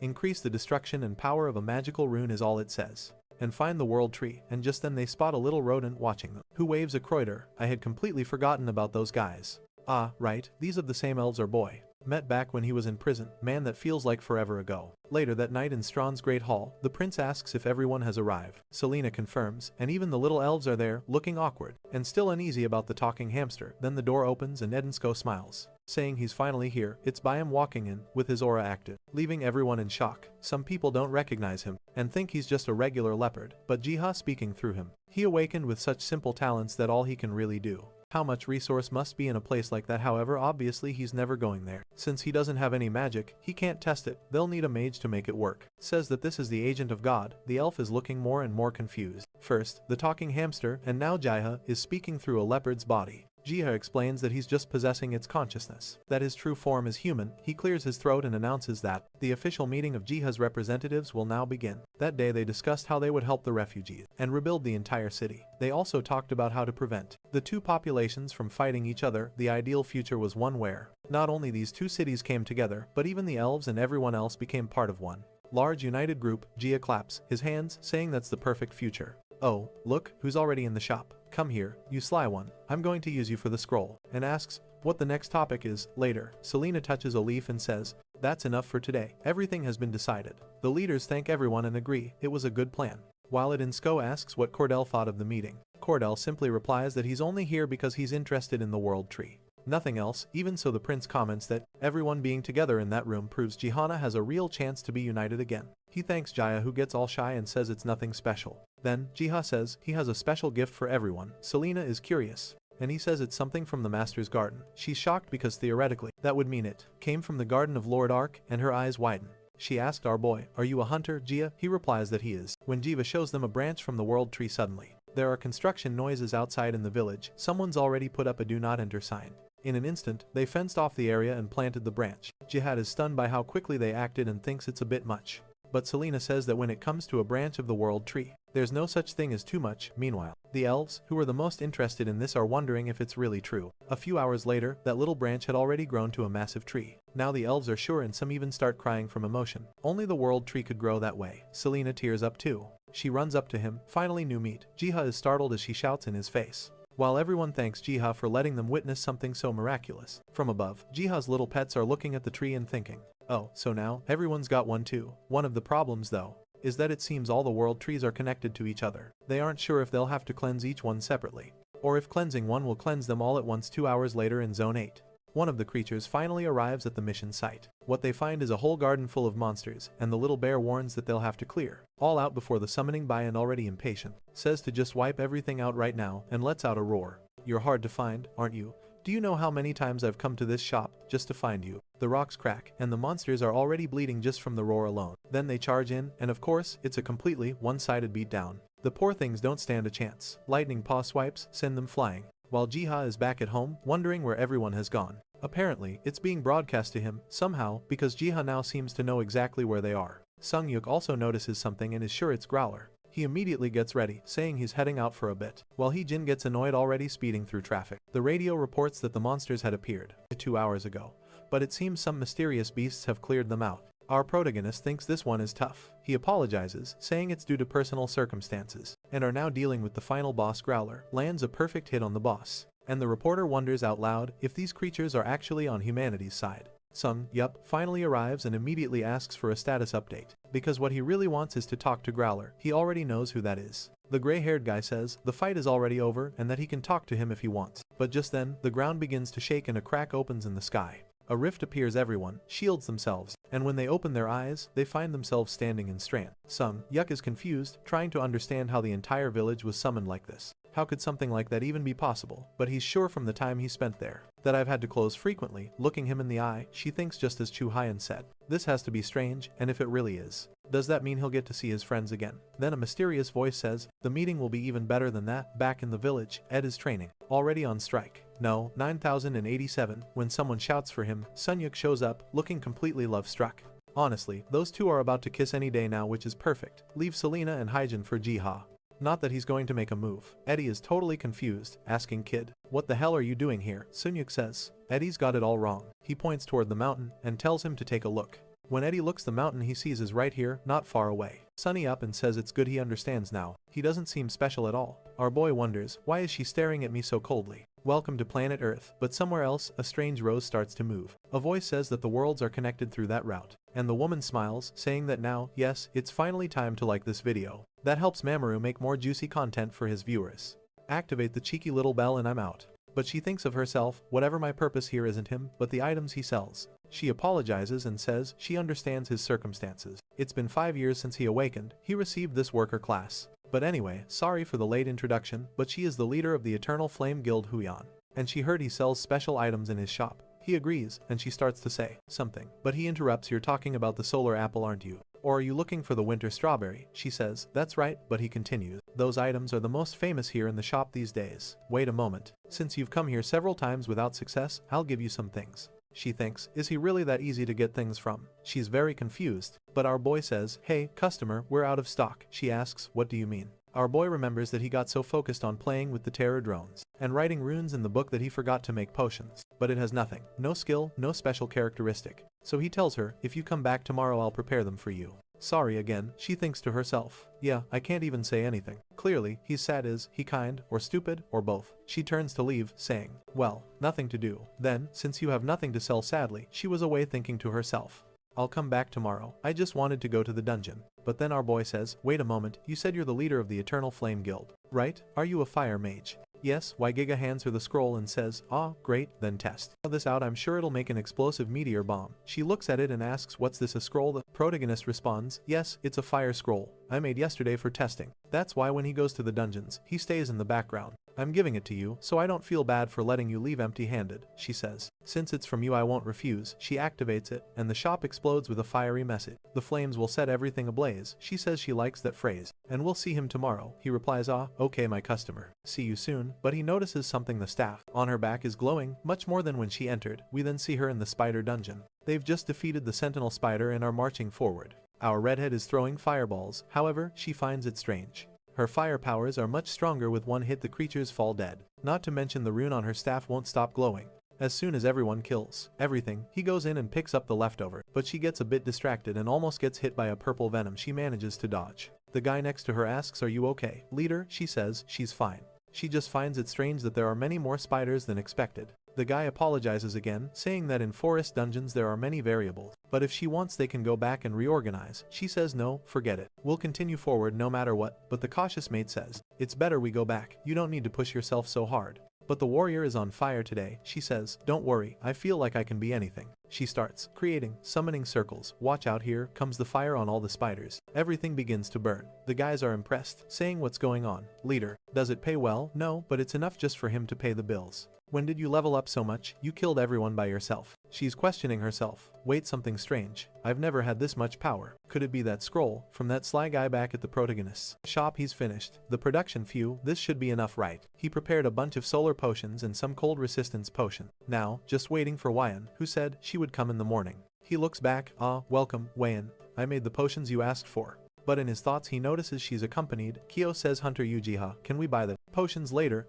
and have a little chat? Suddenly, she throws down a suitcase full of money. Whoa, what's this, Wayan? She responds, what do you think it is? For the month. And keep this place open, and do what he likes most, which is reading books. Money? Are you the type who doesn't care about money? Now I understand why you sell these potions at such a low price. He says, that's not the case. Everyone likes money. But he feels awkward about her giving so much money. She explained, it's because of the scroll he gave her yesterday. It has an extremely strong effect. It's definitely something above S grade. She says, the scroll is so powerful, it's almost theft for her to take it without paying, and besides, if she didn't give something in return, she wouldn't feel right. He says he understands. But in his thoughts, he's impressed as he expected. The infinite spell book is really amazing. She says, if he doesn't want cash, he can just give his bank account details. But our protagonist is very kind and courteous. He says he's very grateful, but doesn't have the right to accept the money. Whenever the shop is empty, he picks one up and reads, but that day he got sleepy. She asks, what do you mean? He says, as I told you, the scroll was an apology for making you wait. I'm not honorable enough to take all this money. He thinks whatever, I just wanted to give her the scroll as a test. She says, Jiha, don't you know, in an instant, a good person can become a fool. What do you think happens if a chicken gives golden eggs to everyone for free? What will happen to those people? Our boy responds, everyone will get rich. Quan replies, of course, not once this spreads to the public. The chicken will become everyone's target. That's why your ability is amazing, but extremely dangerous. Right now, you understand? The protagonist replies, I understand. Wayan says, good, if you understand, I want to make you an offer. He thought maybe it was because the book was too difficult to understand, and boom, he fell on the table. Jihan, you want to join the Eternal Flame Guild out of the blue? Yes. She says, I know my introduction was a bit negative when I first came here. But it was only because I was worried about you. Our guild is extremely ethical and never harms people. And the reason I brought the money was to prove that we can reward you for your abilities. Giga says, but the Eternal Flame is already a very well-known guild. You didn't need to do all this to prove yourself. She says she wanted to show that such a famous guild really likes him. Besides, we have many mages in our guild. We also have many alchemists. Chu Yuan, the chief alchemist, speaks up in a distorted voice. I love Eternal Flame. Huian continues mentioning their numerous production facilities. You would have the opportunity to conduct extensive research. But the book shone, and he went inside. Our boy wakes up with a leaf falling on his. Your salary and benefits would be as high as you desire. You'd even have the authority of a chief or higher. Jihan, visibly torn, listens. As she continues, join our guild. Jihan. Jia interrupts, I appreciate all your kindness. Wayne, initially celebrating, then realizes something. Wait, you only accept kindness. You don't want to join, but why? Our terms are so generous. He explains, as I said, it's a bit too much for me. I'm sure there are people more qualified than me to join the guild. Faye insists, please, you're more than capable. The guy behind her says, Alright, leader, let's calm down, she responds. No, he's belittling himself. Too much, he can't be like this, Jihan explained. Originally, I was a hunter with the lowest rank without any attributes. Is run a quiet bookstore. And for him that's enough, he loves reading. Face. And gets up all startled. What is this place? Wait, it's definitely not a dream, is it an illusion? The reason I can make these special items isn't due to my abilities. It's because of luck and my friends like the Beatles, and my friend who gave me the book.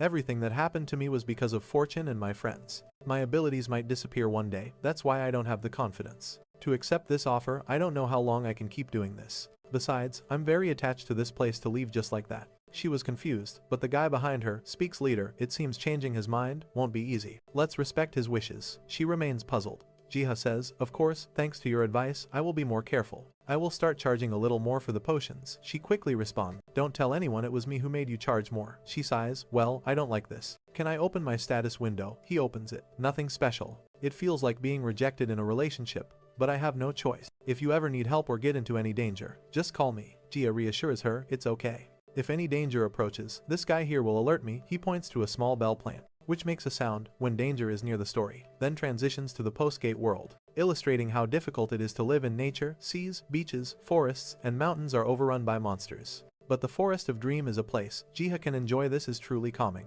The sea is the best place for a headache, he says, marveling at the environment. I thought my dream would only have forests, but there's even a sea here. This place feels like paradise on earth. The plan was to spend more time in the shop than the forest, but this morning has exhausted him. Clearly, I'm not the best shopkeeper, but this forest looks a bit strange. I don't hear any animal. Whatever, I'll take some time to recover, eat a lot and read a lot of books. I'm tired of all this, he reflects, spending some alone time in the forest, reading until he falls asleep. Little does he know, unexpected visitors are on their way 2 hours earlier. Gio was reading, happily, thinking it was peaceful. Hearing the sound of the sea is extremely rare nowadays, because the coasts are overrun by monsters. Being in a cave like this feels like a blessing. He thought it would be nice to bring his friends here when he heard something next to him. A cat's meow. He went to check without fear. The danger plant didn't make any noise, so it must be safe. He noticed a beetle flying in that direction. Judah thought, why is it going there? Sounds, and I can't see anything because of this dense fog. When he arrived, he found Actos, a creature too big to be a cat, but not large enough to be a tiger. Clearly, he was injured. Gio wondered if he should offer help. A terror drone came up and tapped his shoulder. He turned to see, and the terror drones brought some fish. These beetles work at lightning speed, he thought, happy with their help. He petted the creature, feeling content. In the present, Actos had eaten the fish and taken a potion. Finally stopping trembling, Gio was curious, wondering, I didn't expect animals in this forest. Where did you come from? He asked the cat, who meowed in response. He apologized for waking it, and continued petting it. He thought about a name since Actus didn't fit. Since it resembled a tiger, he decided to call it Bom, which means tiger in Korean. All I can see are those little sprouts. There looks like a fruit. He approaches, confused. Shega said, if you don't have a place to go, come with me. He wondered, can I take it to the shop? When Wayne arrived at the shop, she was startled. What's that? He said. This is BM. Wayne exclaimed. No, it's a tiger. Our boy is confused. I didn't imagine she would be scared. Hyjin brings the coffee, and our boy says you're giving this to me for free, but at that moment, she had already stepped back because the kitten was approaching. Our protagonist apologizes. He's going to live here with me from now on. I didn't think you would be afraid. However, he notices that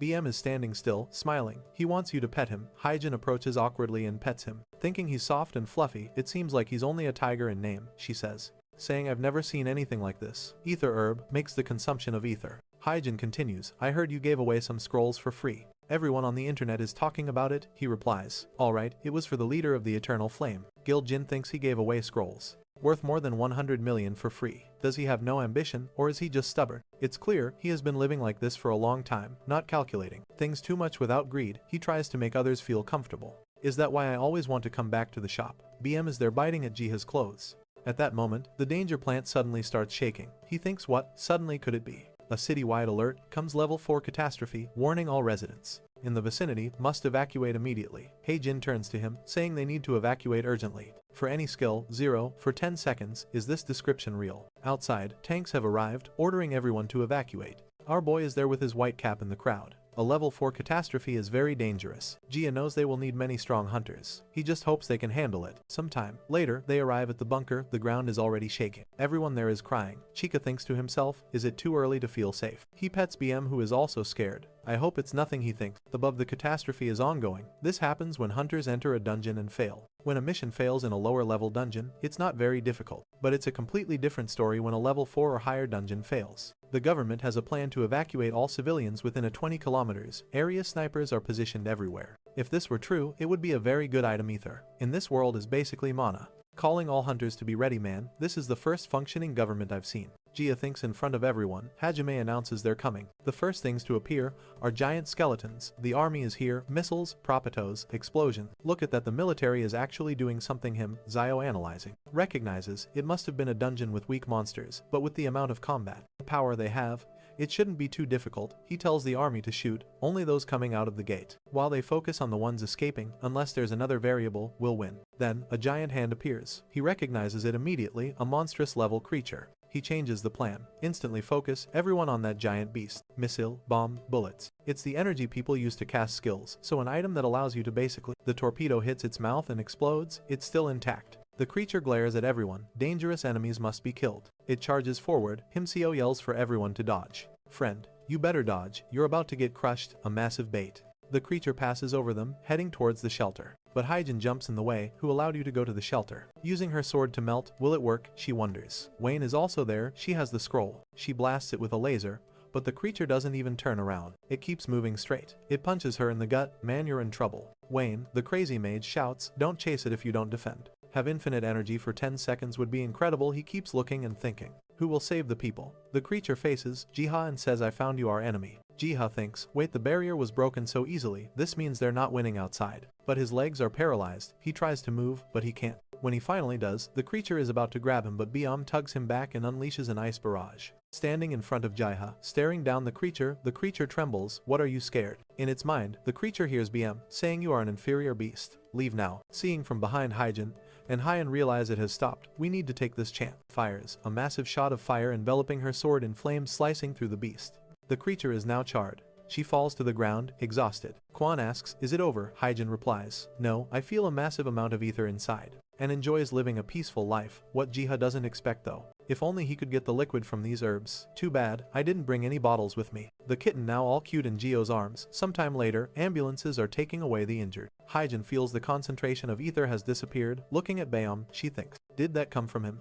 Our boy is now at home after taking a bath, thinking about the crazy day petting beyond. He thinks he seems so terrifying at that moment, but now he's so calm. The protagonist keeps thinking about the creature and decides to write about it. Just have it recorded. Monsters. Creature, 15 meters tall, ugly as hell and very strong. There's a website that records all monsters, but no one knows how Keto manages to register new ones. However, strangely, when our boy wrote in the book, it also got added to the wiki. Young Seok is confused. What? How are these entries being updated? Right in front of him, there's a leaf on a branch that kind of catches his attention. But our boy is just calmly recording everything. The scene then shifts to a hunter's meeting. They are discussing the monster, and especially the fact that they think it wasn't one of their hunters who killed it. Nobody knows why the creature got stuck after breaking the wall. Couldn't it have been one of the humans inside? They wonder, but that doesn't make sense. How could a human have so much power? Hyun-suk says. Did you see that the wiki was updated for the first time in a long while? Something is coming among us, or something powerful enough to scare even that creature. Hyjin speculates either the person who scared it was inside or it's a hunter with an ability we don't know about yet. Hoyan explains that several people present reported hearing a cat scream when the creature froze. He decides to take a closer look. Apparently, it was in a lake. Hyun-sik dismisses it. It doesn't matter, that's not important. Hoyan responds, maybe, but inside was the potion shop owner with his snow leopard, and since the creature froze, the three of them head to our protagonist's shop. He greets them. Hi, how are you? They barged in without a word. All three of them, slamming the table. Where's the cat? We want to see it. Biam will get scared with you acting so desperate. Jia says. Bayam, who is nearby, jumps on the table and stretches. The three of them look at him, all confused. William picks him up and asks, hey, is this the cat that caused that ether wave? He looks like a normal cat. Jia warns her it's better not to hold him like that, but she doesn't care and grabs him, saying she doesn't. He got some water and poured it on top. With that, out of nowhere, the skill appeared. Feel any ether coming from him. Impossible for him to have so much ether to cause such an explosion without it being detectable. Beam bites her arm. Jiha says, I warned you, you need to be careful with him. Hyjin adds, I heard you were in the shelter when the explosion happened. Many people said they heard a cat sound before the creature froze. Our protagonist responds, crazy, isn't it? Kim Suke adjusts his glasses. I think they're just false rumors. Poor Hyun-suk looking at Hu-yan and thinking, I wanted to recruit this guy for our guild, but it's not the right time. Little does he know, she's already been rejected as they leave. Hu-yan says, aren't you going to ask to join the guild? I wanted to see you get rejected. You're a friend of plants. Level 1, Blessing of the Unknown. Meanwhile, Hyjin gives him a little smile, trying to seduce our boy. She says, "I'll be back." He replies, "Anytime," but our boy isn't interested in that. Sometime later, he's relaxing in the forest, reading a book about the continent of Gehenna, a place where various species live together with the Great Tree. The Great Tree created creatures considered the gods of nature to protect Gehenna. One of the descriptions mentioned a creature that looked like a cat with white fur and black spots. Staring at Biome, Jeff thinks, wait, is he a god of nature? But this cat is so small he doesn't seem like a god. However, considering how he stopped that creature, it might make sense. It's not a coincidence, as they said, there was an ether explosion. Gina continues thinking it was probably BM who did that. The Hat is confused. It's the first skill he has received in 5 years as a hunter. Does this prove he's a god of nature? Maybe then the tree in my dream really is everything. Starts to make sense. It's as if the tree is giving him a task. Everything began when he received the worker class, helping the terror drones to saving beyond. All seem to be part of a bigger plan. At that moment, the book next to him glows. And the most unusual thing is that in the class, it's written worker of XXX. What does this mean? Suddenly, it's like a flashbang from CS, blinding him. In the next chapter, we see a girl in an isolated room, watching TV. A news report is talking about bombing somewhere. Back to the protagonist. He's staring at the tree, saying, "It was, you wasn't it, who brought me to this forest of dreams. I have no idea why you gave me such an important task, but there must be a reason." And all he did was water the plant, which suddenly started growing roots into the ground. "So I'll do my best to help you." At that moment, a purple tornado appears beside him and something begins to form. Here's a voice saying, "Curse everything that breathes. Bring death to all living beings." A skeleton appears, no, not just one, a whole horde of skeletons emerges in his forest. He recognizes the creature as an ancient lich. A creature of terror level. Oh my god, look the size, this is a disaster. He thinks it's almost cute, being so small. The lich commands kneel before the master. The system then notifies him, the ancient lich is corrupting the nearby land, and will soon reach yours. Although, an immediate counterattack is difficult. You want to try to reduce its influence. Our boy obviously agrees. Below, the lich is calling everyone. What's bizarre now is imagining if this cat, he thought it was going to become gigantic, but it disappeared in front of him, is the size of a normal one if the lich, which should be much bigger, it is tiny. How big is this cat? Really? The lich is marching with his minions. Our boy just wants to give a slap, but that's not an option. He remembers that liches don't die unless you destroy their life source, and the system gives him that exact mission. Plus, he will also need to purify the nearby lands that the lich has corrupted. Far away, he sees a little castle and recognizes it. He's seen it somewhere before. Or it's the banner of the kingdom of Estran. Could these skeletons the lich is controlling be the people from there? He decides not to dwell on it. The important thing now is to reclaim this place, and since he can't intervene directly, he will have to use the army he calls the terror drums. With that, he woke up back in the shop out of nowhere and thought it had all been a dream. The problem is that the only one who can fly is his warrior. Everyone else is stuck because there's a big rock in the way. Our boy has two options. He can either spend an essence to remove the rock or let the terror drums handle it.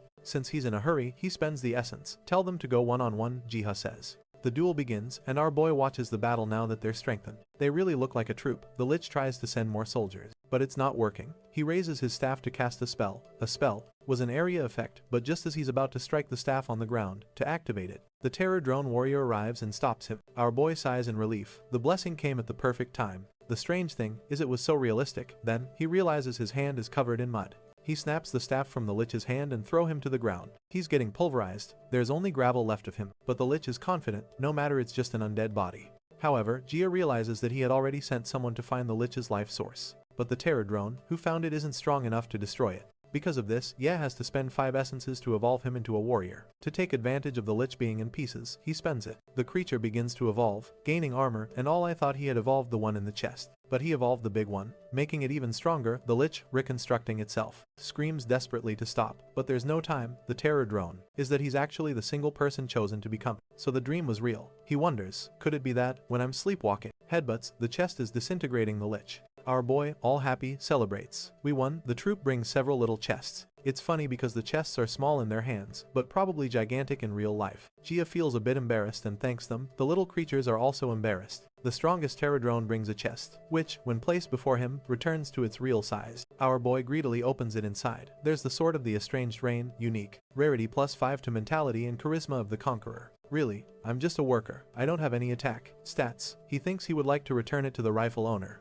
But looking at the destroyed castle, he imagines the owner is long dead. So he stores it in his glitchy backpack, pulls out his little spade and begins. I slept here in the shop and went out collecting MUD. No way. Fixing the soil of the region, he's dumping cursed dirt into a bucket to purify it when one of the terror drones suggests he write a scroll using the ink. Jihan replies, "There's no rune, my friend." Just then, a rune appears on the tree. What a coincidence. Well, if that's the case, let's write it. Purification. Rune restores land to its original state. BM jumps on him and he plays with him while the terror drone uses the scroll and brings it to him. Scroll of Harmony cleanses any corrupted land, but suddenly, all the terror drones disappear. The scene shifts to a completely different place, where someone says, "This is our land, death to all who destroy our peace." The people there cover their ears, wondering where this sound is coming from.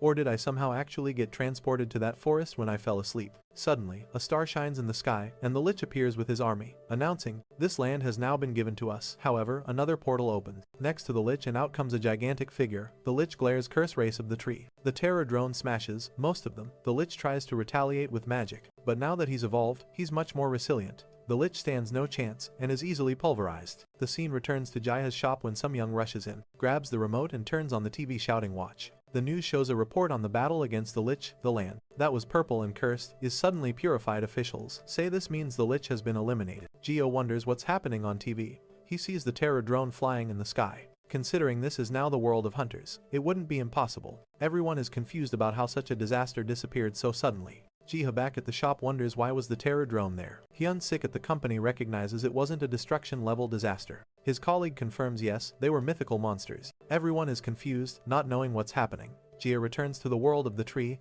and speaks urgently to the terror drone. "Hey, we need to have a chat." The creatures are all embarrassed. Hika says, "You didn't do anything wrong, so don't worry. But I want to know, were you the ones who used the scroll, and did you appear on Jury Island?" The creatures don't respond and run off, bringing a bunch of rewards. Jia asks, "Hey, are you trying to silence me with this?" He decides to test it again. He dozes off once more and, "I just want to know if you appeared on Jury Island." The creatures all embarrassed say nothing. Giga pets them, "I'm not scolding you, I just want to be sure it was you, but anyway. Good job." They leave 10 ethers and 10 essences. Jiha has always thinks it's too much. Just that giant stone from the ancient Lich is worth millions of dollars. "Do you want to play with this?" Jiha hands it over. "Alright then." The creature starts munching the whole stone. Jiha understands immediately. He's using it as an energy source beyond all. Happy. Well, what can you do? Creatures of the gods are incomprehensible now that Jiha has 15 essences. It's time to boost his stats a bit. He advances to 9 in strength and 8 in endurance. Will our boy become a fighter? He wonders, "Am I stronger?" Not sure, however, the reason for getting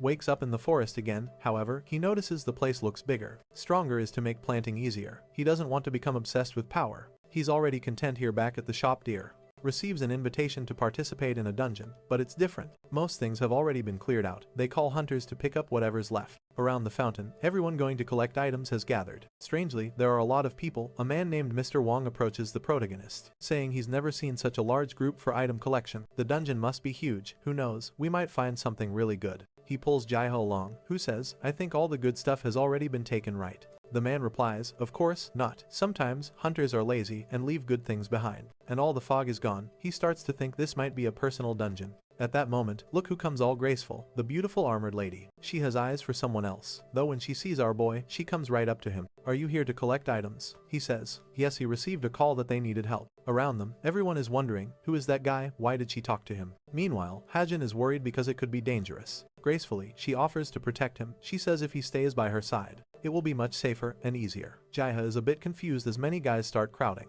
around her. "Hi, Jin, come with me, come here, come there." But she says she doesn't want any of that and looks at Jaiha. "Shall we go?" He replies, "Alright then." The two head inside. She explains that such large dungeon that only he can enter when he sleeps, and he had never heard of this kind of power. Usually have very rare plants. Jiha says he's glad he can recognize good plants. Most people don't know what to pick at that moment. Something trembles inside his backpack, and when he opens it beams. They're sleeping. "Hi." Jin sees him all cute, tries to pet him. Gets bite on the hand. Ji-hyun explains he doesn't like being petted when he's being carried. She's a bit upset, but they continue walking. She then notices that the creature is growing a lot day by day. He must be eating very well, right, Jiha? Yes, that's right. Not going to mention, he ate $1 billion worth of stones. Walking through the forest, she asks if you saw the news about the mystical creature in the monster called Pterodrone, and also about the demonic ant. Then, he sees a solar apple, a fruit that when mixed with a healing potion increases. Nest with a giant hand, print the size of a house. Jia remembers slapping it. That can't be it, right? But starts to wonder, is it really like that? Is the world inside the forest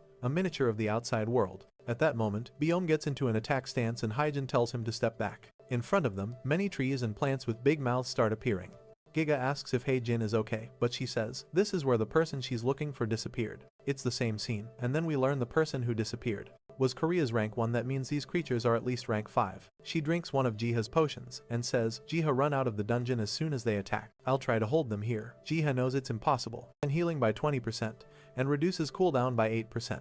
Jihan's potions are the most used items in dungeons. For her to hold them all off, it's a bunch of extremely high-level monsters. But he notices that Beam is starting to exude an aura as he charging ahead alone. Strangely, the monsters are running away from him. Beam grabs a hand, bites it and tears off a piece. The plants are all running for their lives. Hyjin is utterly confused. Not understanding what happened, BM returns calmly with something. In his mouth, Chika says, "What's that? Do you want me to plant it?" BM nods. Meanwhile, Hyjin is thinking about the great trap that killed the rank 1 flea. I've never seen anything like this, but Jiha says they have another problem at the moment. In one direction of the forest, everything is purple. Hyjin tells Jiha that he should go back. And you, she said, she finally found a trace of him, she can't go back now. A god in this world, a being so powerful. However, the ones available at most heal 10% of health and have a long cooldown. Giga draws his position and says, then we'll go together. Even if it's dangerous, she'll protect them, right? She says yes, but she's lying, right? In the end, it will be Beam who protects them. Walking through the forest, she points to a cave and asks, do you see that? All the light is coming from that place. Jiha agrees, and they decide to enter. At the entrance, there are traces of blood and large handprints. Someone tried to escape, but didn't fare well at that moment. Hey, Jin recognizes the armor and sword of the rank 1 guy, but it's all shattered and bloodied. She hugs it already in tears, thinking he's passed away. Jia tries to comfort her, saying if he had really been killed here, his skeleton. The taste is also terrible. Looking at the apples, he's astonished. Would be here, probably. He dropped it and went somewhere else. Do you really think so? Yes. Just then, Beam brings a large green apple in his mouth. Actually, it's a symbiotic egg. He says he's heard about it but isn't sure what it does. When they get out, I'll take a look, but BM gives him a little nip on the arm, wanting affection. Giga says that these are excellent signs and that if the person is probably alive. She agrees that must be the case. Let's go back. They're quite optimistic. But if I found destroyed and bloodied armor, I'd assume the worst. Hyjin is smiling, saying he brings her a lot of luck making. Jiha, a bit embarrassed. This situation is peculiar, isn't it? She tells him to call if he ever needs help and he agrees. There aren't just 1 or 2, there are a bunch of solar apples. BM tries to swipe at her, but she just hugs him and pets him. Back at the shop, Jihad is looking up the symbiotic egg. He searches through books but finds nothing, so he decides to go to the world of the forest to see if he can discover anything. When he arrives, the drones approach and indicate they want help. Jia hands them the egg. The creatures take it to their queen, who pets it gently. After a while, they're all climbing the tree, moving around. Suddenly, a giant moth appears. Jia recognizes it as a symbiote. It flaps its wings, scattering dust everywhere, and a message appears. A group of symbionts that were dormant have awakened. With that, the restoration of the world tree begins. He has an idea. What if he makes a potion using the solar apple and that herb that gives? Jihad is thrilled and touches the tree. As he does, the world tree bestows his blessing on it. The dormant destiny has awakened. His class changes to worker of the world tree. Chiho looks around, impressed. The place has grown much larger, and a lake seems to have appeared out of nowhere. The fruits, like the solar apple, have leveled up. He thinks with this, he can make a lot more potions and earn more money, but then he stops himself. No, I'm here to help the world tree. He starts to think that perhaps restoring the tree is the purpose of all this. Could this be the goal of everything? He sees BM staring at him and asks if he's hungry, pulls out his fishing rod. Let's catch some fish for dinner. He fishes out a red trout. Infinite energy. For 10 seconds, he thinks taking. But when he holds the fish, it has an effect. If eaten, activates level 1. Extrasensory perception for 30 minutes increases your reflexes by 20%. He realizes that all these items now have more detailed descriptions. This will make selling potions much easier. He decides to run back to the shop. Unaware, there's a crowd outside. BM is even handing out numbered tickets for entry into the shop. A guy asks what's going on. Everyone came to buy potions from this shop. Didn't you hear? The potions made by that guy are much better than others. People from other states are coming here just to buy from him, and they're still cheap. His shop is packed, and he thinks 1 or 2 things from here is okay, right? But where will he store them at that moment? That maybe this is the best way to help as many people as possible. That's why he's limited it to 3 potions per person. To give everyone a chance to buy one, his book, loving friend, enters the shop and shows him on her phone that the Hunter website is all about him. Here feels a bit embarrassed. She picks up a potion and says, wow, it's the first time I've seen something so well detailed. Nobody knows exactly what a potion does. He got bluffs that he just kept asking everyone until he figured it out. She says if the effects written are true, it's much better than all others. Could she take one extra as a friend? Jiva says no, but as a friend, he'll give her the scroll of creation wish. Any small wish can come true. 2 uses. Ji had just hopes nothing strange. A bag falls on his head. Out of nowhere, a dimensional bag. Happens because he hasn't seen anyone use it yet. Later, this friend went to a dungeon with her colleagues in the midst of everything. She was hit by a creature on her back. When she fell, her group killed the creature. and she got up strangely, the scroll activated by itself, giving a buff to receive 70% more items for 30 minutes, but at that moment the ground cracked. Everyone panicked, thinking they would die, but instead, they fell straight into the treasure room of that place. There, she found exactly the book she had been searching for. After gathering everything, they were leaving the place. When a bunch of creatures appeared to attack them, they tried to flee, but there was no escape. He doesn't suspect anything, just accepts it since now he can carry things. She put the book over her head and prayed not to die suddenly. They were in a kind of desert and everything around them had disappeared. Meanwhile, back with Jiha, the creatures that were chasing them appeared on his land. When he returned to the shop, the people who had been teleported were angrily waiting at his door. Jiha let them in to explain the situation, and she showed him the book she had found. Inside the book was a map of the continent of Gehenna. After that, everyone left. Our boy was left thinking, now, I have a lot of things to do right. I have to take care of the shop, read this book, manage everything. But there, he was petting the kitten. I was feeling sleepy. He sat in the chair, still thinking, not to mention I have to make a bunch of potions. Clearly, it seems someone is watching him. After that, he decides to return to the shop before going to the garden, so he thought it would be better to first take a look at the map. Since it's a map used by the Empire's knights, its quality is quite different. Even the terrains, the names of places, the creatures, everything is written with great detail. The ancient lakes that appeared came from the south, and the monster from the forest that he and Hyjin encountered came from Mount Apeko. If the map were complete,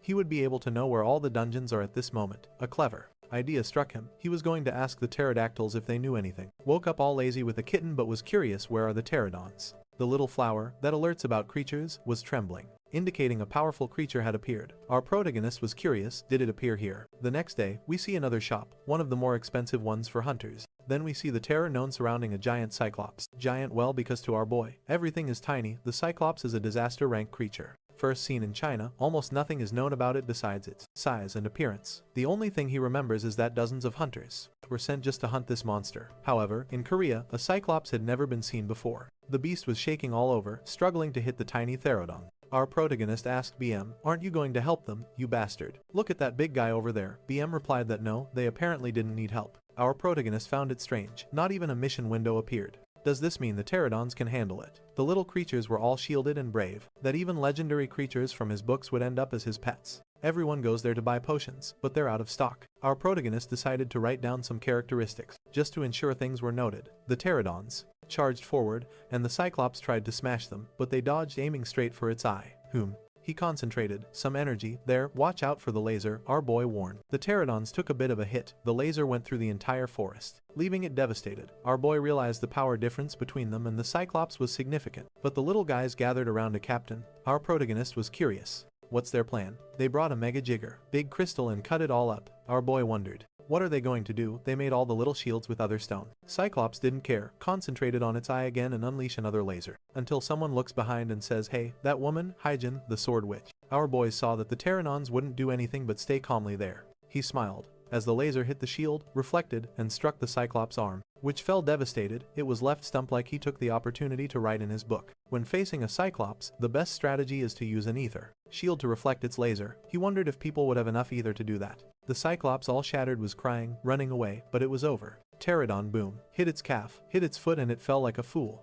Our protagonist was impressed. The little guys indeed managed on their own. Proudly, they came to talk to our boy. He gave them the usual, petting, you guys are awesome. Since they worked so hard, he decided to give them a reward. The shop owner comes over all flustered and says, Hyjin, I didn't know you were coming, but she quickly responds. Handing over a bunch of ether, he gave everything to the happy pterodon and received a little letter. Essence plus 10 essence, plus 10 essence, plus 10. Received 325 essences. He wondered, why did I get so much? At her guild, Huoyan saw that some information had been updated on the wiki. When she clicked, it said strategy to defeat his cyclops. You need 10 essences to see this information. She said, what kind of system is this? I've never seen this before, but it doesn't matter, write 10 essences. She can get that easily. In just a few dungeons, she sees the information there about the mace, the eye attack, and the laser. She scrolls down to see the most important part. And it's another 10 essences. Man, this is cruel capitalism. One, she thinks. I came because you haven't been answering me. The potion I asked for yesterday, where is it? They. Poor girl ends up banging her head. Damn, no more essence. Who's the bastard that did this? If I catch you, I'll burn you. Our boy feels a bad sensation. Someone wants to do harm to me. Then, we see Hyun sick, getting out of a car and asking the guy,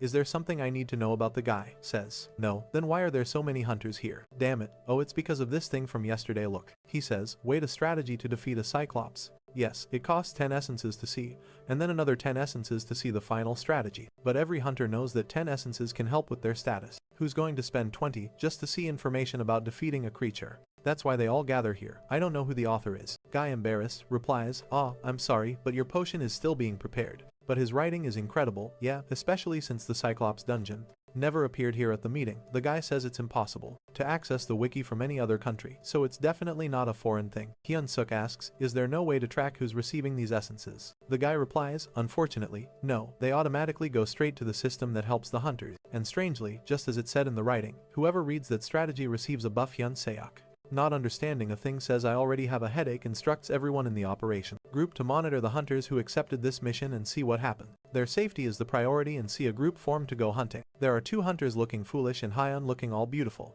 Could you wait a bit? She says she can't. She has a major dungeon in 30 minutes. And wonderful in the other group. There are 2 more foolish ones in Hyun also looking beautiful. The scene changes to the Cyclops firing the big laser. The night defense reflects it. Hyun hits the thighs and calves, and then a meteor hits the chest. It's all chaos. At the shop, our boy is watching everything. An announcement is made. The Cyclops dungeon was easily defeated without any catastrophe. Our protagonist is impressed, saying Hyun and Hyun are incredible. The reporter says that this strategy will be shared with all other countries at no cost. Now, G is 100% sure everything he writes in the Book of Infinite Magic is sent straight to the Hunter's wiki. If he keeps sharing everything he's doing with the Terra drone, he'll never run out of ether. At that moment, the little plant is screaming. With that, she pulls out her phone to see if there's any shop nearby. Oh no, another monster, let's go beat him. I'm telling you, this guy has medicine in the drawer. When the creatures announce themselves, he falls asleep upon arriving. He's in the middle of the sea. And on the other side, he sees a terror drone coming. The system alerts. The World Eater is injured and needs your help. Our boy is shocked. World Eater, what is that? Where the terror drone points down, he's underground. What is this hole here? When he realizes it, water splashes on his face. Beam shakes off the water and dries his leg. Don't tell me I'm standing on the World Eater. Yes, it's the giant whale. Imagine you were so big and he is gigantic. How big is this? It doesn't even make sense. Does it fit on the planet? You're the World Eater, you rascal. Meanwhile, our boy is playing Heisenberg in production. He makes purified water Undine. He senses that it's weakened. Now he understands why he was gaining so much essence. It was always for this. Here you go, you rascal, and throws everything inside it. Eat. However, the beast gives him a little stare, getting angry. Our boy wants to know what's happening, starts shouting. There's a flash in the middle of the sea. The beast turns all white, and both fall to the ground, exhausted. A system message appears. Thanks to your help, the World Eater has returned to its original form. When he looks, it became tiny. Our boy likes it. He loves a cute creature, and he gives it a hug. The World Eater is swimming happily, and our boy thinks it was worth using the essences for this right beyond tears and the other herb. He says it's going to be insane. Obviously not. Beyond wants everything for himself, greedy. Suddenly, our boy notices something. Oh, what's happening? He jumps and splashes water on the fools. When he looks, actually, the World Eater brought a feast. A bunch of fish, oysters, snails, and crabs. Our protagonist is amazed. Wow, you're giving me all this? The creature nods. He thanks it, and Biom starts eating the World Eater, then leaves. On the news, of course, they're already talking danger, urgent news. An absurdly gigantic creature appeared in the southern part of Korea. Who could it be? Looking for the creature. Oh no, it's not the World Eater. It's a gigantic octopus. I thought it was our dear World Eater. It already jumped on a house. Everyone's running away in fear. The problem is that the hunters haven't arrived yet. Now, he just needs to add the solar concentration into the rotating tube. Suddenly, someone points out, Captain, what's that? When they look, they see what's behind the poor octopus. The guys are terrified. Wait, a destruction level creature. The octopus wants to run back to the sea, but it gets sucked in and pulled into the belly of the World Eater. Gone. The whale is there in the sea, and the guys are just watching. Hyun-suk asks the guy, wait, so this giant whale is a demigod that made a contract with someone who awakened for the first time? The guy says yes, it matches the description of a demigod. Hyun-suk says they need to watch a bit more, but they mentioned that all the creatures that were near Korea were pushed to Japan. No one understands what's happening. It's chaos. In the library, he and Sunyem are just reading. She brought him a bunch of old books from the Kingdom of Estran.